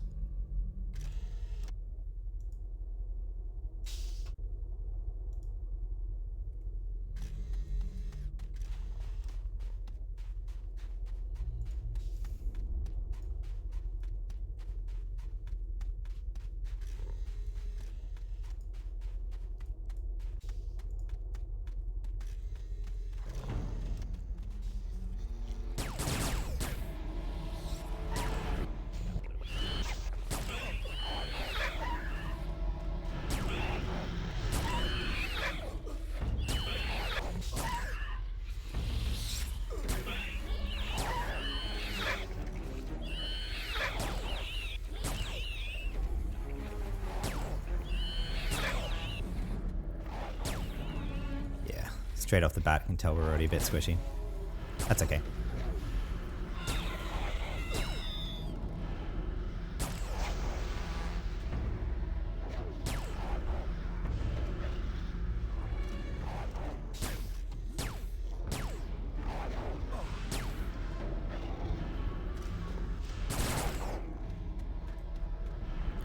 Oh, I should make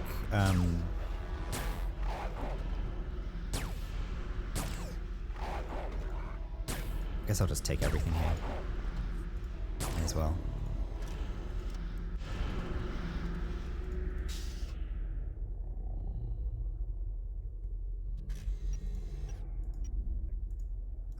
I'm gonna have to bring up the guide again, actually. That's okay. I'll sort this out in a bit.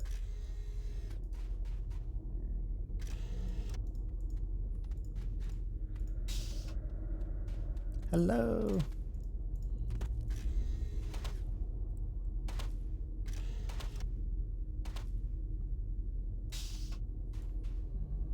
Great.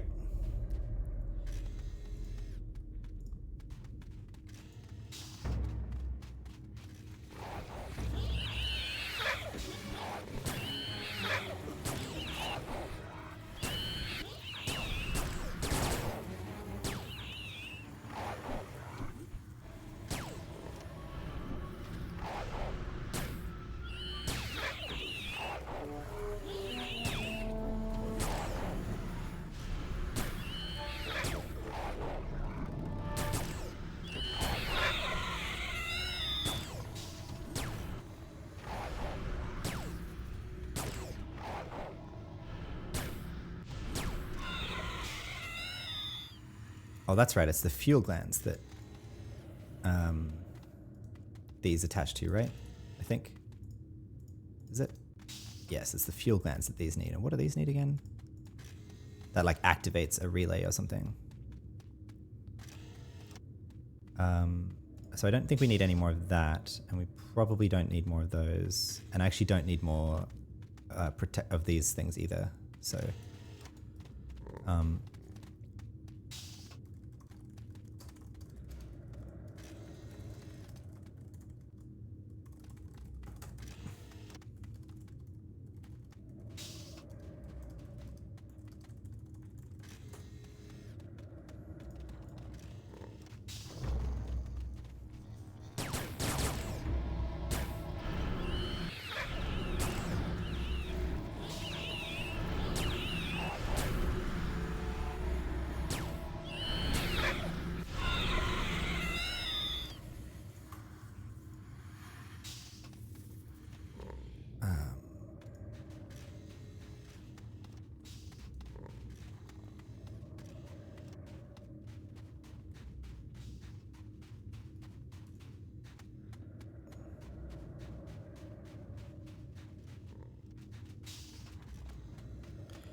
Just showing these guys about the quests here.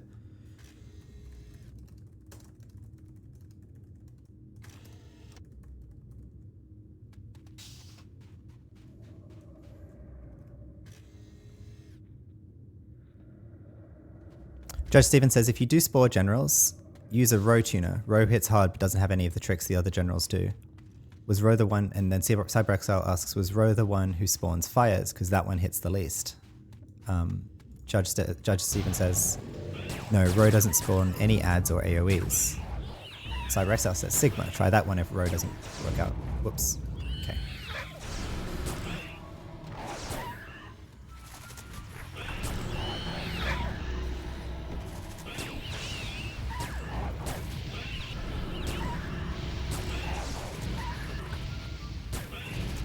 Yeah, my read of this is we'll probably just be getting AXP here, but I mean, I guess we could try the general. What's the worst could happen? I could get my first alien death? Who cares, right?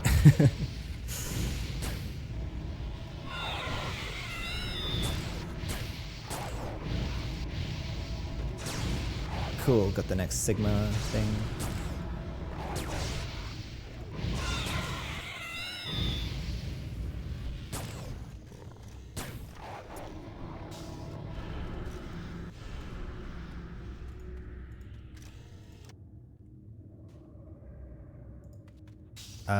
Oh, right. Actually, I do need the row compiler unit. So I'll look for that here. Here we go, row compiler unit, good.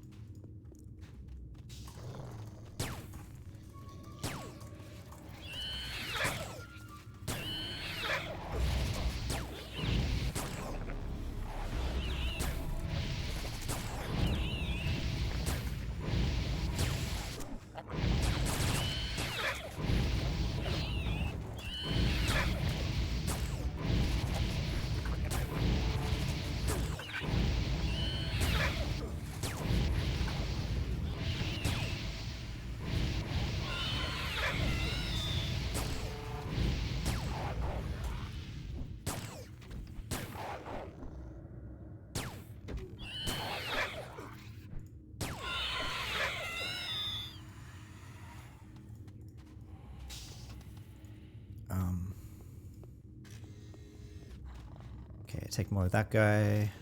All right.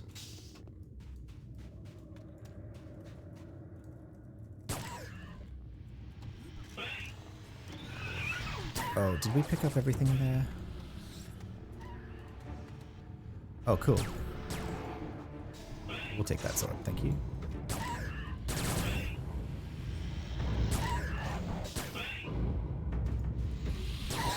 Alright, so we've nearly got... Don't need another row left there. But I do want Kappa crystals.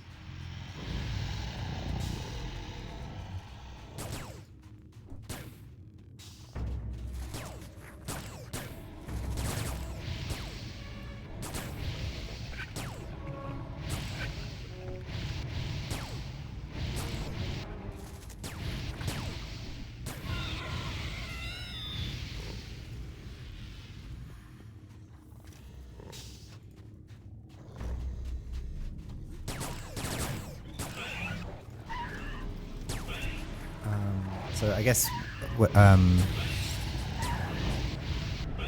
try row. Justine recommended. Alright, so I'll make the row thing first here. No, is this now activated with that or that? Powered. Okay, I have to look up the guide.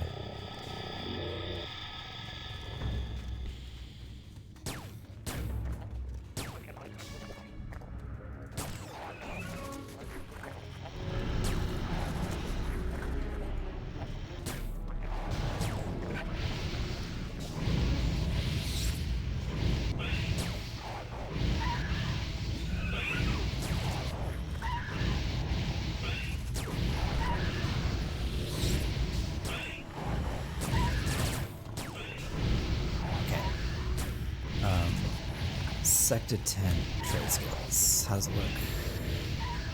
No, not the trade skills. Sector 10. Signal relay.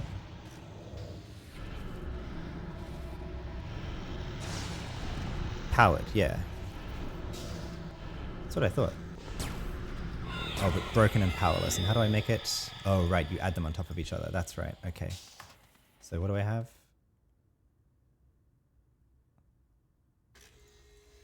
I see.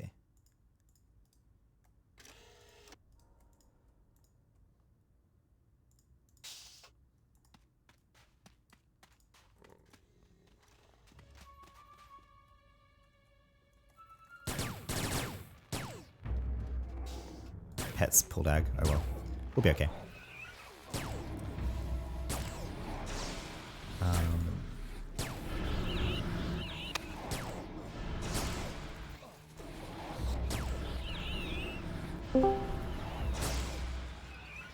Hi, Moody.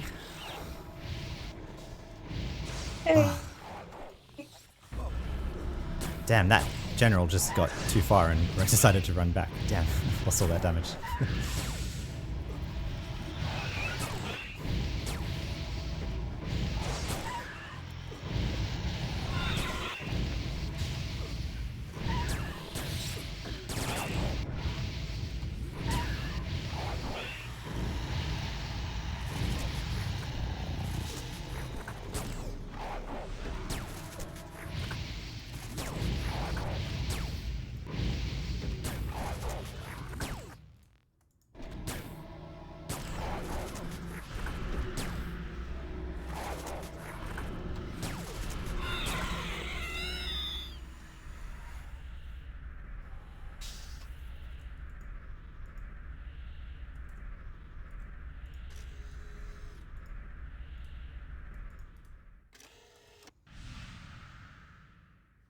Powerless plus the... Hi, Moody. Sorry, I think I didn't enable my voice thing before. How are you going? Oh, no worries. I'm good, thank you. How are you? I'm all right. Just FYI, I'm live on stream at the moment, so this audio goes to my stream. Oh, okay. If you're comfortable, I could work out how to disconnect it, I think. Or No, I don't mind it's if you'd fine. rather sign off as well. Okay. Let's go. Okay.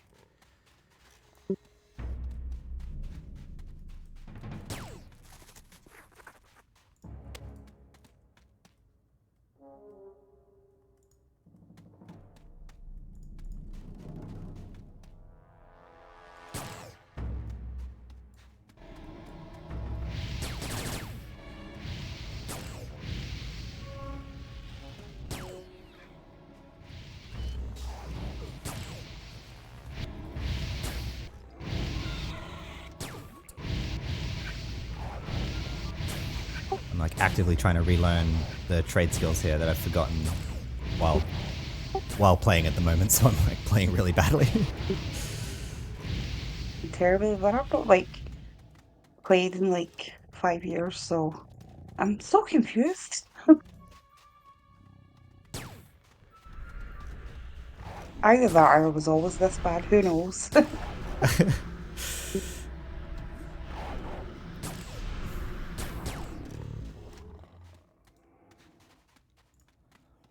Okay.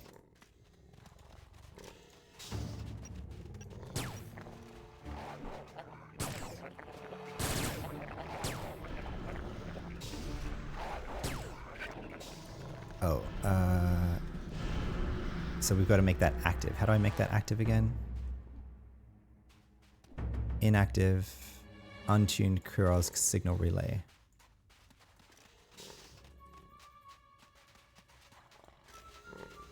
Untuned Kurozk signal relay.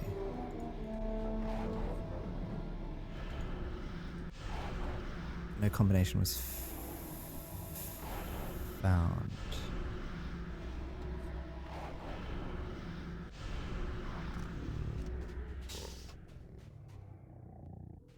Oh, right-clicking the tuning unit. Right. Turns it no drop.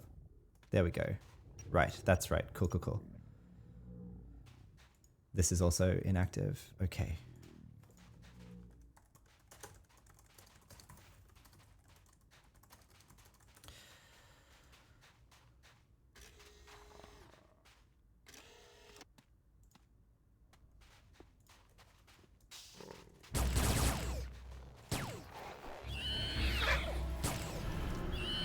Okay, so we have a row signal relay. After much delay.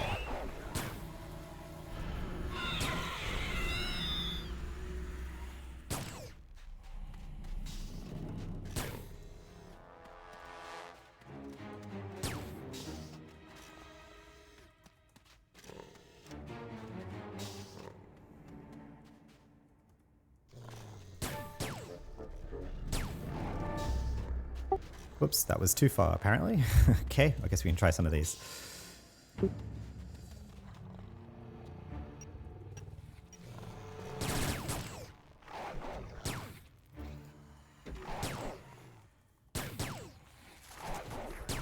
have to say, it's always nice teaming with the keeper though. Just have that passive heal going on. It's so lovely. It's not working great.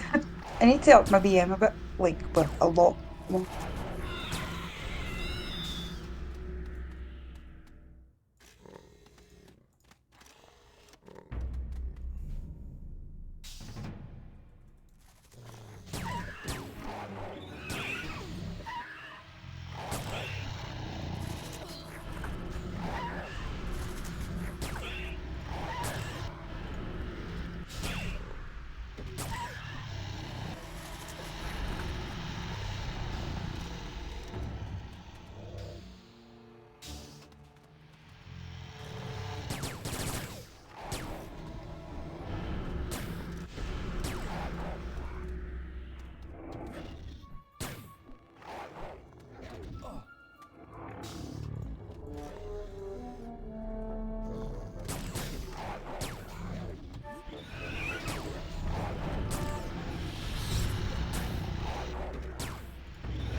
Go, we've got a...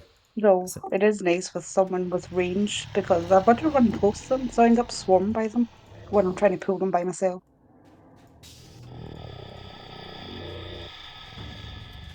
Has someone shown you the trick with aggression enhancers? Because I forgot those were a thing. Yeah, so they're an item that you can get that you can pull then things at 40 meters range, even as a melee character. Like that's what I'm doing right now. Because see, like I just pulled that and I didn't actually attack it. If I were to attack it there, all of the things around it would have attacked us at the same time. But the nice thing about the aggression enhancer, you can buy at any tool store, is that it pulls the mob out without doing damage. So great way to pull things. Oh, I'm gonna have to go get one of those. Yeah.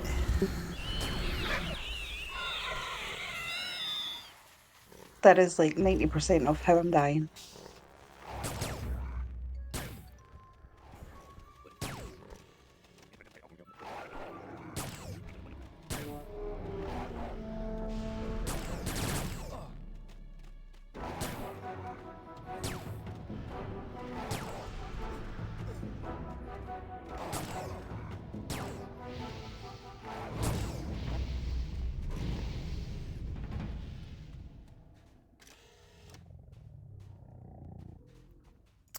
So I guess we can decide which way we want to go here. I guess we can just work towards this chasm, and I think we can spawn then a general in this way. I don't know if it matters. I guess I should quickly check that because I'm being told by my stream to prioritize the row general. If we have a chance, it'll be with the row general that I have the summoner for now. But I don't know if it depends on the location, like if we can spawn the row general at any point. I don't know, it's been years since I've done this. I didn't even read up where I was like, oh, I'm gonna wander in there.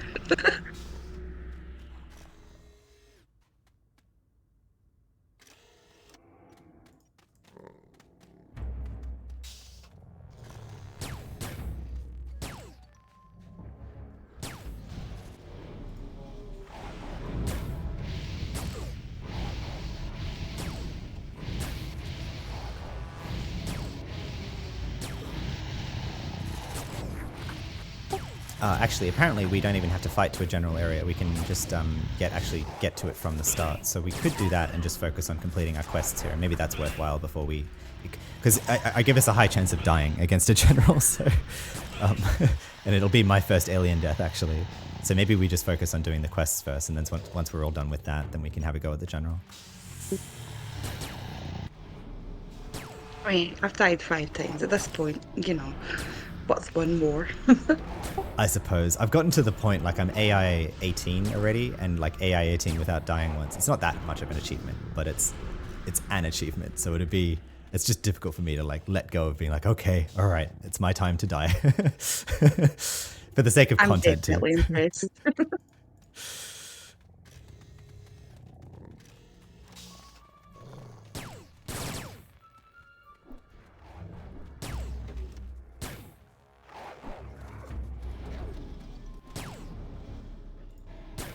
You know, really impressive if you could go through Scheol without dying. That place is horrifying.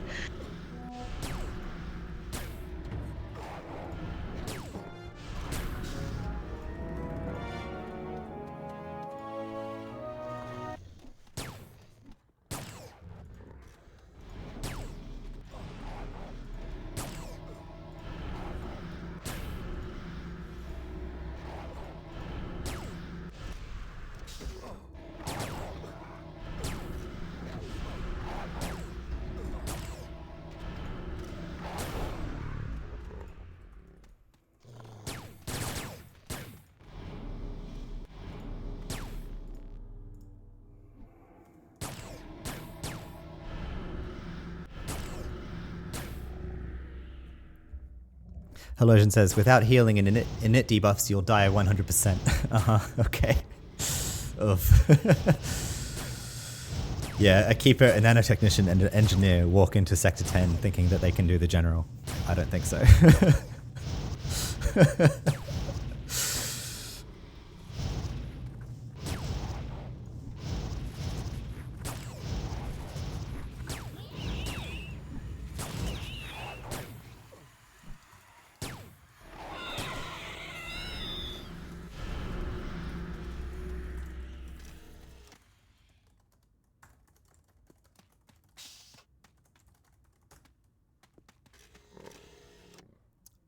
Just trying to think what else we're missing here. I guess we all need some more DNA samples. We'll have to get a lot more larvae because we'll need like 5 of them for each of us. So I guess we can just like keep working down this way and then turn around at some point.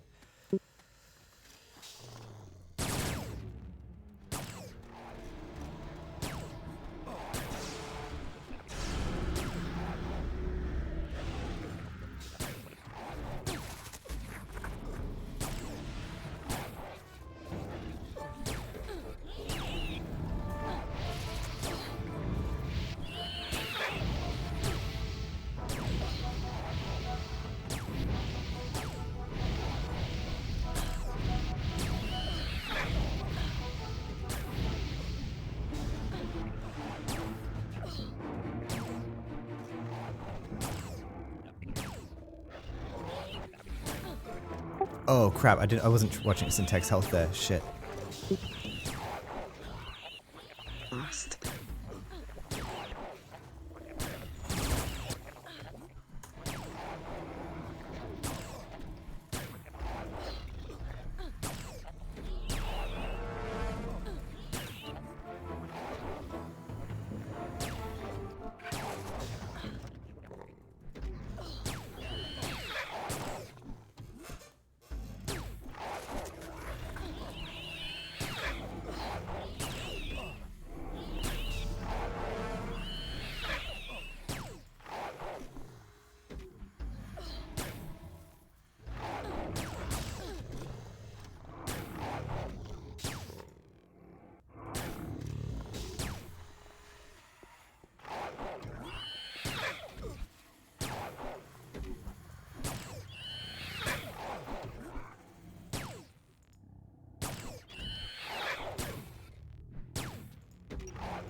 Okay, well, I guess we can work back to the entrance to pick up Syntax again if he wants to rejoin us. Although if we get all these ads, oh boy. So respawns happen real quick here. So I don't know. We'll do what we can. Oh, in case anyone else wants to join, at least, you know, we're working back. Yep.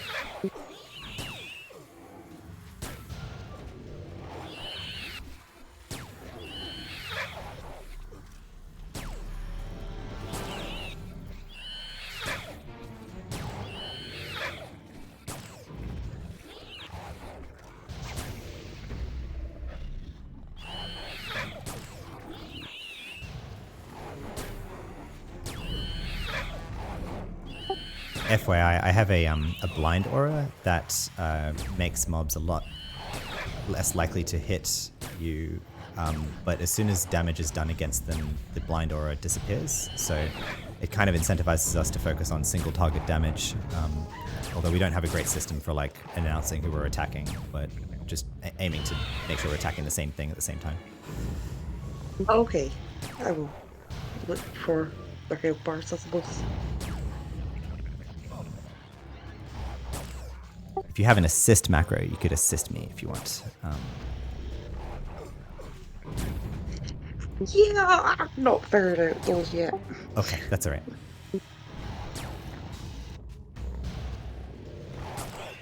I will Google that.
Okay, easy. Even though we had 8 mobs spawn on top of us, we got it.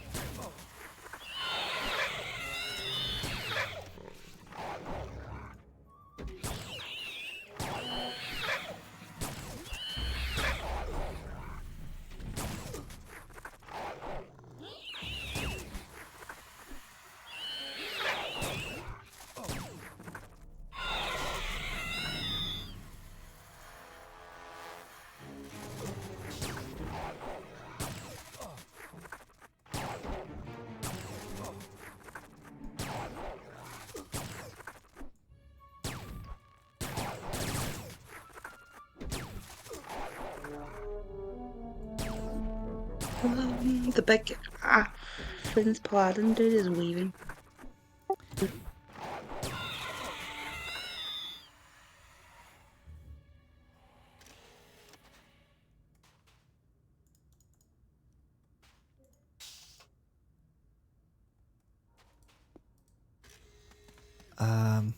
Hello.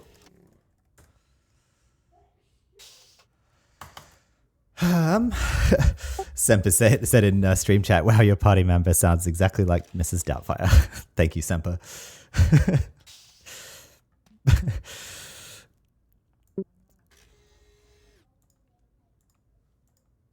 Semper's just jealous, and I think I've figured out my macro. We haven't gotten that yet, Semper. That's, I guess, one of the appeals of this location for us.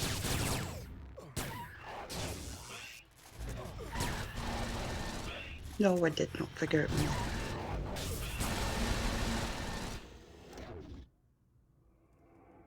macro. You were typing in chat, Lesk. What's up? Oh, that's what my macro did. It didn't Oh. do anything else.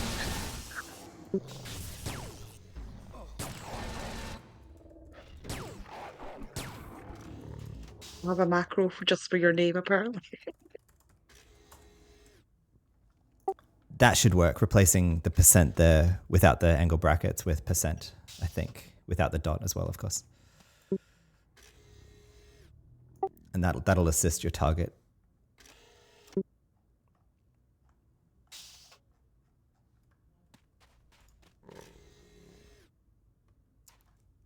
I guess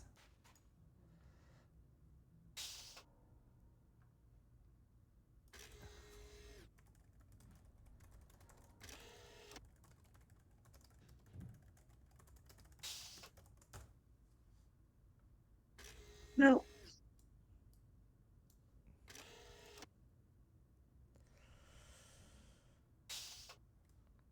I'll just watch the Herod boss for now until I figure it out. looks like Syntech dropped off, so that's okay. I guess we can hang out here while we complete our quests.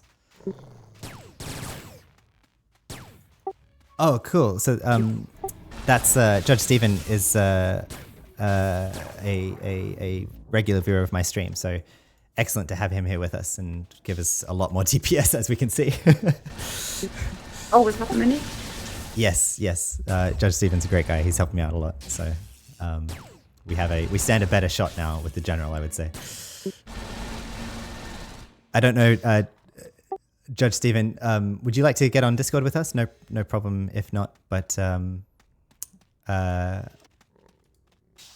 yeah, he's on his soldier here. If not, that's okay. Do you think we have a shot at the general, Judge Stephen? This is really confusing, trying to bridge between two mediums right now, but I'm trying to talk so you can hear me too, Moody.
These full autos out of Judge Stephen's soldier are ridiculous. I didn't see the numbers that rolled by there, but it's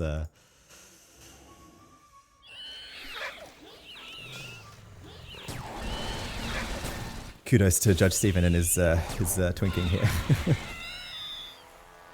I'm trying to, I guess, General, Ensign, no. Okay, we can just work up this way, I guess. There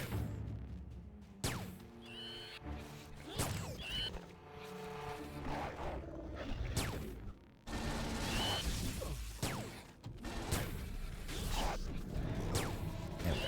We've got all 4 general relays now, so that's good.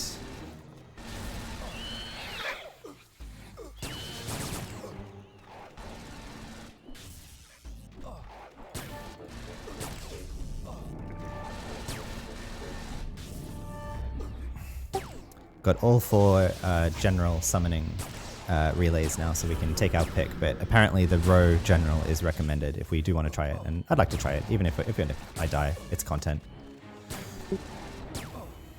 I'm not bothered. I was going to die here all morning anyway, so yay. Exactly. Have you been locked at 150 as well for the sake of Sector 10? Because I have been for the past few days, actually. Well, yeah, not just Sector 10. I wanted to do all my research and try and, Cool. get a little better. Because I kind of just jump into, like, returning to the game and leveled a bit too quickly, I think. Yeah, that's good. Good on you. I think people over-prioritize leveling so fast, I think. And it's... well, I mean, to each their own. Like, you can play the game how you want, really. But I think that's a good approach. Is like, slowing down sometimes and, yeah, taking your time and learning it. Yeah, the last time I played I was MA, so the Keeper is a bit new, but it's fun. I like the Keeper, and also shiny swords. Can't get enough of them. It's very cool. How are you liking the Keeper? Oh, I love the Keeper. I just wish, I could, I'm getting there with, like, it's kind of hard, like, jumping back in and trying to remember so much, because this game has so much, like, items. Like, what is good? What is not? Totally.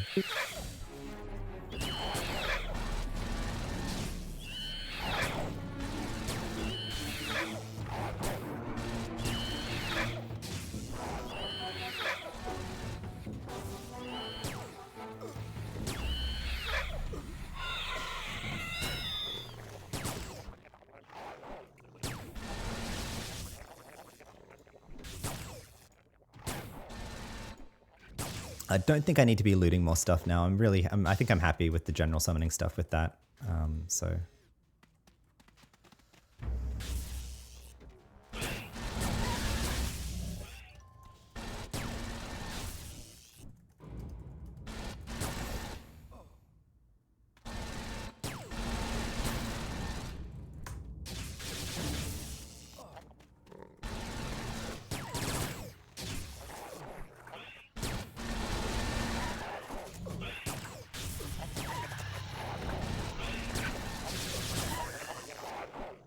I just spent 3 hours this morning questing in Scheol for my pet miniaturization nano, so you might notice that my Slayer droid and dog are smaller than usual.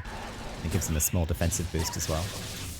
And it was 3 hours, even though you could probably do all of the questing in like an hour, because I was spending time on stream like reading out all of the NPC conversations and like trying to follow along with the quest line. And I had a lot of fun doing it. Like, it actually made it enjoyable, and a lot of people kind of complain about the Scheol questing and stuff. And it was fun. It's just, not fast, but fun. That's the point of playing a game, right? Yeah, I'm a bit annoyed with the show at the minute because I could not find a not refiner for like 3 days to do that, but I got the key, so yay, we're done. Oh, cool. There's actually a quest line in Scheol that can give you that Nodum refiner thing. Yes, but then someone said to keep that quest until like 217, and it will like get you to 290. Okay, well, I disagree, but whatever. No big deal. You found it. Bao let me borrow his for like a moment. It was just like a quick, Yeah. victimize the thingy-majig. Yeah, so technical I am.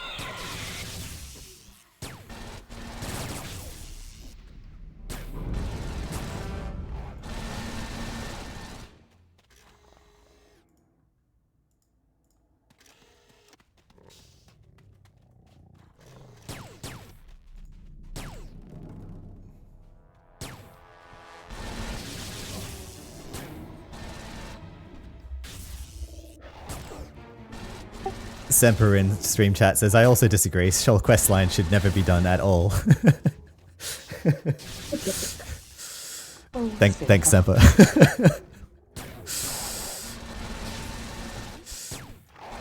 I fully agree though. I hate that place now. And like I have to get through it to the end and I keep dying at like the very end before you're going to Adult. Um, yeah, so I'm avoiding that.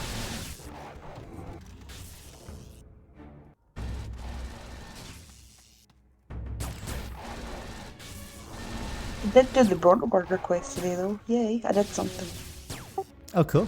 What do the keepers get from that quest?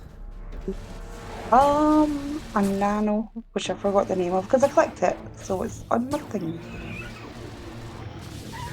I believe it was a really good nano. Oh yeah, I know what it is. It gives you like a special. It's cool. Very cool. Engineers get their best heal, their best pet heal all game from that quest line. So I've been running that for the past few levels. Not past few levels, past few episodes, I guess. And it's really cool. It's like That's nice. it's a flat 10% heal of their health, which for the Slayer droid is like a lot better than the top heal otherwise. And it also applies to all of the pets, so I don't have to target my pets to heal them. So it's really nice, actually. I didn't expect it to be so useful. That sounds. Kind of want one of those ones with a pet because you know those look fun. Yeah, it's been getting less fun as I've been getting higher into TL4, TL5 because I'm up against mobs that like tear them up faster. But it's enjoyable, yeah.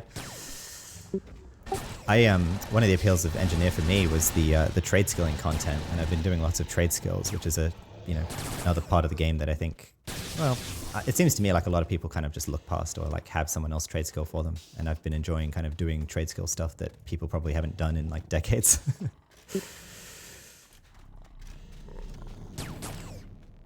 Desperately needed though. Like those, like you would make like the rings and things. Yep. Yeah, I've been making rings. I've been making armor.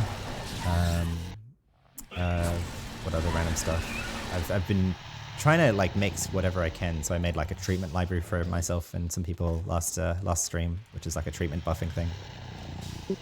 Yeah, I ended up spending 100 mil on one of those, so that would be handy. Yeah, I made it from the shop with 2 million in ingredients. So That is crazy.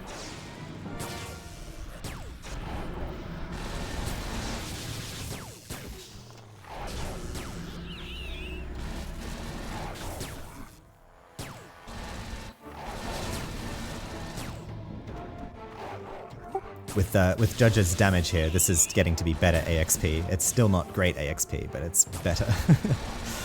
Hey, I've got a ding. I'm happy. Oh, cool! Congrats. Thank you. Yeah, I'm in AI 18, and I'm just like, I think the bar's gone up like, well, on my screen like a centimeter, or like even less. Not a centimeter, actually. Like, what's that? Like 5 millimeters. Oh, I'm way behind. I'm like, it's so bad.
Did that assist macro work for you, Midi? No, it didn't. It said unknown. I don't know if I'm doing it completely wrong. I'm Okay. terrible with these macros. That's alright.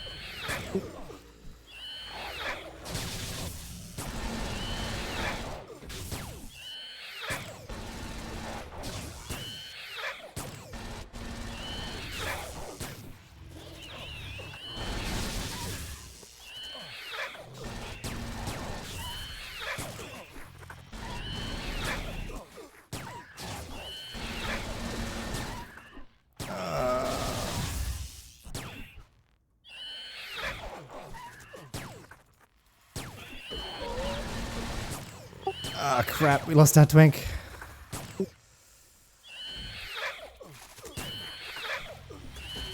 No.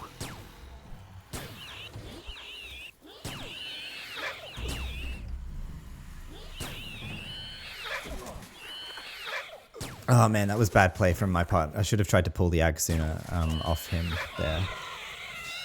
Shows how unexperienced I am with like team play right now. Like fucking around. Having judged his twink die on us.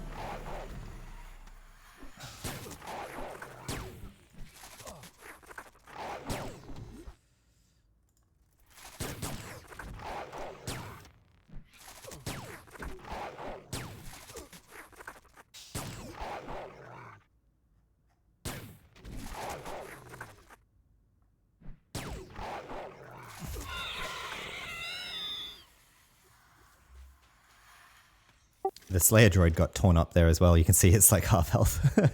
So at least it took a lot of damage.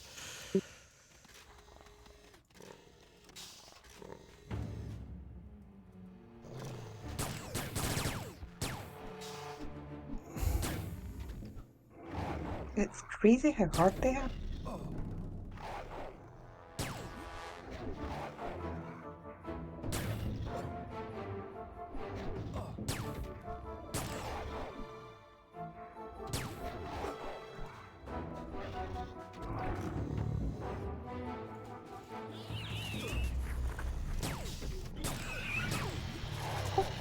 These orange mobs have a lot more HP and hit a lot harder though, so yeah, it is a bit dangerous being up this wing of things, but we can try and do it.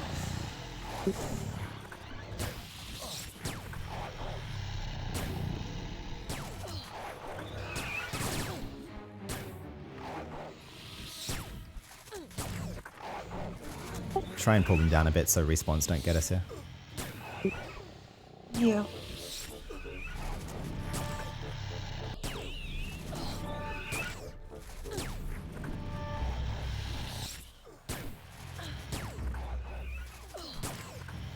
We'll attack the medic next. Oh, I hate medic.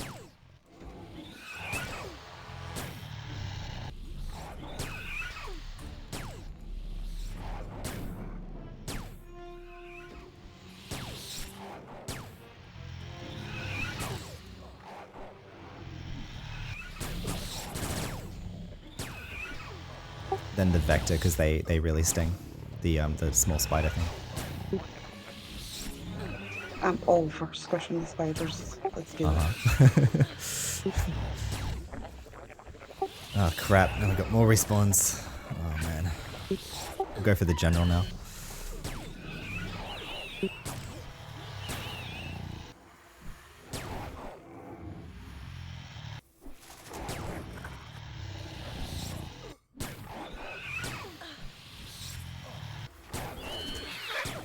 Kalos is raiding with a party of 18.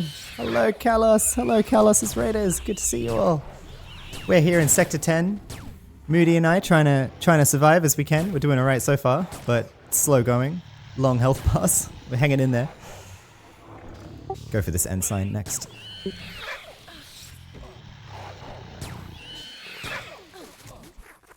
Sorry, they're all ensigns. I mean the little Jux Sinuge.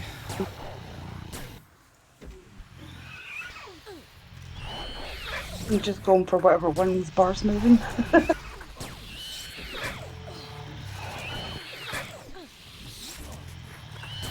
My blind aura doesn't work that well with my whole tool set because as soon as, like, you can see on some of them, like they get that black cloud around their faces. That means they're blinded. But as soon as they manage to hit through it, the damage shield will break the blind anyway, so it doesn't last that long. But... Yes, hello Raiders, welcome in. I am Saji. I am a returning player to Anarchy-Online. If you haven't seen my streams before, I've been streaming Anarchy-Online content for the past month plus. Thank you again, Callus, for raiding. I'll take good care of your party. I hope you had a good stream. I'm a bit distracted at the moment, but looks like we'll be okay on this battle. We had a bunch of things respawn on top of us, but we're hanging in there. The pets are taking a lot of aggro, so that's good. Thank you, Callus. Cheers. Appreciate you. Yeah, so I'm a returning player. I've been playing Lesk here a lot, an Opifex engineer. We're at level 150. I do like casual AO gameplay, so I'm not like an ultra uber, elite player. I don't have like a 220 main to go get the best equipment. I'm not trying to prioritize like the fastest leveling, fastest, most efficient, whatever,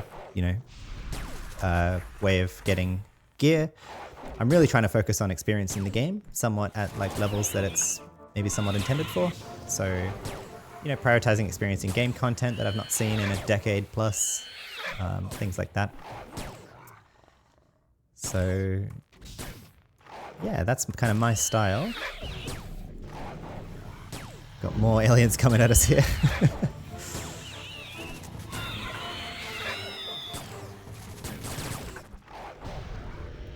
As an engineer, I know I'm doing something right if my Slayer droid's health bar is like half hit, because it just means it's absorbing a lot of hits that we don't have to take. So. I hope you take that dude with you everywhere. Yep. Like, they don't get much bigger than that, do they? That's the top Slayer droid, and I don't get another Slayer droid until I think 195 or 185. Oof, that's a long way. Yeah, and I've had this same Slayer droid since level 89, actually. So. Oh. Yeah, it's been getting a bit long in the tooth for me. It's one of the downsides of engineer is that like past like level 100, like your tool set doesn't change that much because you've got your top nanos, you've got basically everything already. So. Yeah, I suppose that's why, like, I'm preparing the keeper. You always get new shiny swords. There's always a sword.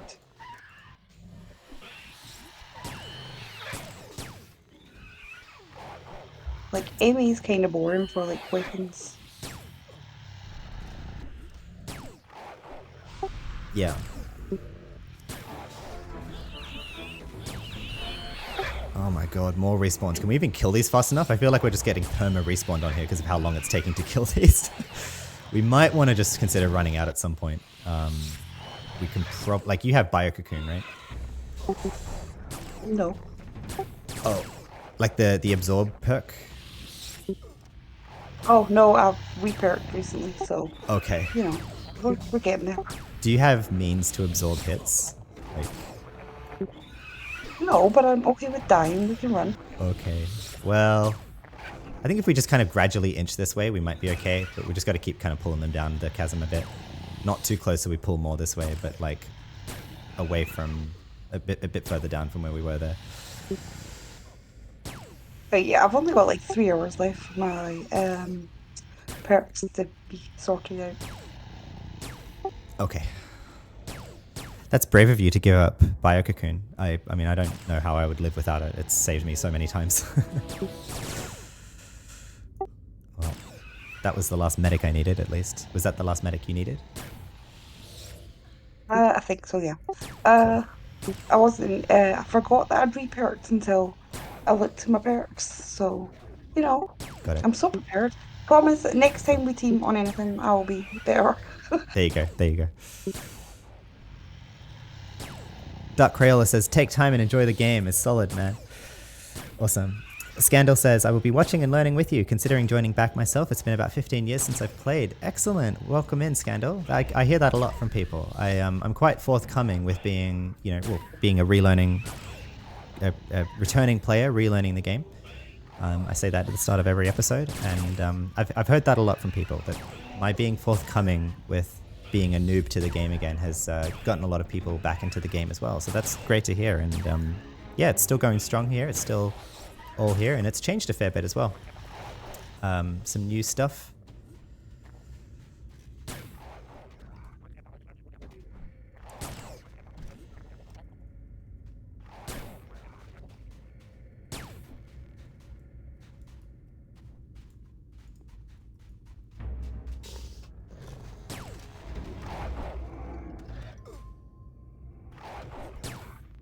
Let's just come down a little bit further here so we can avoid... There's some respawns popping just behind us. Maybe if you just sit on top of me.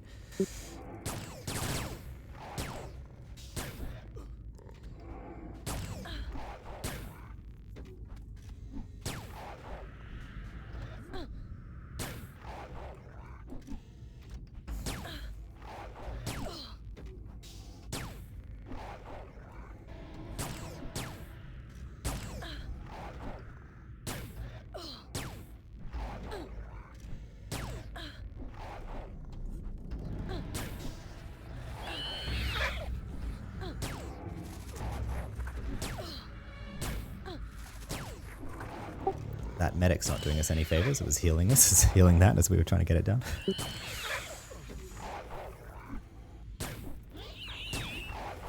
Do not like the medics.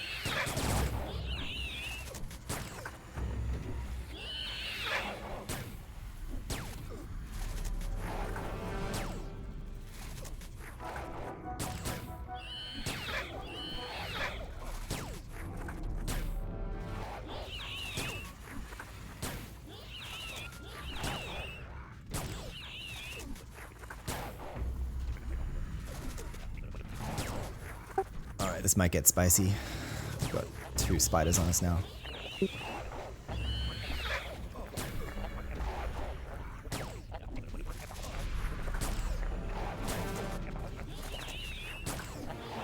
Sorry, 3 spiders. As you say, kill spiders all the time. Oh, there you go. That was the last spider I needed as well. Probably you as well. No, I've got 5 more apparently. Oh, okay.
Just gradually pull them down again so we don't get the pops on us as well.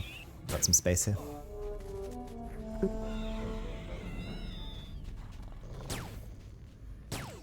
Although, sorry, range doesn't work for you with the sword. My bad.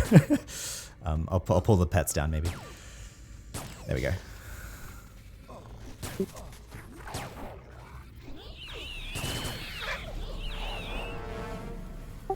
The green around them is my pet's snare aura, which mostly makes pet mobs like can't move at all. So That's handy. yeah, it's really handy for running in like bad situations. You can just run away.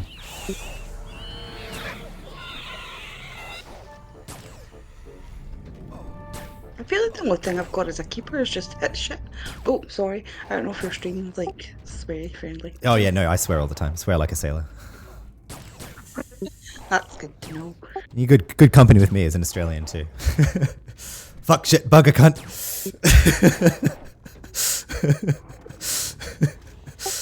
I'm sorry. That's a bit offensive.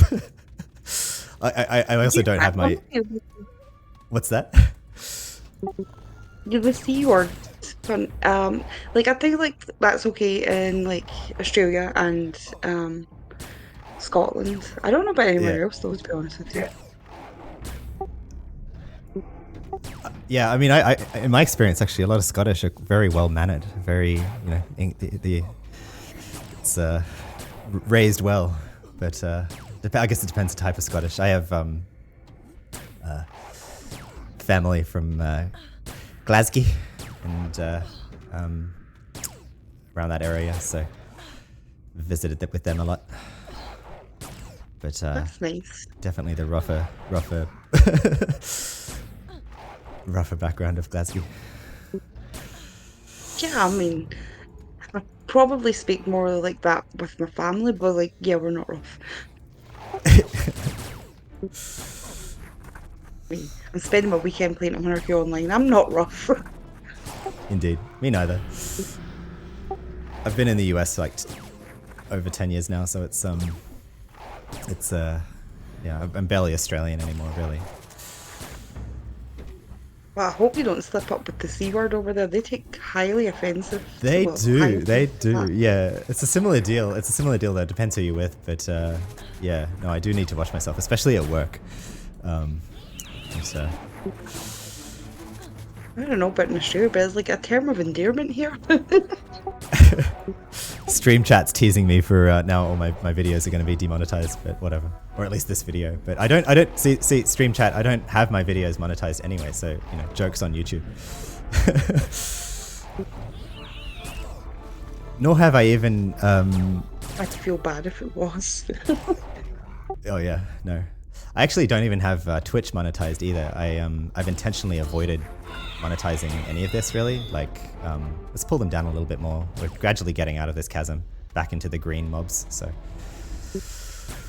but I like have the thing now to be a Twitch affiliate, which is like I can get money through it and I can have subscribers. But I've not. At first I was like really looking forward to it, like being like, oh yeah, cool, I can have subscribers and have people support me. And I'd like to have people support me, but the problem with it, there's two problems. One is, as soon as there's a monetary component in there, it's like it kind of changes the game. And it kind of like turns it from being like a thing where like I'm excited to get online to be like make content for the sake of making content, to where I'm kind of worried I'd be like pressured by it almost, of thinking like, oh, people are basically paying me to make content. So like suddenly, I feel like it's a burden, and like I have to get online and I have to stream today because people are paying me so effectively. And I think I'd have a similar deal with From your entire personality, which is always Right. weird when that happens online. Right, exactly. So I'm not really rushing to become a Twitch affiliate. And the other reason it's discouraging is that as soon as I become a Twitch affiliate, Twitch will start showing ads on my streams. And I think right now I don't have any ads on my streams. I mean, correct me if I'm wrong, stream chat, but there are no ads on my streams at the moment because I'm not an affiliate. And I'm happy to save you guys from those ads. I might try and find like another means for people to support me, but I don't know. I don't know what it would be.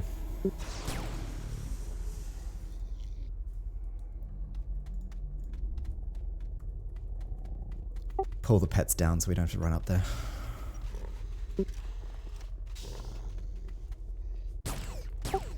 Bit further. There we go, this is a good spot. I think we should be out of the orange mobs now here, hopefully. We shall see. I mean, at least we survived. I'm sorry about the other dude. That sucked. Yeah. We just get to rub it in to soldiers because they're we're one of the privileged professions that get access to Biococoon. I mean, you're not even using Biococoon. That's how broken keepers are. You're just chilling here as a keeper without Biococoon, and you're like, I haven't seen your health go below half. So. I mean, I did get hack and quack before I came here. I don't know if it works here. I'm sure it does. It does, yeah. I've got hack and crack going good too. Good call. Those bots are just, yeah.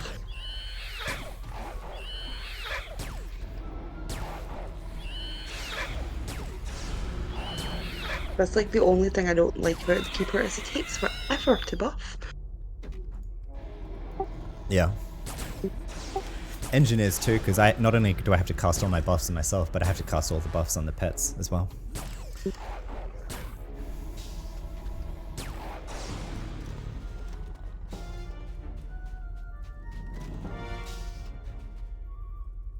take a while. I feel like I'm chasing after everyone with the team buffs. Like, wait a minute.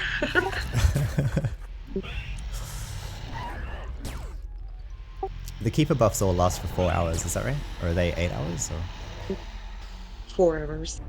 4 hours? Okay.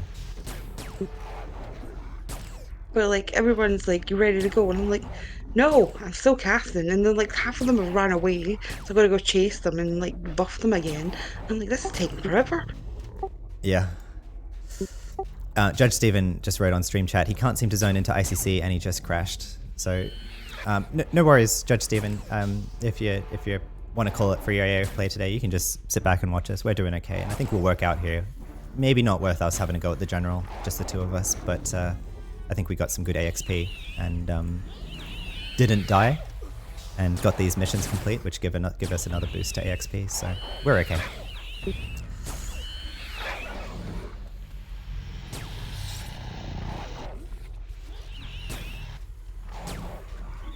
I literally didn't get like 10 meters into here without dying before.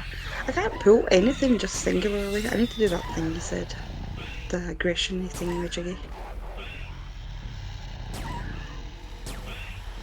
I believe that is the technical term. Indeed. That guy. So I think it's at the accessories terminal in any fair trade shop, and you might want to get. Well, in your case, what do they take? They take psychology. Whatever your psychology is, I would recommend you get the highest one, because as a keeper, you might sometimes like to actually pull aggro off like a squishy class, and so they act as a little taunt as well, which could be helpful in your case. Yeah, I know we get like a taunt for PvP, but I am not PvP, and like that's where I run away and hide and scream. It's terrible. Right. Well, actually, taunts in PvP don't do anything. Like they just don't work. It's just a PVM type thing. Oh, okay.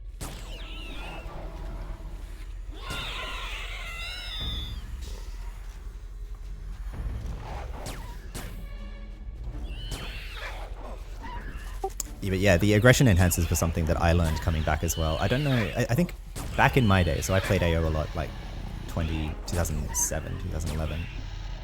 Back in my day, the aggression enhancers would do 1 damage as well as the taunt. So that 1 damage was enough to like set off a whole group of mobs onto you. Like it's as much as just like shooting into them or whatever. But at some point they modified them to just be the taunt with no damage, and they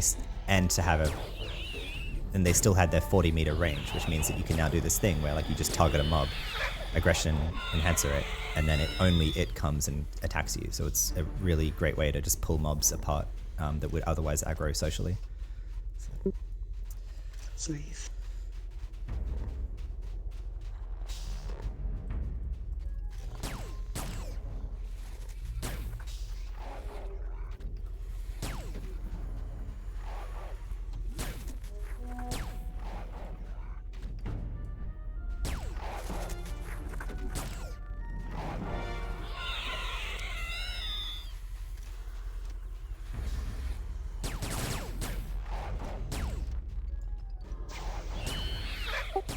Judge Steven says, cool, I'm glad I was the only one who died, so you guys got those missions done. Yeah, thanks for your help, Judge Steven. That was really cool.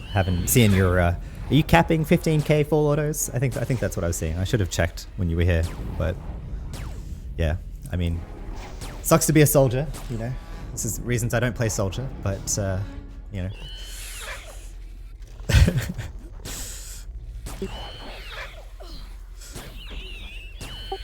I'm just teasing.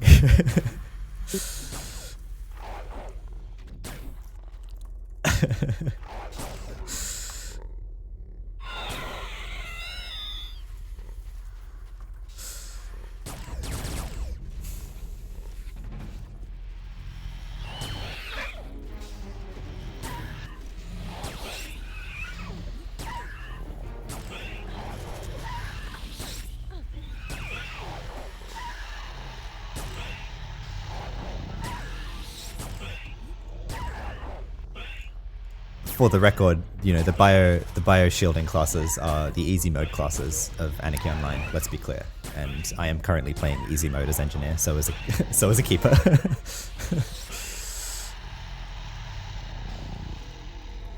Cybrex, Lopink says soldiers are great when they have full gear, alphas and such. Yeah, I believe it. And CyberXL says soldiers are tankier than you expect at endgame. No, totally. I get it. I'm just teasing. I get it.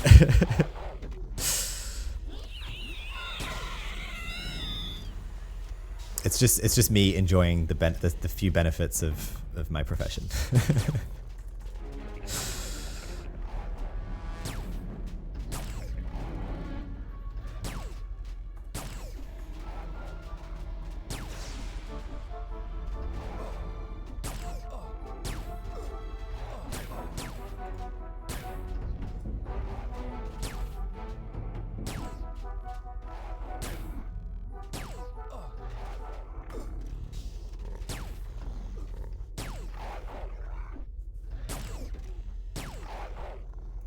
So, do you have 5 DNA samples of the larvae?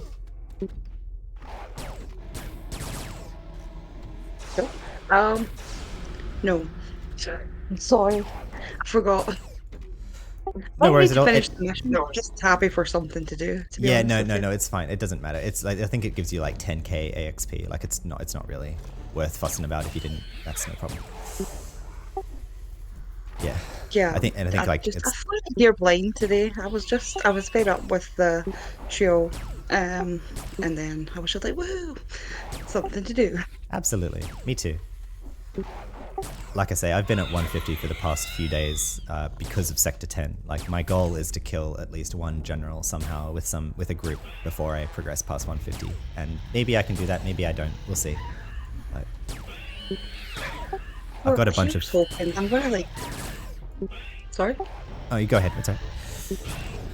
Oh no, I just need to up my gear a bit and stuff, and like some better implants, and yeah, be good to go. That's why I'd repair it, but I had took a break from that. Yeah, you've seen the theme. I've just took a break this weekend. It's been a big weekend for me. Totally. But I have cake, so that's always a bonus. Oh, excellent. Cake makes everything better. Is it cake that you made or the cake that you got given?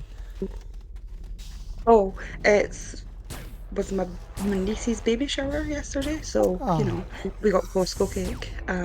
Yeah, it was a baby shower, but then it turned into be a surprise. Hello, we got married 6 weeks ago and didn't tell anybody. It was crazy. Cheeky, very cheeky. Although in this day and age, you can't blame them, can you? Because of how much weddings cost and shit like that. Well, yeah, it's so romantic though. It was just like they wanted like a marriage, not a wedding, so it was cute. But it was like such a surprise.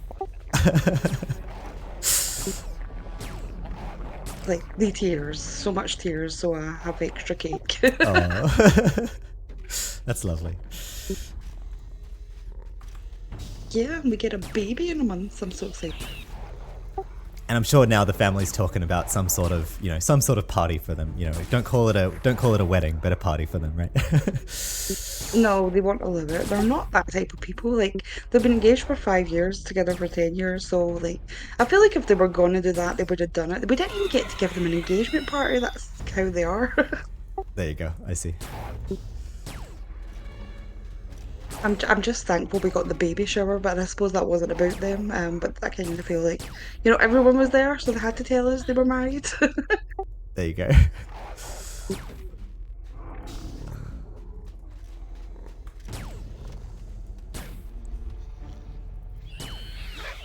Like I was sitting beside my sister, hitting her like, "Are they married?" And she's like, "No, no, no, yes." She's like, "Wow!" Like even the parents didn't know. It was crazy.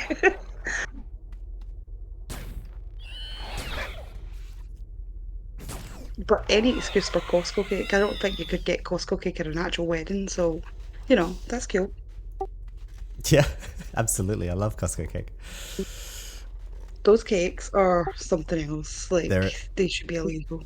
They're a go-to for my purposes, indeed. Anyway, we made it. We survived. Phew. Did you get another AI ding? What are you still adept? You might get an AI. you might get an AI ding from handing in these missions. You should have, I think, hopefully 4 missions to hand into this guy, which should give you a nice boost to EXP at your level as well. That would be great. I'm not too worried that the AI will fill in at some point. Although I said that, and then actually I remember all of those missions, they actually completed out there. They completed as we killed them. So the only one that you have to hand into them is these DNA samples one. So that's okay. I'm sure I'll get them at some point. Yeah. It's worth having, like, just talking to him before you set off in here if you are soloing or with a team to get those laser cage beacons, because then you can just one-shot those larvae, which is much better than having to kill them yourself. Yeah, we quite. Yeah, I'll be prepared next time. I'll have my perks done properly, hopefully with a bit of an upgrade, and I'll figure out macro. It'll be fine. Excellent. Thank you, Moody. I appreciate your team in and getting to do this with somebody, because having to solo that, like, similarly, I didn't make it past that kind of first large area myself because I just couldn't kill them fast enough. And your DPS is really good. Like, it's probably about equivalent with mine because I was just dropping mobs so much faster together. So thanks for that. Thank you too. It's always more fun to do it with someone. Indeed. Hope we get to And do you're something very good again company. together sometime soon. I'll drop off of Discord, but see you around.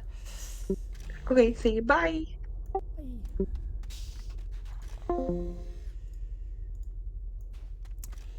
There you go, stream. That was Moody C, getting to team with her at Sector 10. Got some AXP, not a lot, but a little bump in our level there. So it goes. And like I say, it's always funner to do that with people. And we can get back to what we're doing. I'm at 5 hours and 30 minutes on this stream already. Wow, time flies when you're playing with people, doesn't it?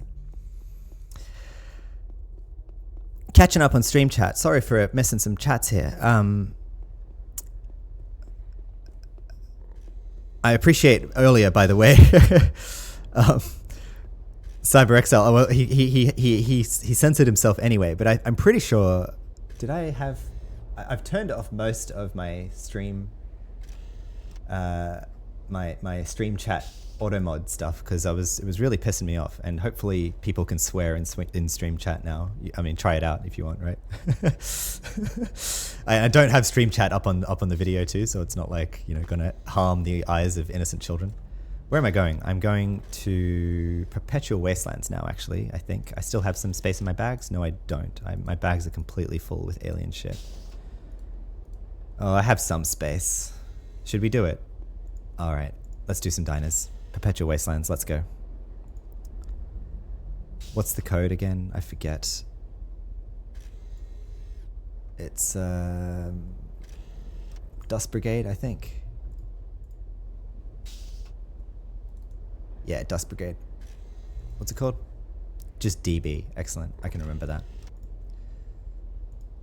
We'll go do some diners.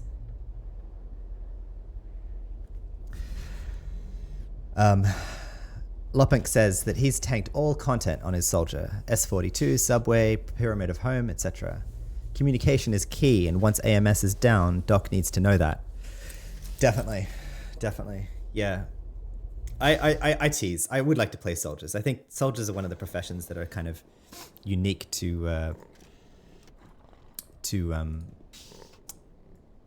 of being like a ranged tank profession. I think it's really cool. And it's cool how the mode of the tanking that they have with reflex rather than absorbs and stuff like that is very different to enforcers. I just tease. I know that soldiers are cool. And I shouldn't tease because Judge Stephen came out to help us and stuff. So I'm being an arsehole as usual. I can get rid of that. I will get out my Yamaha here, of course.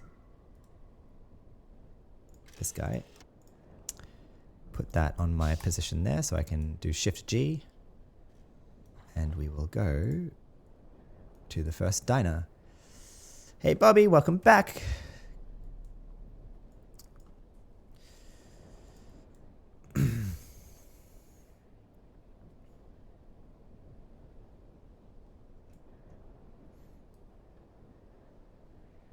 turned into a much longer stream than I'd thought, but I found the energy to keep going. I'm just having fun. And like I say, I'm still going to come back and do another episode later today, so stay tuned for that if you'd like to. Oh, what? I pulled some... What? What? Where are my pets? Oh man, don't tell me my pets have gotten tied up on a dust brigade thing or something. Alright, we have to solo this then. That's alright. Say hello to my little friend, my damage perks. CyberXL says, turns out having an 8-second 15k full auto is real fun. Yeah, I could imagine that. That does sound pretty nice now that you mention it. There we go, there are our pets. Okay. Can we just pull that guy off? Yes, we can.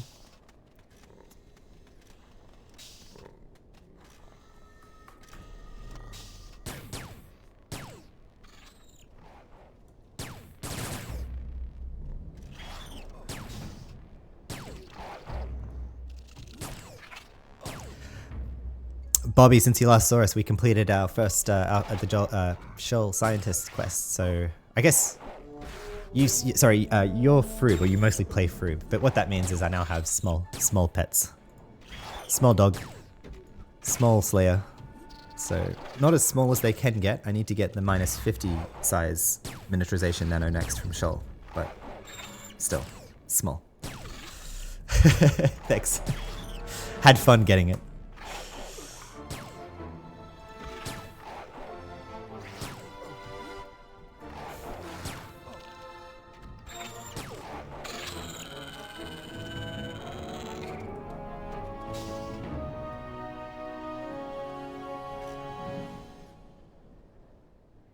Jacket of Yearning, padded love shirt. The padded love shirt's not useful for fixes, is it? Nope, not at all. Division of the Winds. I haven't gotten that yet, I think, so we will take that. I think it's coming up in my near future that we are going to have a trade skilling episode, like just a whole episode dedicated to trade skilling everything that I've been putting off, such as nanocrystals, such as armor pieces. That'll probably be at 154. As soon as I can progress past 150, the next level that I'm planning to lock at for a bit will be 154. And the reason for that, I'm going to get in my yarn here. Pets on follow. The reason for that is 154 is the first level since 112 where I can roll a QL 200 mission. Exactly. So I'm intending to roll a bunch of shit at that level. In particular, armor pieces. I'd like to make QL 200 Cass. I'd like to make QL 200 Apocalypse Leather. I'd like to make QL 200... what else do we need to have? Barter armor, so getting the nano armor for that. Probably some other stuff. I want to get like QL 200 Old English Trading Codes. So there's going to be a bunch of missions at 154. But I think after that point, I'm going to... after we have that armor together, I'm just going to spend like an episode, maybe even 2, just like trade skilling everything and... seeing what we can do. It'll be a good test for the point of this character, is like, what can we trade skill, what can't we, what skills are we feeling tight on. I'm expecting chemistry will be difficult for me. I haven't IP'd at chemistry a ton. It's not a green skill for us as an engineer. Yeah, it's light blue. It's not bad. We could max it most of the way with 100k AXP, so we'll see. But that's coming up.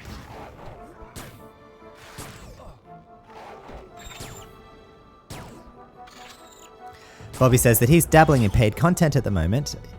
He sucks so fucking bad though. Too bad, man. I mean, like, it's... yeah. The trick with Shadowlands for me is like, and I've said this to people, is like taking your time. It's very, very easy to see Shadowlands content as like a grind. Like, it's just a place that you go to kill things, to get XP, to see yellow bar go up and get fat loot. And... I've always had fun in the Shadowlands when I've tried to not see it like that. And Frenzy of Shells and Subpoena for Freedom. I haven't seen that one before. Bureaucrat. Root reduction for bureaucrats. Cool. Maybe that'll sell. Nova Dylan Boots. Excellent. 164. Okay. Keep going. I went north here. I think I would have liked to go south. I should have gone south first. Or am I absent-minded and I just came from there? I think that's the second dino we've killed. So I'll go south here. But, yeah, and there's a lot of like new dynamics with mobs in the Shadowlands too, like the dragons that stun you, and what else? Malars. I mean, Medusas like sting, like high-level Medusas sting for Froob content too, but they sting extra in the Shadowlands. Like their DPS is just super high. The other thing with Shadowlands mobs, of course, is their high ACs. So you want to prioritize like a high minimum damage weapon rather than a high maximum damage weapon, as you do on Rubica. You're often hitting minimum, especially at like beyond like level 50, you're hitting minimum damage ranges. So, what else? I'm sure you know all this, Bobby, but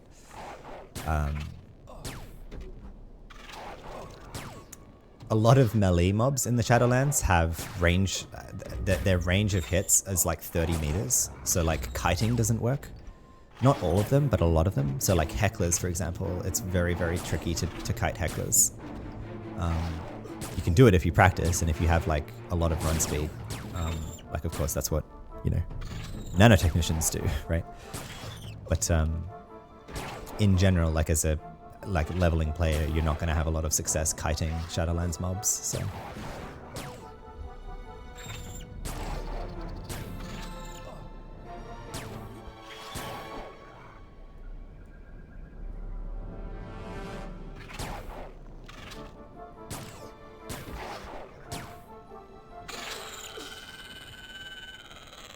CyberXile says, the negative 50% makes them look comically small though. Looks like a toy, especially the chicken. I can see that.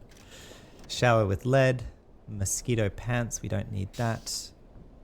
Oh, and we picked up the shower with lead nano and the shower with lead instruction disc in the same corpse. That's funny, anarchy-online. You make me laugh. I guess we'll take that though. Biomech gloves, don't need that. Physicus crystal. No, I don't think nanotechnicians will be putting much IP into one-handed blunt and melee energy. Could be wrong, but I'm pretty sure that's not really useful.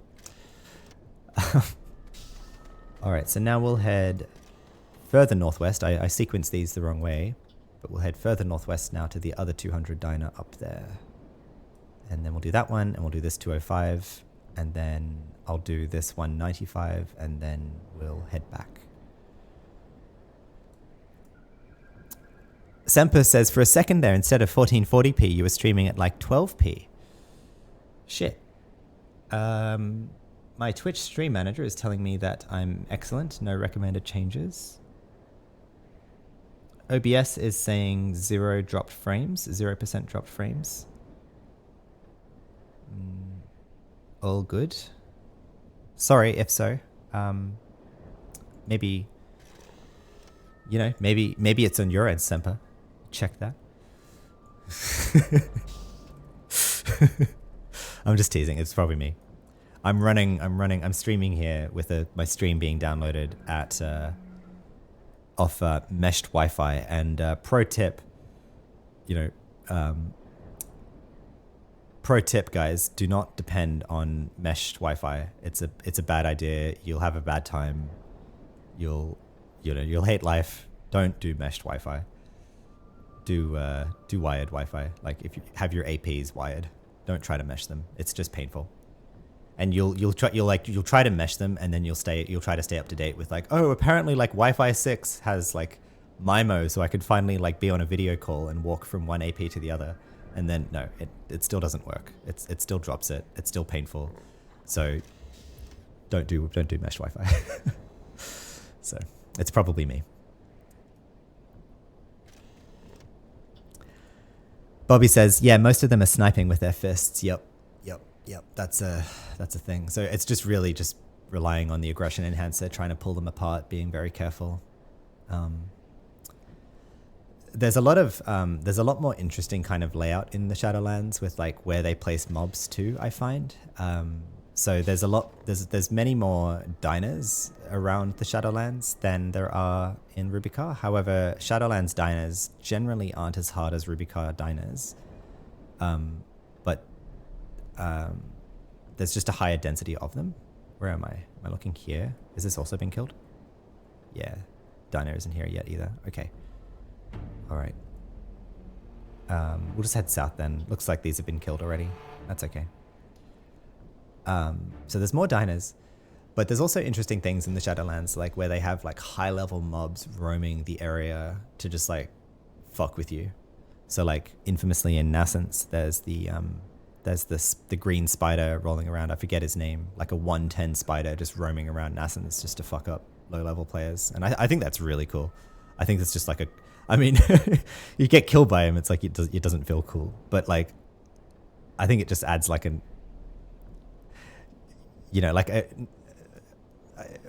early on to me playing in Nascence, I was teaming with some Rubicar roamers on my nanotechnician, and we weren't watching, and just like that spider just like popped out of nowhere and came like from behind my camera and killed like 2 of the people in our team, and I managed to survive. I don't know how. I think I ran into like a static or something to get away. But it was like it was just really like scary, but it was just fun too. So I think that they should have more of that in Rubicar, like roaming high level mobs and stuff. So okay, this health bar is going to take a while. 200 pink, so extra HP. All right, settle in, guys. Here we go. I'm coming up at 6 hours on this stream, so I think I'll have to call the stream after this just to keep the video below 6 hours for the sake of YouTube. YouTube gets prissy at me if I give it a 6-hour video or over 6-hour video. I haven't yet had it reject. What I mean by prissy is that I've read that over 6 hours YouTube may not give you a 4K rendering of the video. So this is attacking me a bit too much. I'll make the Slayer droid taunt here, trim them.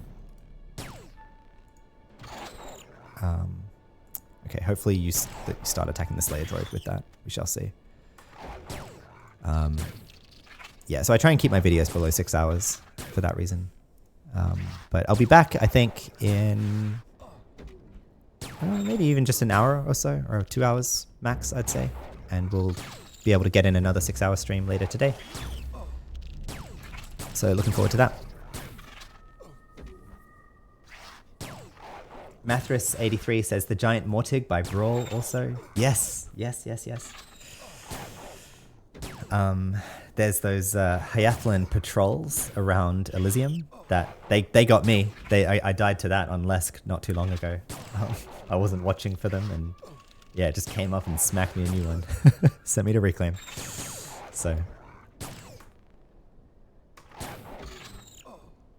CyberExile says SL content reminds me a lot of WoW. Same stuff happens in classic WoW. Random high level mob murdering everyone in that human town I forgot the name of. Right. Yeah. Shit. Oh, I don't... Oh wow, he's tearing up the Slayer droid. Hold on, I should probably focus here a bit. Let's get the heal over time on the Slayer droid. Get the complete heals going.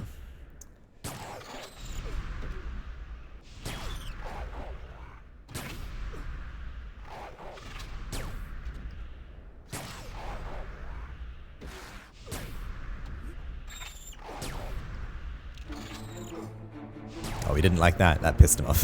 Healing the Slayer droid back up to full. Alright.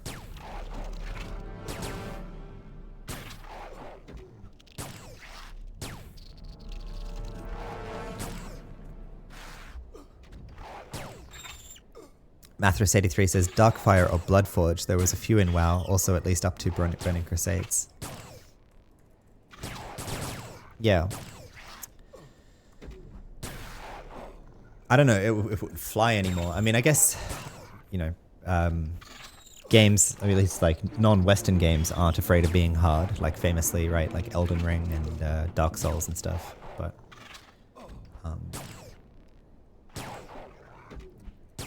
it's I like that. I like that it just shakes things up a bit.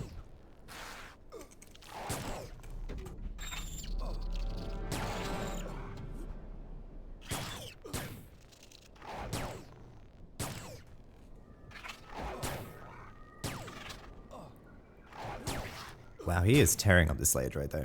We have to keep the complete hills going. Thankfully we have personal Nodum Harvester, so...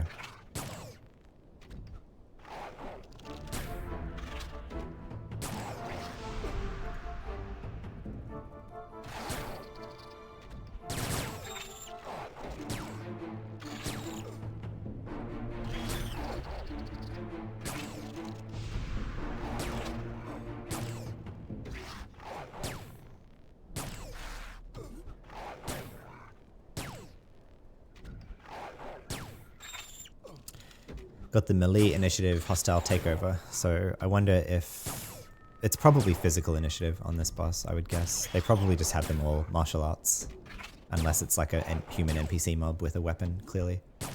That would be my guess, but could be wrong. Could be melee initiative. Melee initiative. Oh, it looks like it's slowed down though. Huh. Maybe. Yeah. And it just sped back up as hostile takeover. Okay, so it looks like it goes off melee initiative, not physical. My bad. Saw it here first.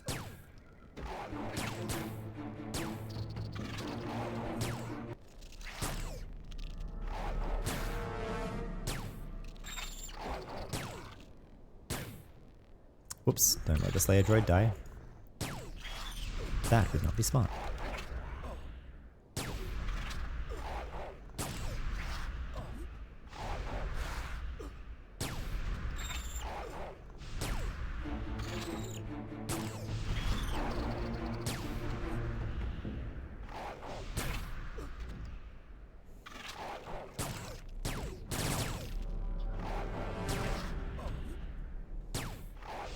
We're nearly insta-casting the heals. Not quite, but nearly.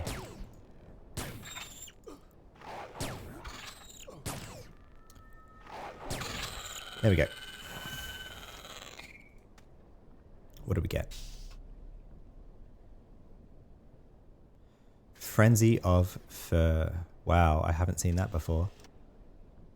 But another handy steel ribbed gloves. Cool. Hopefully this can sell. We already have a QL200 handy steel ribbed gloves for ourselves, but we can see if it can sell.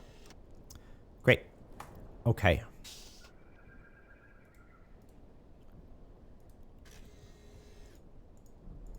So let's get back to Boar and recap what we've got done in this episode and talk briefly, very briefly, about what we want to get done in the next one. So in this episode, we completed most of the Scheol scientists' quest line to the, at least to the point of being able to get the lesser miniaturization pet buff, which makes our pets smaller and gives them a small add-all def boost. It's not shown in game, but according to Orno, it's on there. We did some Sector 10 teaming with Rubica Romas and Judge Steven, got some AXP. Haven't handed that daily in yet, but that's okay. I'm not going to be able to repeat my dailies later today, so we can finish our dailies in the next stream.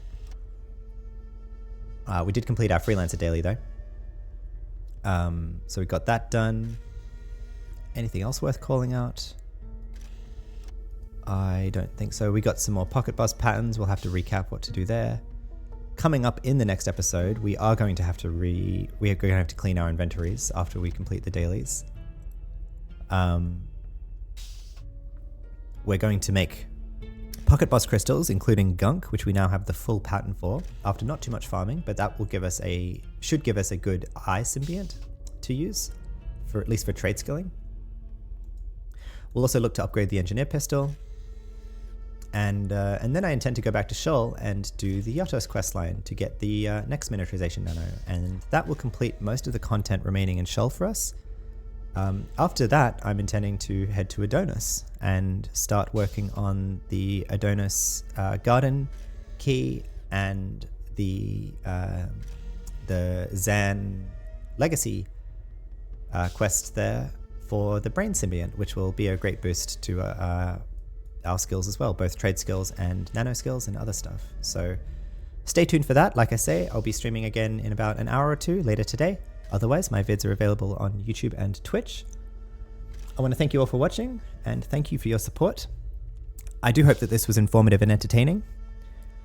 For more AO content, like I say, I'm on Twitch, I'm on YouTube, check me out. I'm streaming most weeknights US Pacific time or Sundays.